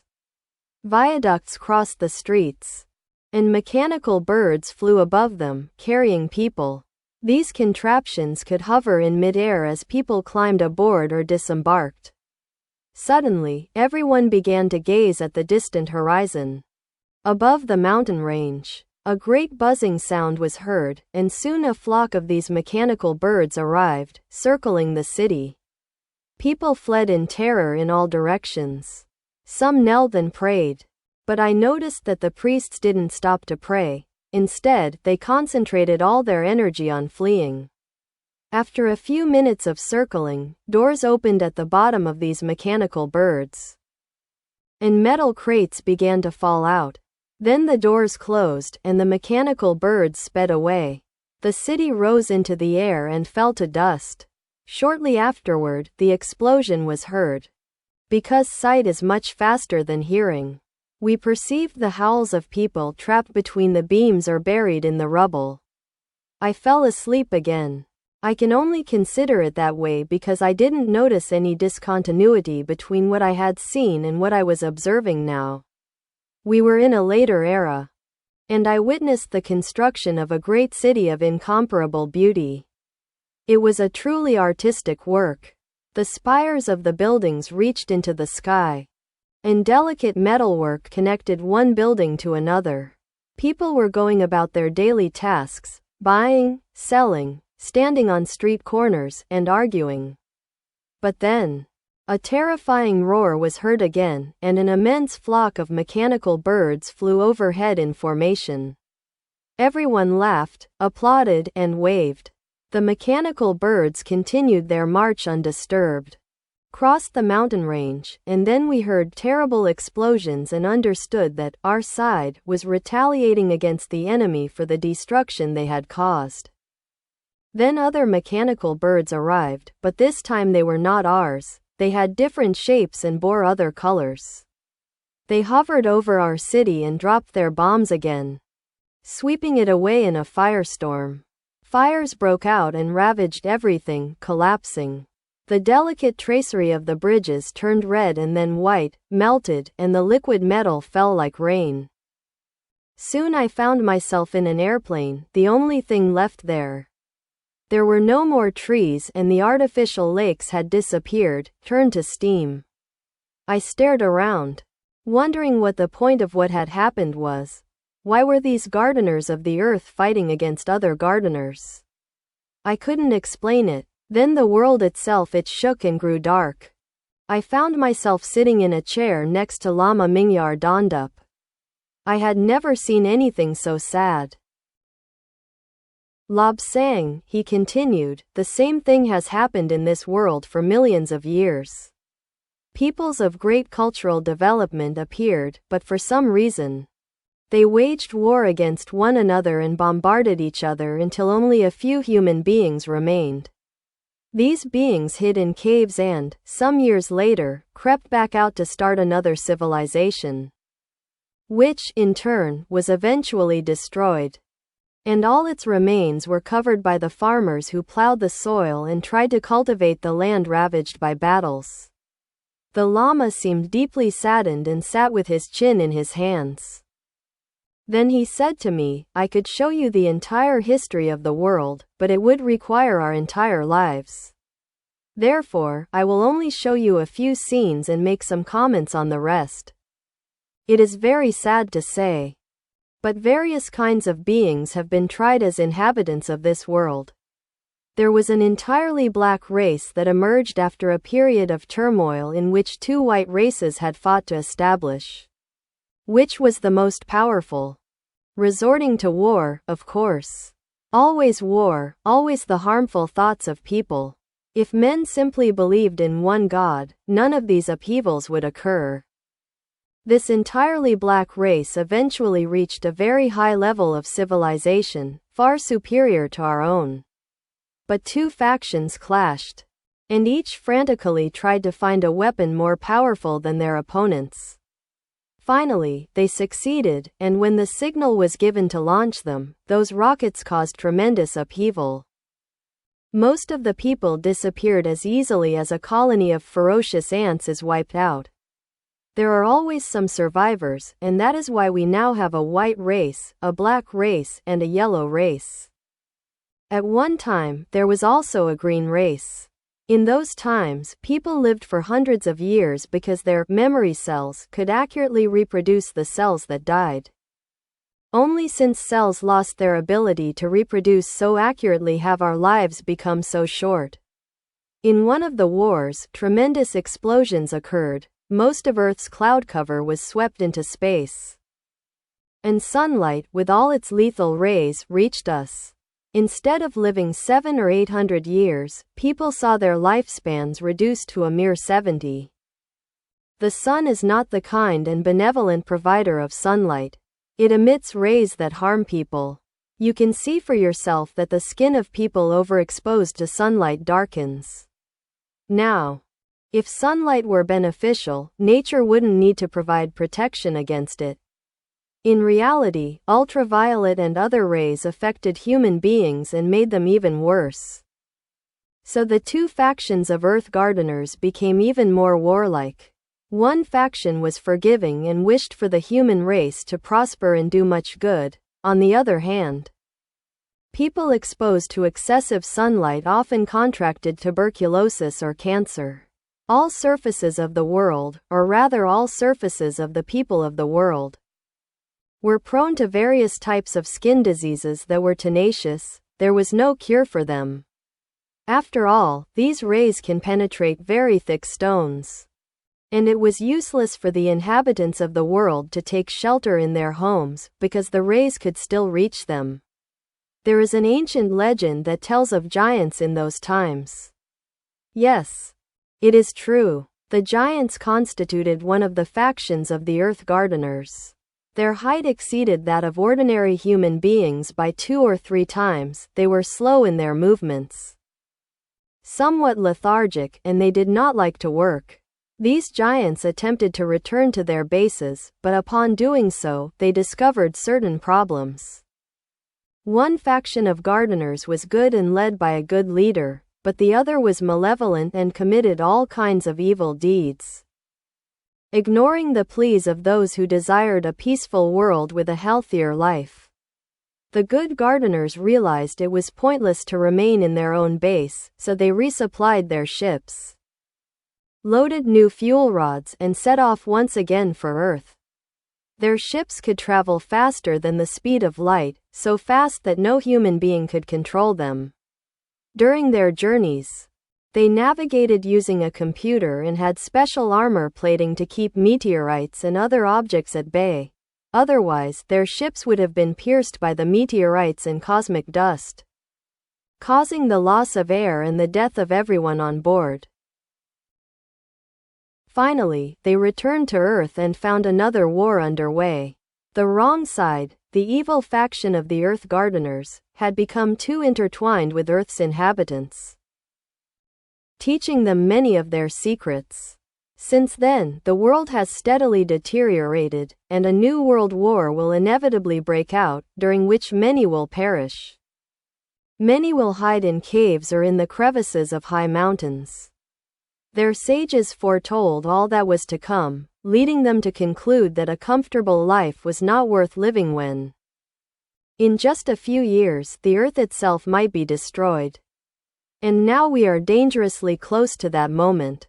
I listened to everything he explained and then reminded him. The chief futurist told me I'm going to have a terrible life, a truly difficult one. Now, how will that possibly help the world? The Lama replied, yes. Everything the chief astrologer said will come to pass. It is true that you will go through extremely difficult times when all hands will be raised against you. But always remember that you will succeed in what you are doing, and when you leave this world, you will not be adrift on the astral plane, but will ascend to a much higher level. You will certainly not return to Earth. I am not sure that the time has come to explain to you everything that will happen here, but, nevertheless, let us look at some events from the past. However, I think we should eat first, because these three-dimensional representations are tiring, and one loses track of time. We stuck to our food, tsampa, and drank cold water. But on that occasion, the Lama said, you will have to get used to different foods, because in other parts of the world there are some pre-cooked foods, hermetically sealed in cans. As long as the seals remain intact, the food is edible, no matter how long it's stored before eating. Of course, the cans must be kept at a cold temperature to prevent spoilage. Nowadays in the West, they use what are called ice boxes, large boxes with ice surrounding the cans of food. After a few days, the boxes should be opened to see how much ice has melted. If a significant amount has melted, the box should be refilled with fresh ice. However, you can always tell when the food has spoiled because the cans bulge, revealing that the decomposition gas is exerting pressure from within. In that case, they should be thrown away, as there is a risk of poisoning. Now let's clean our bowls and look once more at this world of which we are a part. The Lama stood up and rubbed the bowls, removing the remaining traces of the tsampa. Then he walked over to a small pile of sand, took a handful, and wiped his bowl with it. I imitated him, thinking how awful it was to have to wash the dishes every time they got dirty. I wondered why no one had invented something to hold food that could be discarded after eating. I thought of all the monks and lamas, busy with their handfuls of fine sand. Yet, this method is much more hygienic than washing a wooden bowl. For it is obvious that moisture will seep into its crevices. Suppose our bowl held some juicy fruit, we eat it, and a little juice remains. If we wash the bowl, we saturate the wood with moisture, and the juices penetrate. No, it is clear that, until a better system is available, fine sand is far superior to water. Since when do you think this world has existed, sir? The Lama smiled. Well, you've seen part of it, and I think we should see more of the world in the past, present, and future. Don't you think? We walked slowly toward the great hall where the world simulation was located, waiting for someone to use it. Lobsang. You know, we all tend to believe that this world has always existed. However, in reality, the universe is being destroyed right now. It has been categorically proven that all worlds are moving away from each other. Now, the best way to explain this is to point out again that time in this world is artificial. True time is space-time. Do you remember those fuses I showed you, the ones that could be thrown against a hard surface, and whose tip would burst into flames? Well, if you were a god in space, the birth, life, and death of this world or any other would resemble the collision of that fuse. First, the friction of its tip against something hard generates heat. The tip bursts into flames, And then the flame dies. The head of the fuse remains red hot, but it cools rapidly, transforming into a burnt black mass. That was the process of Earth, as it was of the other planets.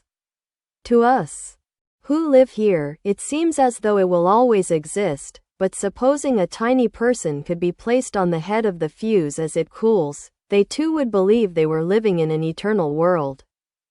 Do you see what I am getting at? Yes, sir, I understand. A Lama who had attended a prestigious school in Germany told me that the analogy of a fuse is apartment. He used virtually the same words as you, but added that after several million years the head of the fuse, that is, the world, would reach about 11 million degrees Celsius. Because a certain temperature is needed before the hydrogen in the atmosphere can be converted into carbon, oxygen, and several other elements, all of which are essential for the formation of a world. Furthermore, that Lama told me that before the end of the universe, the globe of the world will inflate. That's absolutely accurate. You must remember that in the West they know nothing of these things, because they don't have anything like what we have here. The instruments that super scientists built perhaps 1 billion years ago to last that long or longer. These machines have remained here for hundreds and thousands of centuries until someone came along who knew how to use them. I know how to operate them, Lobsang, and I will teach you how they work. Since you will have a difficult life, it is necessary that you know what the world is really like. With that knowledge, you will return to Patra, and it will be easier for you to help other worlds.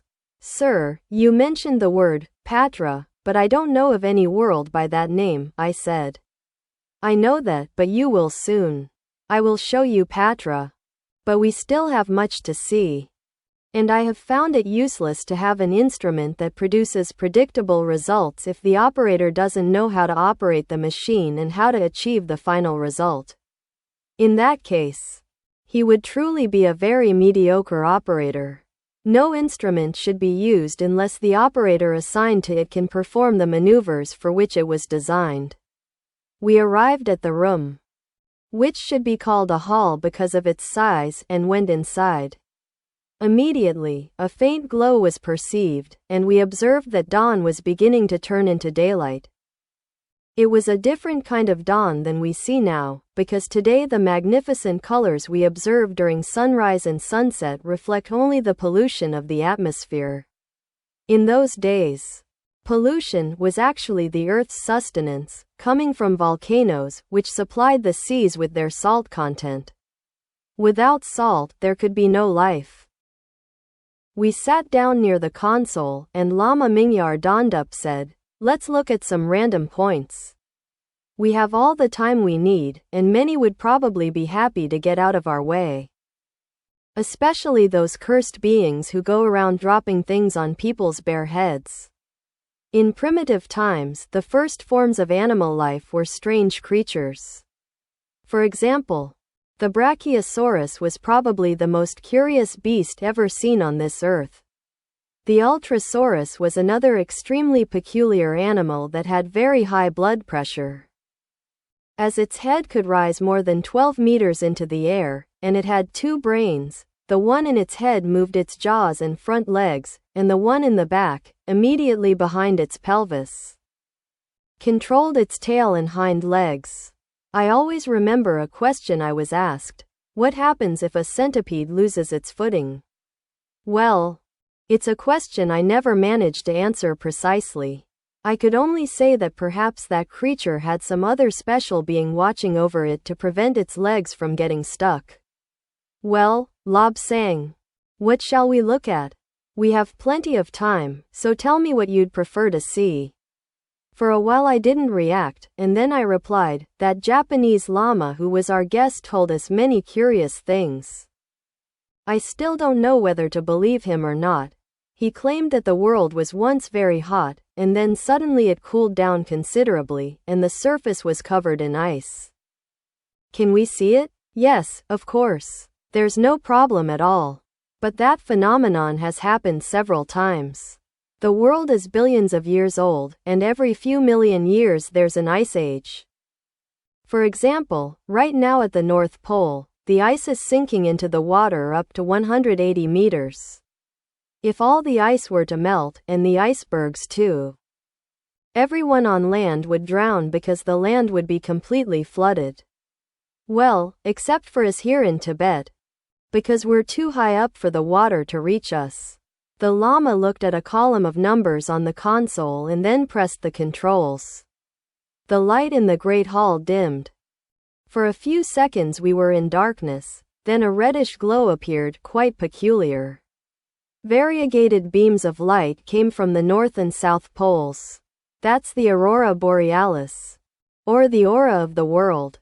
We can see it because, although we appear to be on Earth, we are far from that manifestation. The light grew brighter, becoming dazzling, to the point that we had to squint. Where is Tibet? I asked. We're above it, Lobsang, we're above it. Everything you see down there is ice. I looked at that ice, wondering what it was, because there was green ice, blue ice, and also ice that was absolutely transparent as the purest water. I couldn't stand it anymore and exclaimed, "I've seen enough, it's a depressing sight." The Lama laughed and pressed the controls on the console again. The world spun and swayed with speed. The rotation became so rapid that everything turned a deep gray. There was neither darkness nor light, only that gray. Then the world began to spin more slowly, and we beheld a great city, a fantastic city, built shortly before the arrival of the Sumines, by a race whose existence has left no written record. Nothing is said about it in history, and indeed, the Sumines, who arrived as conquerors and engaged in looting, rape, and abduction, are barely mentioned. They left no stone unturned and departed, according to history books, without a trace.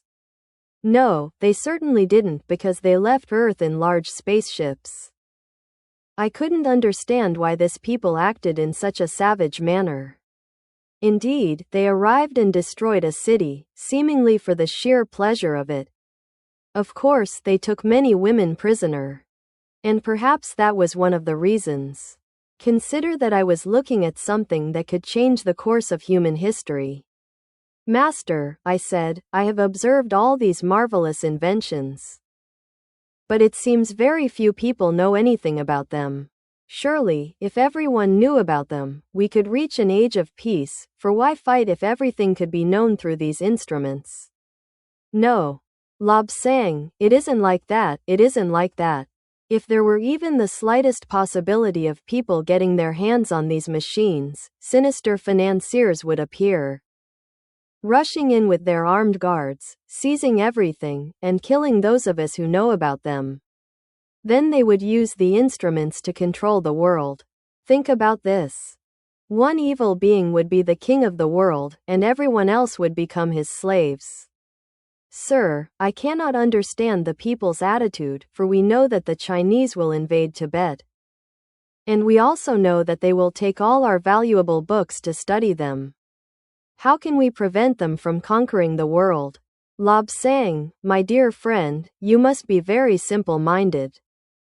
A simpleton or something of the sort. Do you really think we will allow any conqueror to seize these things? To begin with, we have duplicates of these instruments in the Arctic regions, where men can barely move because of the cold. But inside the mountains, there is a warm, peaceful, and comfortable environment, and from there we could establish surveillance over the world. We would be able to observe what is happening and, if necessary, take some measures. But all this material," he gestured around him, "will be destroyed, we will blow it up. And we will even lay booby traps. The British and the Russians will be the first to try to capture Tibet, but they will fail. They will cause a terrible number of deaths. But they will not succeed in conquering us. However, in this way the Chinese will know what they must do to succeed. They will come and conquer Tibet, a part of it, certainly. But they will not succeed in seizing any of these machines, any of the holy books, or the medical books, because we have foreseen this situation for years, indeed for centuries. preparing counterfeit books that we will place in place of the real ones as soon as the Chinese begin their invasion.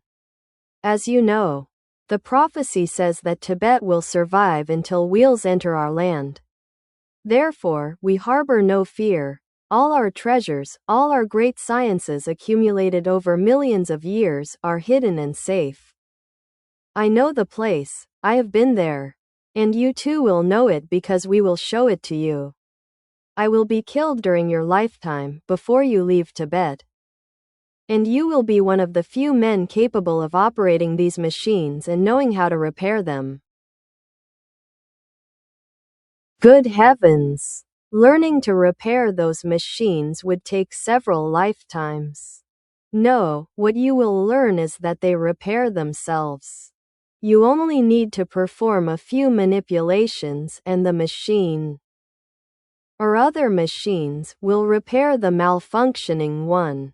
They won't survive much longer because, starting in 1985, circumstances will change. And there will be a third world war that will last for some time. After 2000, many changes will occur, some favorable and others unfavorable, which we can foresee through the Akashic records of probabilities. Now, man is not on a fixed course, nor is he incapable of deviating from a predetermined path. He can choose freely, within certain limits established by his astrological type. But with regard to a country, we can determine with great precision what will happen, and that is what we will do soon. Because I want to show you some of the wonders of the world. We will dedicate ourselves to tuning into different situations and different eras. Now, man is not on a fixed path. Nor is he incapable of deviating from a predetermined course. But, sir, how is it possible to tune into sounds that were emitted long ago? Sounds, scenes, and everything else. When something happens, it ends forever. That's not true, Lobsang, that's not true. Matter is indestructible, and the remnants of what we say or do circle the universe, again and again. With this great machine, we can travel back in time to about 2 billion years. Before that period, the scene is a little blurry. But it's still bright enough for us to figure out what happened. Master, I can't understand how scenes and sounds are extracted from nothing. Lobsang, in a few years, wireless communication will exist. They're developing it, and thanks to it, it will be possible to tune into broadcasts. If the receiver is of good quality, it will be able to pick up any transmitter in the world. Later on, there will be those radio boxes that can capture scenes. All of this has been done before, but as civilizations succeed one another, the same things are reinvented. Occasionally an improved version appears, but in this case, wireless communication will cause many problems, as the necessary information must be brought from the astral plane by scientists who believe they have invented it. In any case, I give you my word that we will be able to see what is going to happen in the world. Unfortunately, our upper limit will be 3,000 years. We cannot go further because the scenes are too blurry and confusing for us to decipher. As for you, you are destined to suffer greatly and undertake many journeys. You will be the victim of unscrupulous people who will not like what you do and will try to tarnish your reputation. In the coming days, through this machine, you will be able to see many significant moments in your life. But now let's look at some possibilities, tuning in randomly. Look, important events are happening here in a place called Egypt. The Lama adjusted several controls, darkness fell, and some black triangles appeared on the horizon of the dark area. The scene made no sense to me, so the Lama gradually turned a control, and the world was progressively illuminated by daylight. Then he said to me, "This is the construction of the pyramids." Later, people repeatedly wondered how those large blocks of stone had been moved without any machinery. In reality, they were moved by levitation. I replied, "Sir, I've heard a lot about levitation, but I haven't the slightest idea how it works." "I'll tell you," he said. "The world exerts a magnetic attraction. If you throw an object into the air, the Earth's magnetism pulls it back down. If you jump out of a tree, you fall downward, not upward. Because the Earth's magnetism is such that you are attracted to it. We have something that is anti-magnetic with respect to the Earth, and we must keep it jealously guarded. Because if an untrained person were to get hold of one of these devices, they might find themselves floating far from the Earth. In that case, the fall would be upward. We exert control by means of two grids. One is tuned in accordance with the Earth's magnetism, and the other opposes it.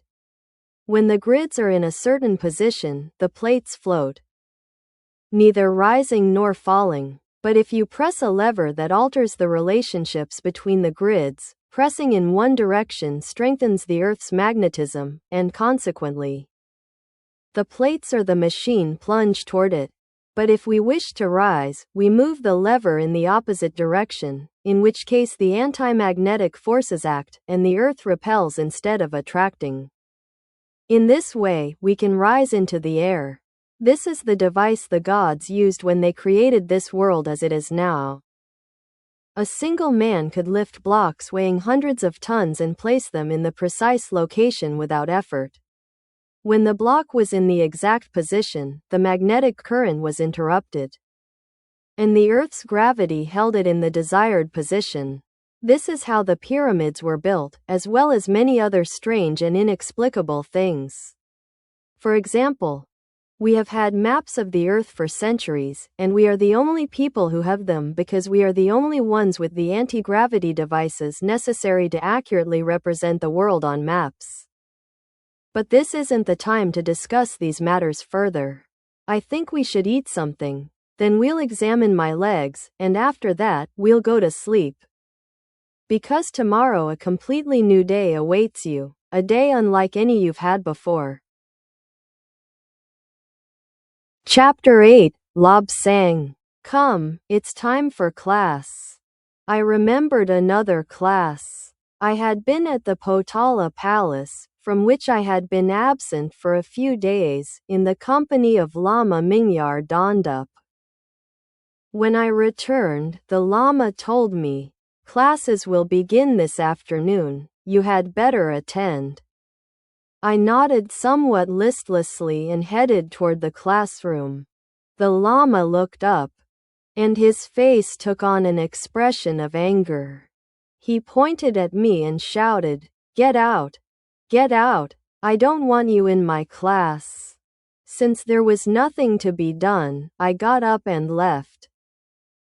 Some of the other chelas laughed discreetly, and the Lama descended from his lectern and began to whip them with his staff. I made my way to what we called our playing field, dragging my feet lazily. Lama Mingyar Dondup appeared around a corner and saw me. He came straight to me and said, "I thought you had attended class." "I did, sir," I replied, "but the teacher was furious with me.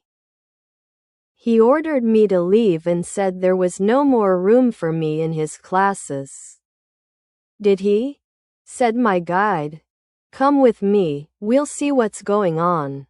We walked side by side along the corridor, the floor of which was extremely slippery from the melted grease that had dripped from our lamps. The grease had hardened in the cold, and the damned place felt like an ice rink. We walked together to the classroom and went inside. The Lama teacher was in a state of extreme anger and was whipping the boys at random.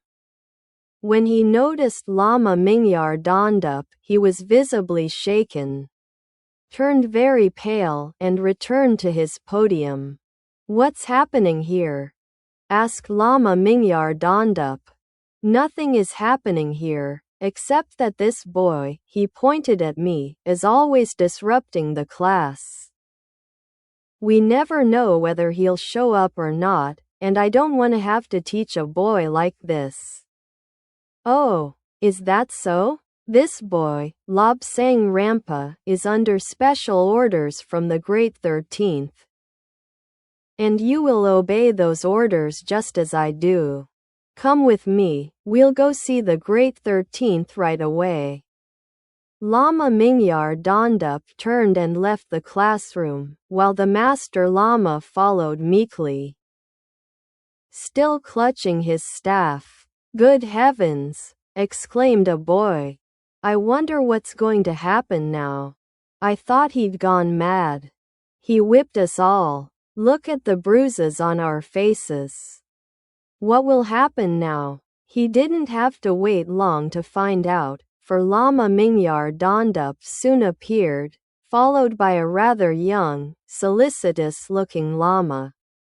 Lama Mingyar dawned up solemnly introduced him, saying, "From now on, he will be your teacher. I wish to see a great improvement in your conduct and in the work you do." He then addressed the new teacher, saying, "Lobsang Rampa is under special orders. On certain occasions, he will be absent from this class for several days. Please make every effort to help him make up the classes he misses." The two lamas greeted each other gravely, and Mingyar dawned up left.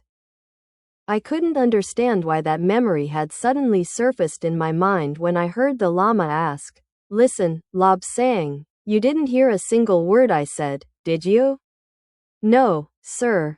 I was thinking about that time when I wasn't accepted into a class, and I was wondering how such a lama could have become a teacher."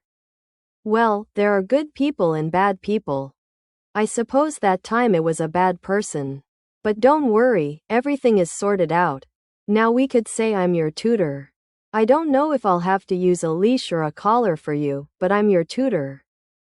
And I'll tell you what will happen to you, things no other teacher can tell you." He smiled at me, and I returned a broad smile. Indeed, it was possible to learn from Mingyar Dondup. He didn't dwell on procedural matters but went straight to telling us many things about the outside world, through which he had traveled so extensively. "Well, Lobsang, it would be best if we started at a fairly basic level, since you will have to transmit your knowledge to people from the outside world. And although you probably already know the first part I'm going to teach you, repetition won't do you any harm. It might even give your knowledge a somewhat deeper character." The way he said it was a compliment, and I resolved once again to honor his trust. Only time will tell if I have succeeded or failed when we return to Patra. Let's imagine a living body. The person lies down and prepares to sleep. And then their astral form emerges from that body and travels to a certain place. If the one sleeping is not evolved, they will wake up thinking they dreamed and nothing more. But when it comes to a prepared person, they may appear to be sound asleep, while still controlling their astral journey and remaining aware of what is happening near their physical body. That person will leave their physical body and travel wherever they wish, to any point they have been directed to. You can go anywhere in the world through astral projection, and if you prepare yourself, upon returning to your physical body you will be able to remember everything that happened. A being dies because the astral person wishes to be rid of the physical body. Perhaps the physical body is infirm and not functioning properly, or perhaps it has learned all it needed to learn in that incarnation.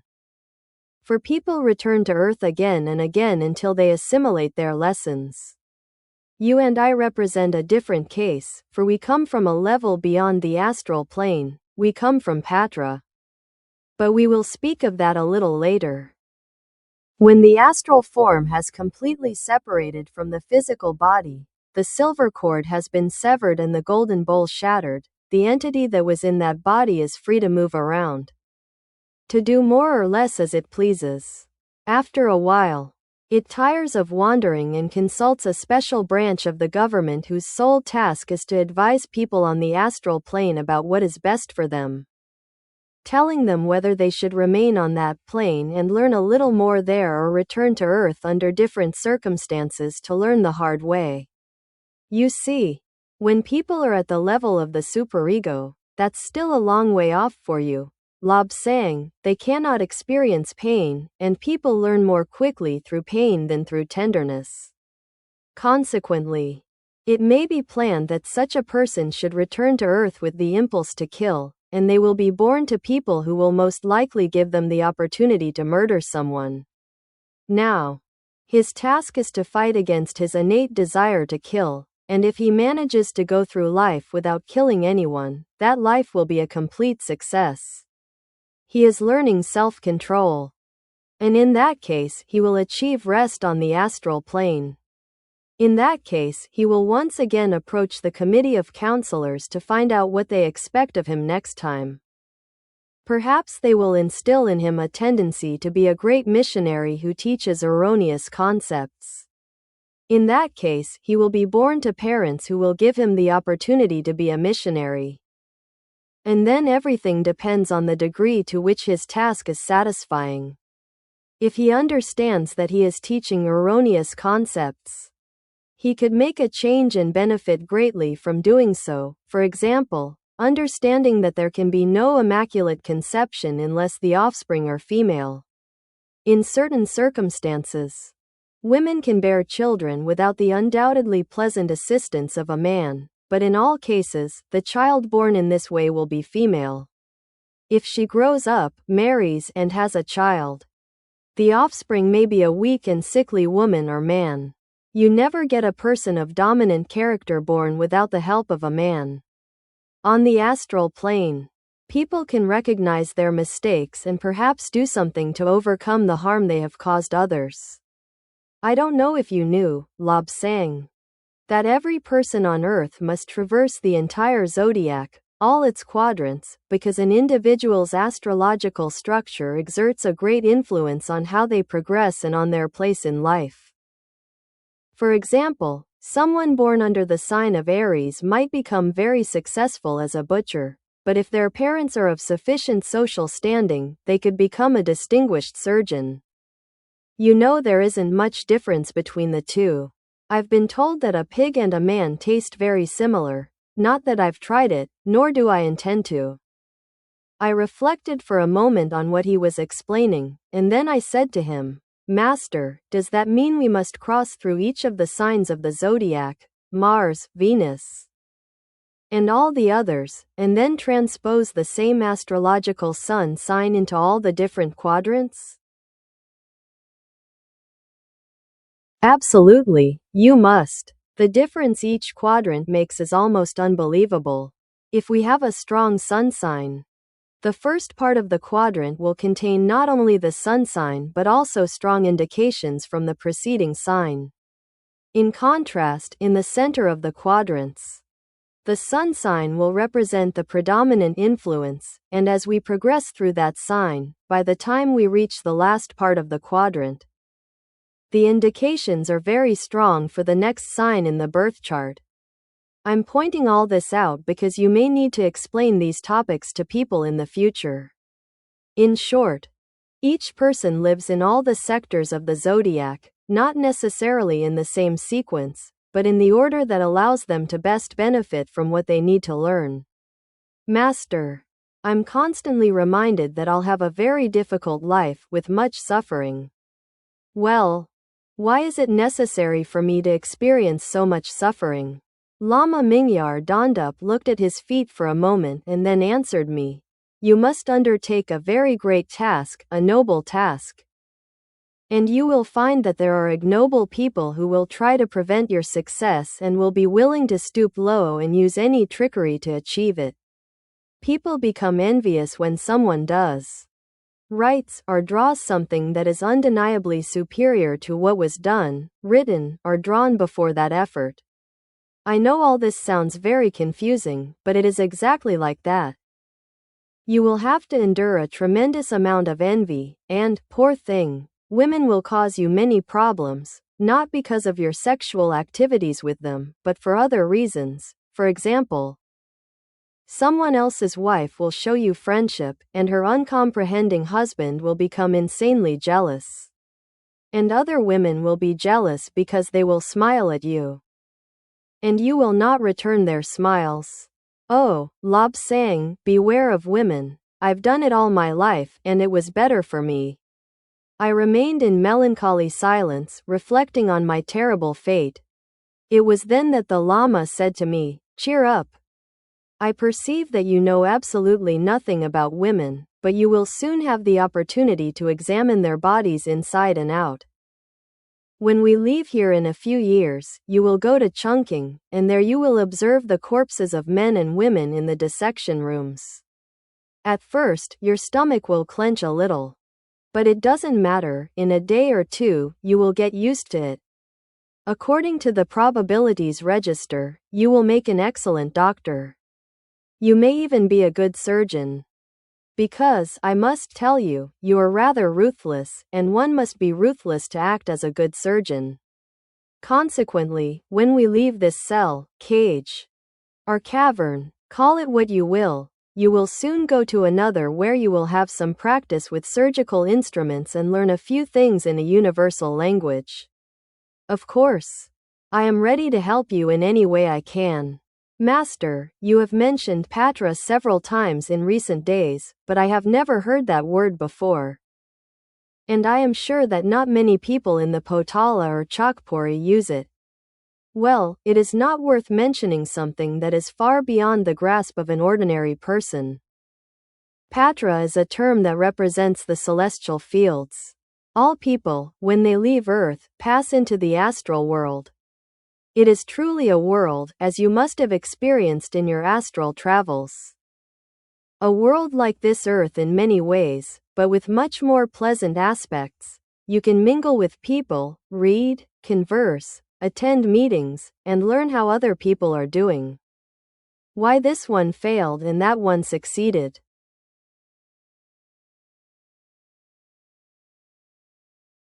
From the astral plane, people return to Earth or some other planet to live another, more successful life. But there is a very strange planet called Patra, which is the heaven of heavens. Only the best souls go there, only those who have done the most good. For example, Leonardo da Vinci is on Patra working on projects that will help other Earths. You won't find any charlatans there. Because being one categorically excludes them. It is already planned that you will go to Patra at the end of this life because, over several lifetimes, you have experienced hardship after hardship and managed to overcome them successfully. The task you are undertaking now, well, anyone else would say it is an impossible task. But you will triumph and remain on Patra for quite some time. There is no friction there, no fighting, no hunger, and no cruelty. Are cats allowed to go to Patra, Master? Oh, my God. Yes, they do. Of course. Cats have souls, just like people. There are countless ignorant people who believe that this four-legged thing is simply a foolish animal, almost without feelings. Undoubtedly lacking intelligence, and absolutely soulless.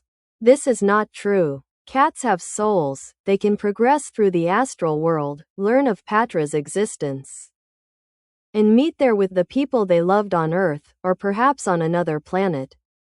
Yes, Lobsang, you must clearly tell people that cats are people, individuals.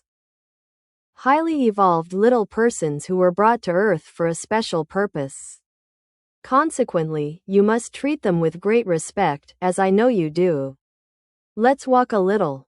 Because my legs are getting stiff, and I think a short stroll will do them good. Come on, move those lazy legs. We're going to examine other things you haven't seen yet. Master, I called to Lama Mingyar Dondup, who had gone quite far ahead. He stopped to allow me to catch up. Then I continued, Master, you know this place very well, while I thought it was a discovery. You've been making fun of me. He laughed and replied, No, Lobsang, I wasn't joking with you. That entrance we entered, well, it was a surprise. I didn't expect to find it at all because it wasn't marked on any maps, and I wonder why it exists. You'll agree with me that there were no signs of the rocks being deformed. I suppose that was because the old hermit was in charge of various supplies stored here and wanted an entrance very close to his hermitage. But, no, I wasn't joking with you. Tomorrow we must find a way out because my legs have healed so satisfactorily that I'm able to descend the mountainside. I replied, Master, I don't think you'll look very handsome coming down the mountain in your tattered clothes. That's true.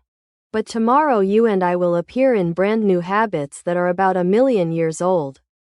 Then, as if after the fact, he added, and you will present yourself as a monk, not as a layman.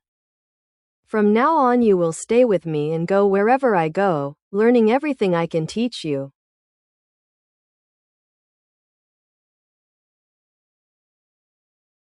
He took a few steps, bent down to pass through a door, and placed his hands in a certain position. I watched as a section of the wall slowly slid to one side in complete silence. Without the sound of one rock rubbing against another. The silence was so profound that the entire scene took on a mysterious air.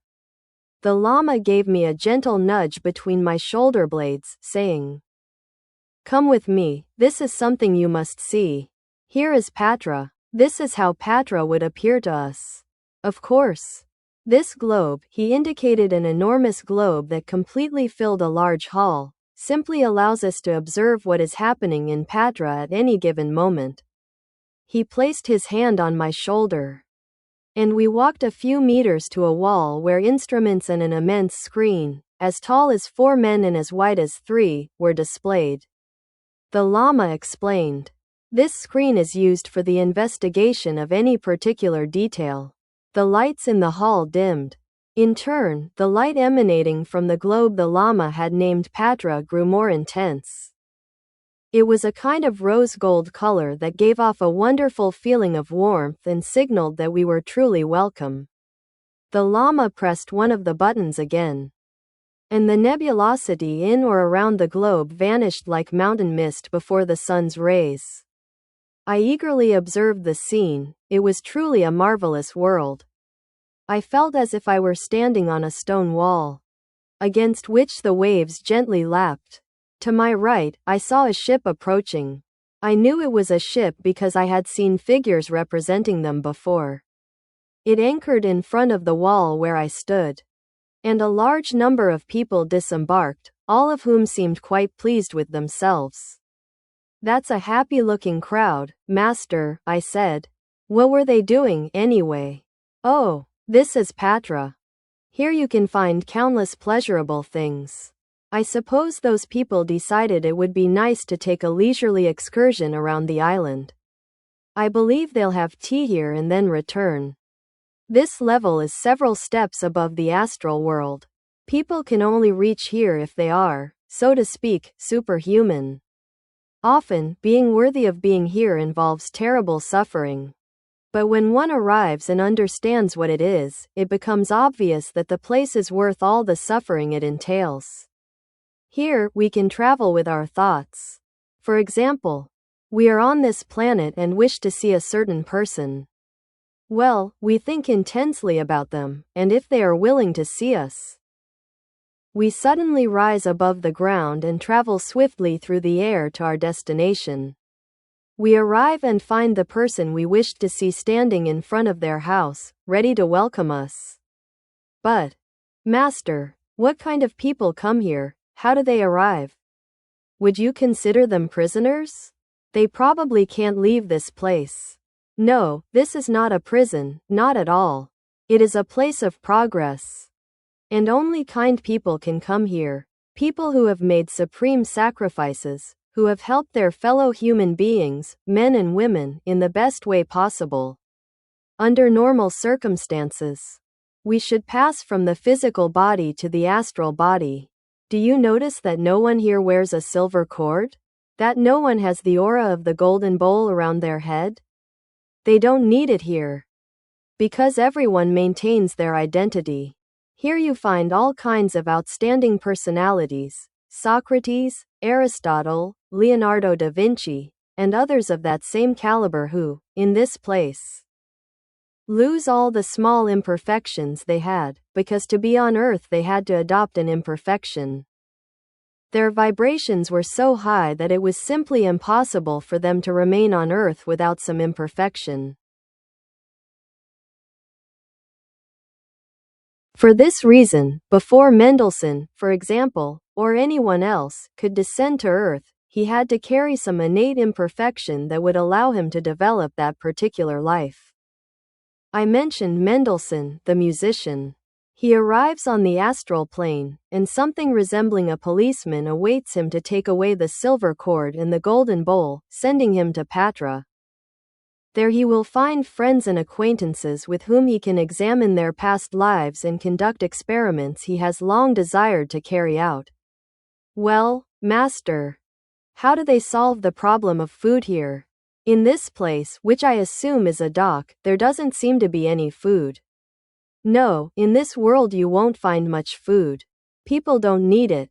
They absorb all their bodily and mental energy through a system of osmosis. In other words, they absorb the energy emitted by the light of Patra. Of course, if they want to eat or drink, they are perfectly capable of doing so, without falling into gluttony. Nor can they consume those alcoholic beverages that rot a person's brain. You know those drinks are terrible and can stunt a person's development for several lifetimes. Now let's take a quick look around. Time doesn't exist here, and consequently, it's pointless to ask someone how long they've lived here. Because they'll just stare blankly and think you're completely ignorant of the current conditions. People never get used to or tired of Patra. There's always something new to do, new people to meet. But you can't find an enemy here.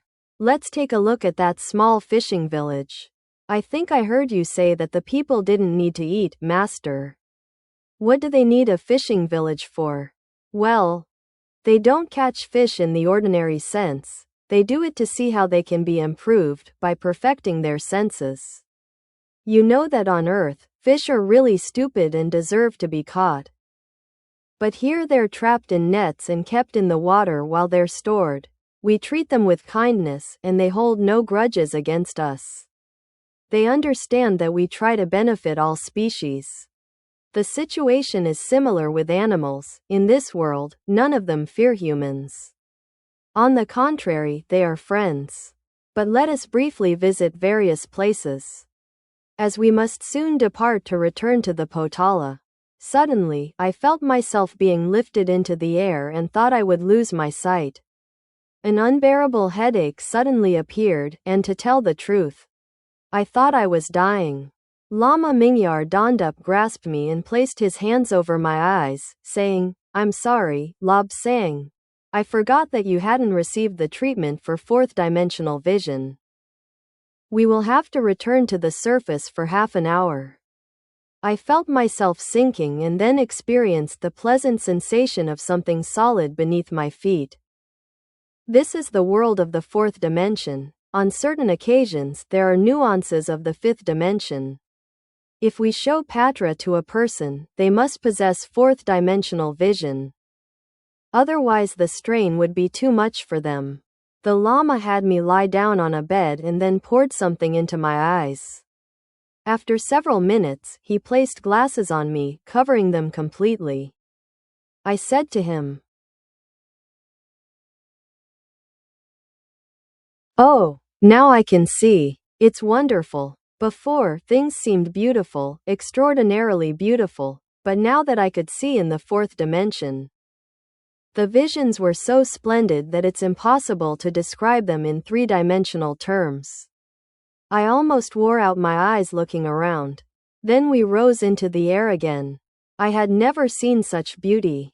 The men were incomparably handsome, and the women were so beautiful that I experienced a strange inner turmoil. Of course, I knew nothing about women, because my mother had been very strict. And I had hardly seen my sister. We were kept rigidly separate, for it had been arranged even before my birth that I should enter the Lamasera. But beauty, absolute beauty, and tranquility truly defy all description in a three-dimensional language. It's as if a man blind from birth were to try to describe something on earth. How would he speak of colors? If he was born blind, what does he know about them? Perhaps something about shape and weight, but the true beauty of things lies absolutely beyond his comprehension. As for me, I have been prepared to see into the third, fourth, and fifth dimensions. Therefore, when the time comes for me to leave this earth, I will go directly to Patra. Therefore, those who claim to be receiving instruction from Dr. Rampa through the Ouija board are simply delusional. I tell you again, when I leave this world, I will be completely out of your reach, so far beyond your comprehension. It is utterly impossible for me to speak of Patra. It's like describing an art exhibition to a blind person. We would get nowhere. But there are other things besides painting. Some of the great men of the past were here, in this world of Patra, and they strove to help other worlds, both two-dimensional and three-dimensional. Many of the so-called inventions on Earth are not inventions of those who claim them, who have merely picked up an idea from something they saw in the astral world. Then he returned to Earth, remembering something that needed to be invented. He grasped the general ideas about how to do it, built what needed to be built, and patented it in his own name. Lama Mingyar Dondup seemed to be extremely well known in Patra. He could go everywhere and meet with everyone. He introduced me as an old friend, whom the others remembered and whom I had forgotten because of Earth's cloying mud. They laughed with me and said, "Don't worry, you will soon come to live with us, and at that time you will remember everything." Lama Mingyar Dondup was talking with a scientist and said, "The great problem we face now, of course, is that people of different races have different points of view. For example, in some worlds women are treated as equals to men, but in others as slaves or common tools. For this reason, when they arrive in a country that grants women full freedom, they feel unnerved and are completely lost. We are working to try to find a way for all men and women to share a common viewpoint. In the astral world, beings are oriented to some extent in this direction. But no one can come to Patra unless they fully acknowledge the rights of others." He looked at me, smiled, and then said, "I take it you already recognize the rights of the cat friend." I replied, "Yes, sir, I love them. I think they are the most wonderful animals in existence. You enjoy a magnificent reputation among the animals, as you well know, and when you return to Patra to be with us, a whole horde of cats will gather to welcome you. You will have a living fur coat." He smiled as a brown and white cat climbed up my body to sit on my shoulder and rested its left paw on my head for support, just as a human would. Lama Mingyar Dondup said to him, "Well, Bob, we are obliged to say goodbye for now. But Lobsang will soon return home, and then you will have ample opportunity to sit on his shoulder." Bob, the cat, nodded solemnly, jumped onto a table, and rubbed against me, purring continuously. Lama Mingyar Dondup spoke to me again. "Let's go to the other end of Patra. There lies the kingdom of flowers and plants. The trees, in particular, are waiting to see you again." No sooner had he finished speaking than we arrived at this marvelous place where there were incredibly beautiful flowers and trees. I was terribly afraid of stepping on the flowers. The Lama, who fully understood my concern, reassured me. Oh, I'm sorry, Lobsang, I should have warned you. Here, in the kingdom of flowers, you must lift yourself about 30 centimeters off the ground. It is one of the faculties of the fourth dimension. Imagine the ground is 30 centimeters higher, and in this way, as you walk thinking the ground is that far away, you will actually be walking 30 centimeters above the surface where those plants grow. But we won't take any risks now. Instead, we'll look at other parts of this world. The machine men, for example. Machines with souls, flowers with souls, cats with souls. I think it best if we return, Lobsang, he said then. For I must show you some things to prepare you, in part, for the life you will have to assume. I wish I could travel with you and help you more. But my karma is to be killed by beings who will stab me in the back. But don't worry, let's return to our own world.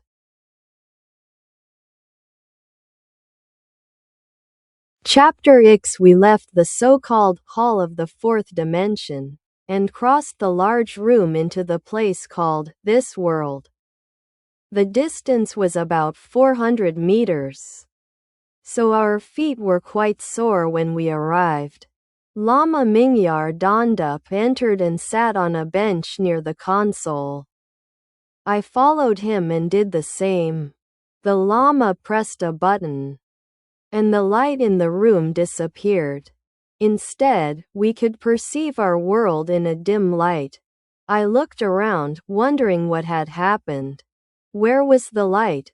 Then I looked at the globe and quickly fell backward onto the bench, hitting my head on the hard floor because, as I looked at the world, I saw a hideous dinosaur with its jaws wide open, staring directly at me from a distance of 2 meters. I recovered with difficulty, filled with shame for having let myself be frightened by a beast that had died thousands of years ago. The Lama addressed me. We must take a look at certain parts of history because many completely inaccurate versions appear in history books. Look, I observed a mountain range. And at the foot of one of the mountains, a multitude of soldiers with their attendants, including many women. Apparently, in those times, soldiers couldn't do without the comfort provided by female bodies, so the women went to war with them to satisfy them after a victory. The scene was very bustling. The men were milling around a considerable number of elephants, and a soldier, standing on the broad back of one of them, was arguing with the crowd. I assure you that these elephants will not cross the mountains where there is snow. They are accustomed to the heat and cannot survive the cold. Besides, how could we obtain the tons of food they need? I propose that we unload them and distribute the load onto local horses. It is the only way to cross this region. The commotion continued. It sounded like a group of gossipy old women, arguing and waving their arms. Finally, the man won. They unloaded the elephants and seized all the horses in the district. Despite the protests of the peasants who owned them, I didn't understand a single word they were saying, of course. But that special instrument the Lama had just placed on my head transmitted everything directly to my brain, instead of through my ears. In this way, I was able to follow the discussion in its smallest details. Finally, the immense cavalcade prepared to set off, and the women were also made to ride. Generally, no one realizes that women are actually much stronger than men physically. I suppose, then, that they pretended to be weak, since the men carried the loads and the women rode ponies. The cavalcade set off, beginning the ascent of the mountain path. As they advanced, it became clear that it would have been impossible to get the elephants to climb the narrow, rocky trail. When the snow appeared, even the horses seemed reluctant to go any further, and it was necessary to push them.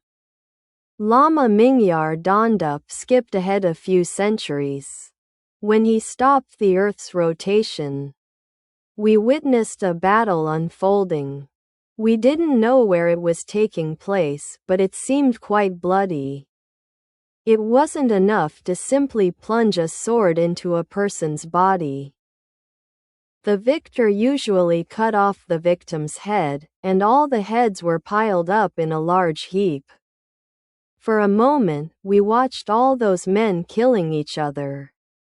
Banners fluttered, and there were hoarse shouts. At the edge of the battlefield, women watched the scene from crudely erected tents.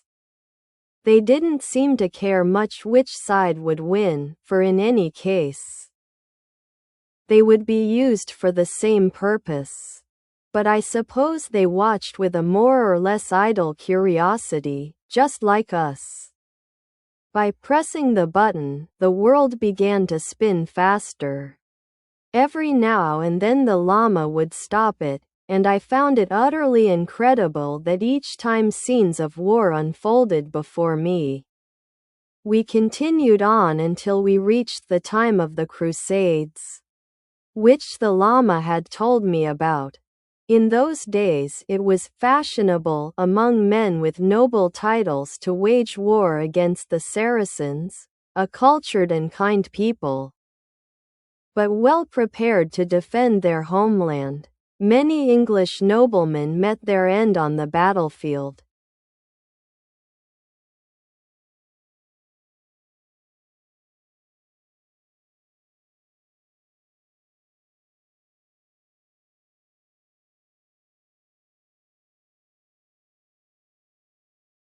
Finally, we observed the unfolding of the Boer War.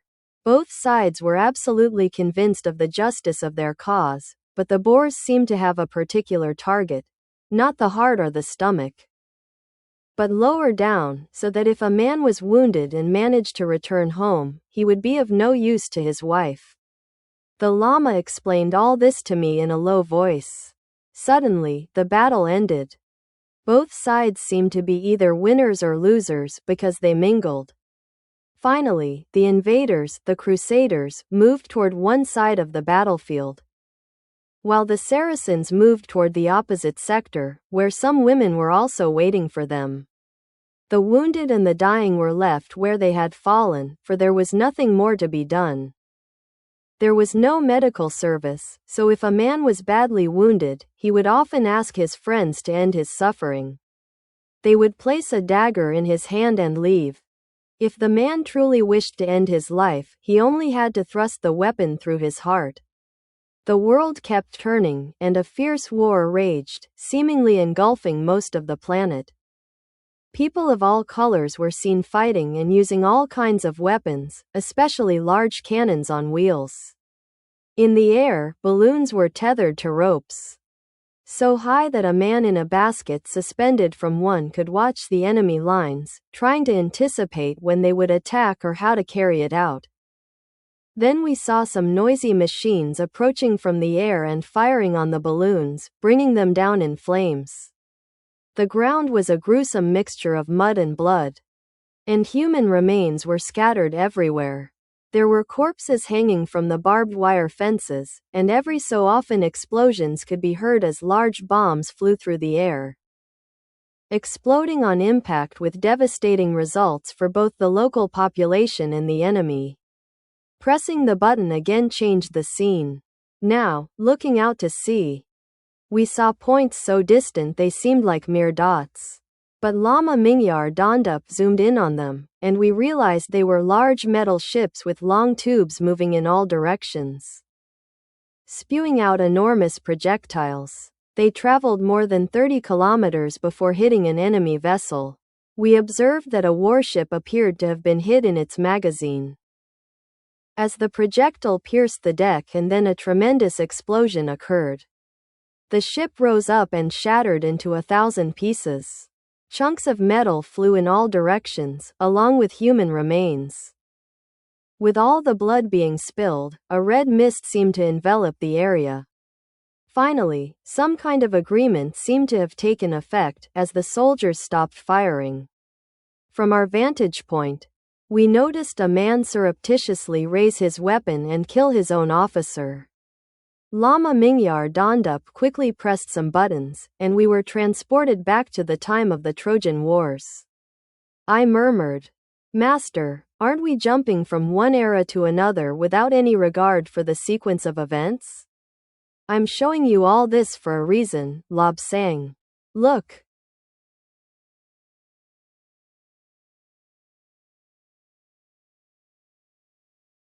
He pointed to a Trojan soldier who suddenly aimed his spear and pierced his commander's heart. "I've just shown you that human nature doesn't change. It always behaves the same way. Take a man. He'll kill his commander, and perhaps in another incarnation, he'll do exactly the same thing. I'm trying to teach you certain things, Lobsang, not history as it's written in books. Because all too often the texts are altered to please the political leaders of the time." Seated on our bench, the Lama played many different scenes, sometimes separated by a gap of 600 years. This certainly gave me the opportunity to assess what politicians were really doing. We saw empires rise on the foundation of treacherous betrayals, and others fall for the same reason. Suddenly, the Lama said, "Look, Lobsang, now let's take a look into the future." The globe darkened, then brightened, then darkened again, and we beheld strange visions. We saw an immense ocean liner, as large as a city, sailing like a queen of the seas. Suddenly, there was a piercing screech, and the ship broke apart below the waterline, struck by a massive iceberg. The vessel began to sink. Panic ensued. Many people rushed to the lifeboats, and the band, in disguise, continued playing to try to ward off the fear, until the ship submerged amidst a terrifying churning. Large bubbles of air and droplets of oil emerged. Then, gradually, strange objects appeared on the surface, the dead body of a child and a woman's purse, floating. Here's another event out of chronological order, Lobsang, one that takes place before the war you just witnessed. But no matter. It's possible to skim through an illustrated book and perhaps gain as much knowledge as if we had read the entire book in the correct order. I'm trying to plant a few ideas in your mind. Dawn broke. The first rays of morning cast reddish hues on the tips of the ice floes and spread downwards as the sun rose over the horizon and lost its red hue, becoming the normal light of day. The sea was covered with an absolutely incredible amount of debris. Broken chairs, various packages, and, of course, the inevitable corpses, white and waxen. There were men, or what had been men, in formal attire and women, or what had been women, in evening gowns, who could best be described as half-naked. We gazed at the scene for a long time without seeing any rescue boats. The Lama exclaimed, "Well, Lobsang, let's move on. There's no point in wasting time here since we can't do anything at all." He pressed the controls and the button at the end of a small rod, and the globe began to spin faster. Light, darkness, darkness, light, and so on. Then we stopped. We were in a country called England. And my guide translated some of the names for me. Piccadilly, the Statue of Eros, and all sorts of things like that. He stopped in front of a vendor, of course. We were invisible to him because we occupied a different time zone. What we were seeing at that moment hadn't happened yet. We were glimpsing the future. We were in a previous century. But we were glimpsing a year, 1939 or 1940. I couldn't place the date exactly, nor did it matter. I could see a display of large posters that the Lama read to me. They referred to a certain Neville Chamberlain, who was going to Berlin with his umbrella. Then we slipped into what the Lama called a newsreel.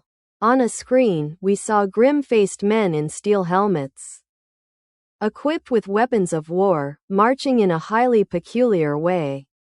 The goose step, the Lama remarked, widely used by the German army. Then the scene shifted, and we saw people starving in another part of the world, dying from hunger and cold. We skipped ahead a few days. At that point, the Lama stopped the globe's rotation so we could catch our breath. Because flying so close to the ground across the globe and through different eras was truly a disturbing and exhausting experience, especially for me, a young man who had never left his own country and had never seen wheeled vehicles. Yes, it was truly unsettling.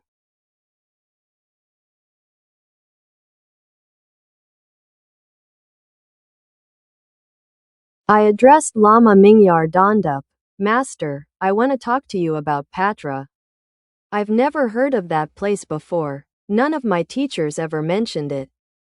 We're taught that when we leave this earth, we go to the astral world. During the entire transition period, we live there until we're overcome by the urge to return to Earth or to some other world in a different realm. But no one ever told me about Patra, and I'm truly confused. My dear Lobsang, he replied, there are many things you've never heard of, but in time you will come to know them. Patra is a world far superior to this one and to the astral world, a world to which people go when they possess certain very special virtues, or when they have done great good for others. It isn't mentioned because it would be too discouraging.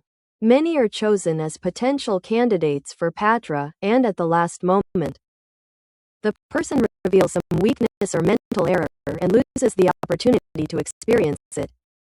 You and I, Lobsang, are absolutely certain that we will go to Patra as soon as we leave this world. But that is not the end, for we will live there for a time and then go to an even higher place.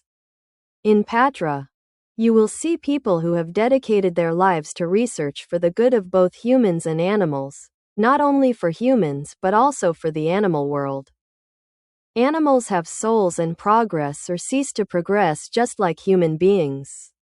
Humans too often believe that they are the masters of creation and that animals are here simply for humans to use. It is impossible to be more wrong.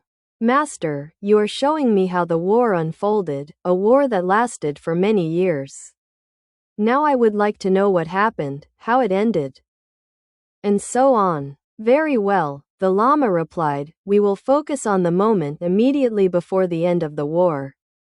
He consulted a book that indicated certain dates, pressed the controls on the console, and the simulation of our world sprang back to life, fully illuminated. We gazed upon devastated fields, with rails upon which ran locomotives carrying goods or passengers. This time, there seemed to be some highly ornate carriages, with glass windows and numerous armed guards patrolling the surroundings. Then we observed some servants placing white tablecloths on the tables and removing the covers from various pieces of furniture. A moment of calm ensued. I took the opportunity to visit a certain place and verify that my own nature was functioning properly. When I returned a couple of minutes later, I noticed a large group of people. I thought they were wearing costumes, but then I realized they were high-ranking military officers, soldiers and sailors, who seemed to represent all the countries at war. One of the groups was not speaking to the other. Finally, they all gathered around tables in the cages that served as vehicles. I watched them closely, of course. I had never seen anything like it. All the leaders wore medals, entire rows of them, and some had ribbons around their necks, from which more medals dangled. I immediately realized that these were high-ranking members of a government trying to impress the other side with the weight of metal they displayed on their chests and the number of ribbons around their necks. I wondered how they managed to hear each other, given the clinking of all that hardware on their chests. Many hands waved. Busy messengers carried notes from one man to another, and even to other parts of the vehicles. Of course, I had never seen a train before, and to me, it meant very little. Finally, they drew up a document, which was passed from person to person. One by one, they signed it with their name. It was truly astonishing to observe the different types of signatures and handwriting. It seemed perfectly obvious to me that, to tell the whole truth, neither side was better than the other. Those events, Lobsang, have not yet occurred. This terrible war will drag on for several years. They have now proposed and declared an armistice according to which each side will return to its own country and attempt to rebuild its shattered economy.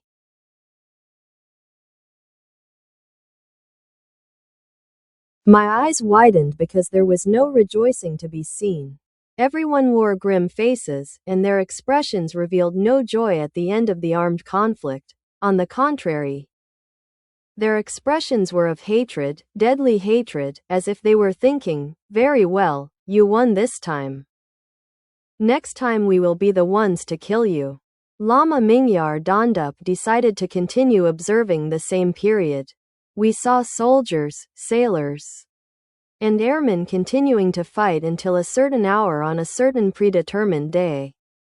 They were still at war when that hour arrived, 11 o'clock, with the loss of countless lives.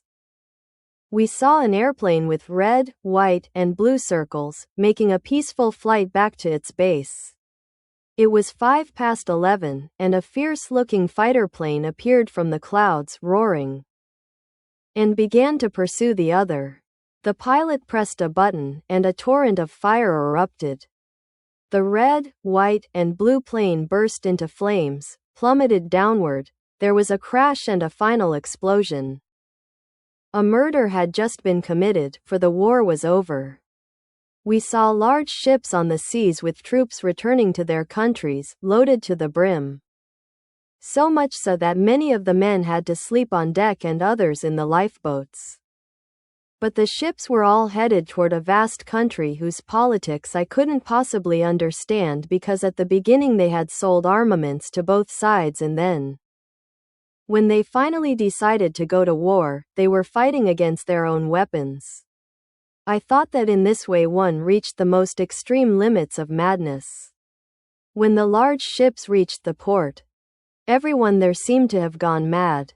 Paper streamers were thrown, car horns blared, ships' sirens joined the din. And everywhere there were bands playing without regard for what the others were playing. The uproar was indescribable. Then we saw someone who looked like one of the leaders of the victorious forces being driven down a wide avenue flanked by tall buildings. From every floor, tiny pieces of paper, streamers, and the like were being thrown. Several people were blowing hard into something that was certainly not a musical instrument. Apparently, there was a big celebration because it was now expected that large profits would be made from selling the government's old weapons to smaller countries that wanted to try to wage war with a neighbor. It was a depressing sight, indeed, that one could observe in this world. The soldiers, the sailors, and the airmen had returned to their homeland, victorious, or so they thought, but now, what would they do to earn a living?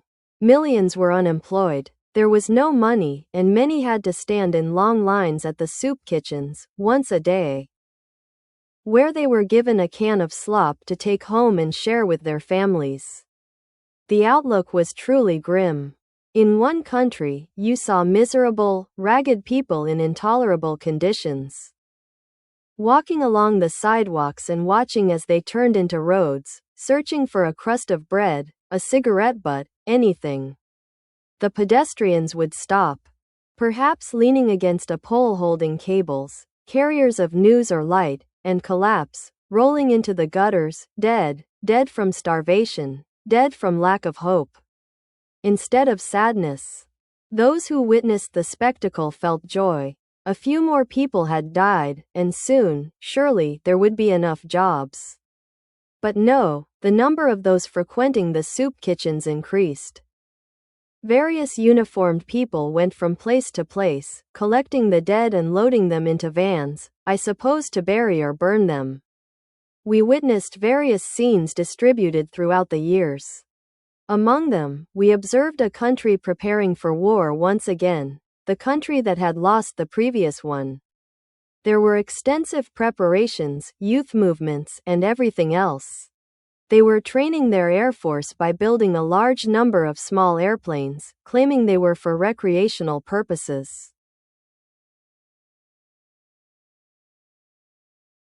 We spotted a short man with a comical appearance, a tiny mustache, and pale, bulging eyes. Wherever he went and began to shout, a crowd quickly gathered. Similar events were occurring all over the world, and in many cases, countries went to war. Finally, a great conflagration broke out, involving most of the world. "Master," I asked, "I don't understand how you conjure up scenes of events that haven't even happened yet." The Lama looked at me and then at the machine that was there, ready to show us more scenes. "There's nothing particularly difficult about that, Lobsang. When you encounter a gang, you can bet everything you own that, when they do something, they'll always do it the same way. If a woman is being chased by a man, she'll run in a certain direction and hide. If that situation occurs a second and third time, its course will be fixed. And you can be quite certain when you predict a fourth occasion, the woman will flee to her secret hiding place, and her pursuer will soon be captured." "But, sir," I said, "how is it possible to show scenes of something that hasn't happened?" "Unfortunately, Lobsang, you are not yet old enough to understand an explanation, but, in short, correlative events occur in the fourth dimension, and here in the third, we receive an echo. Some people possess the ability to see further and to know exactly what will happen. I am a very sensitive seer and telepath, but you are destined to far surpass me because you were trained for this purpose almost from before you were born. You think your family was very harsh with you. It's true, but it was an order from the gods. You have been entrusted with a special task. And you had to be taught everything that might be useful to you. When you are older, you will better understand the paths of time in the different dimensions. Yesterday I pointed out to you that, upon crossing an imaginary line on Earth, you would find yourself in a different day. Of course, this is entirely artificial, so that the nations of the world can trade. For this reason, they invented this system in which time varies artificially. Lobsang, there is something you seem to have missed.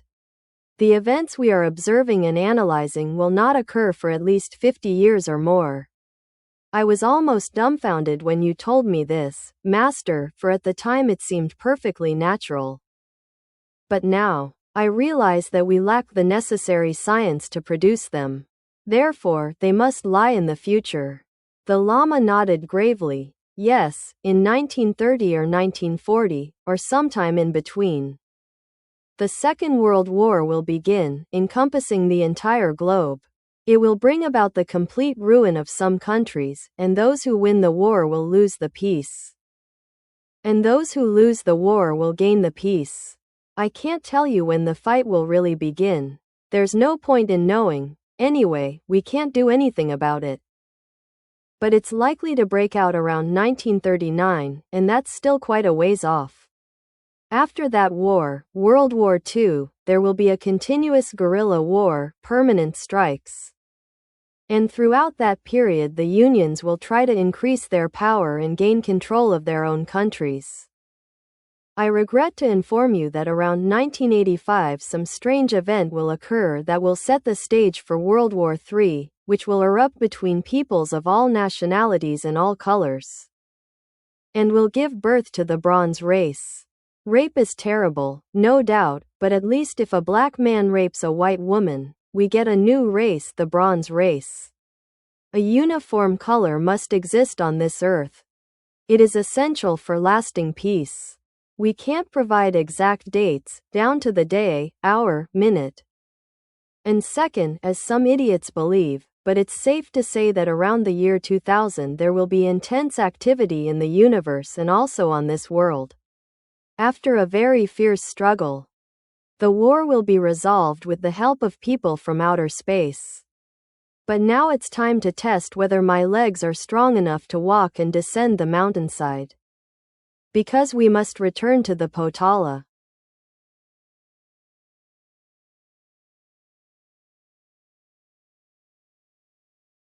We examined all the machines we had used and made sure they were clean and in the best possible condition. We checked that all the switches were working properly. And Lama Mingyar donned up and I put on new habits, 1,000,000 years old or more, made of a marvelous material. We must have looked like two old washerwomen if anyone had seen us rummaging through the garments to find something that particularly appealed to us and satisfied that lingering dose of vanity we still carried within us. Finally, we were satisfied. I dressed as a monk, and Lama Mingyar donned up wrapped himself in robes befitting a very high rank, although I knew he belonged to an even higher one. We found ample garments with which we covered our new habits to prevent them from tearing as we descended the slopes. We ate, drank, and said goodbye to that small room with the hole in the corner. Then we set off. "Master," I exclaimed, "how will we conceal the entrance?" Lobsang, never doubt the authorities. It has already been arranged that, when we leave this place, a curtain of enormous stones, many meters thick, will slide down and cover the entrance, completely concealing it. Therefore, when we leave, we must run with all our might to safety before the great rocks tumble down and seal the entrance tightly, preventing the Chinese from finding it. For, as I told you, they will conquer our country. And Tibet will cease to exist. Instead, there will be a secret Tibet, where the wisest among the wise will live in caverns and tunnels like these. They will transmit their teachings to the men and women of a new generation that will arrive much later and bring peace to this earth. We traveled the path and noticed a square of natural light. We hurried as fast as we could and emerged into the open air.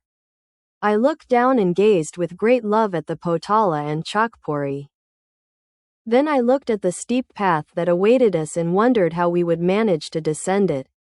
At that moment, there was a tremendous tremor, as if the end of the world had arrived. Stones had tumbled down upon the gate, and we could hardly believe our eyes. No trace remained of the opening or the path. It was as if this adventure had never happened. We descended the mountainside. I looked at my guide and thought of his death. I also thought of my own death, which would occur in a foreign land. But then Lama Mingyar dawned up and I will be reunited in the sacred Patras.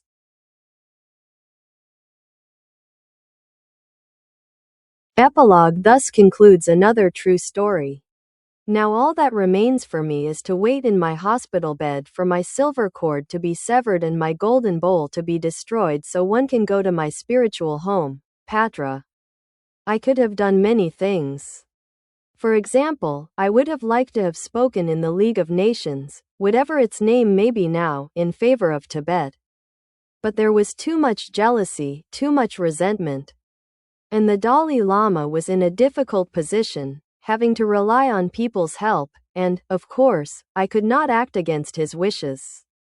I could have written more about Tibet, but in this case, too, there was jealousy and articles spreading falsehoods. The press always seeks out appalling and horrible aspects that it calls wicked, and publishes every day. Transmigration is real, an authentic fact, and constitutes the subject of a great science. It is as if a man were to travel by air to his destination and then find a car waiting for him upon disembarking the plane. The only difference is that a great spirit takes possession of a body in order to be able to perform a task that has been assigned to it. My books are true, absolutely true. If the reader thinks they smell of science fiction, they are mistaken. Their scientific content could have been increased if scientists had shown any interest. As for fiction, it doesn't exist at all.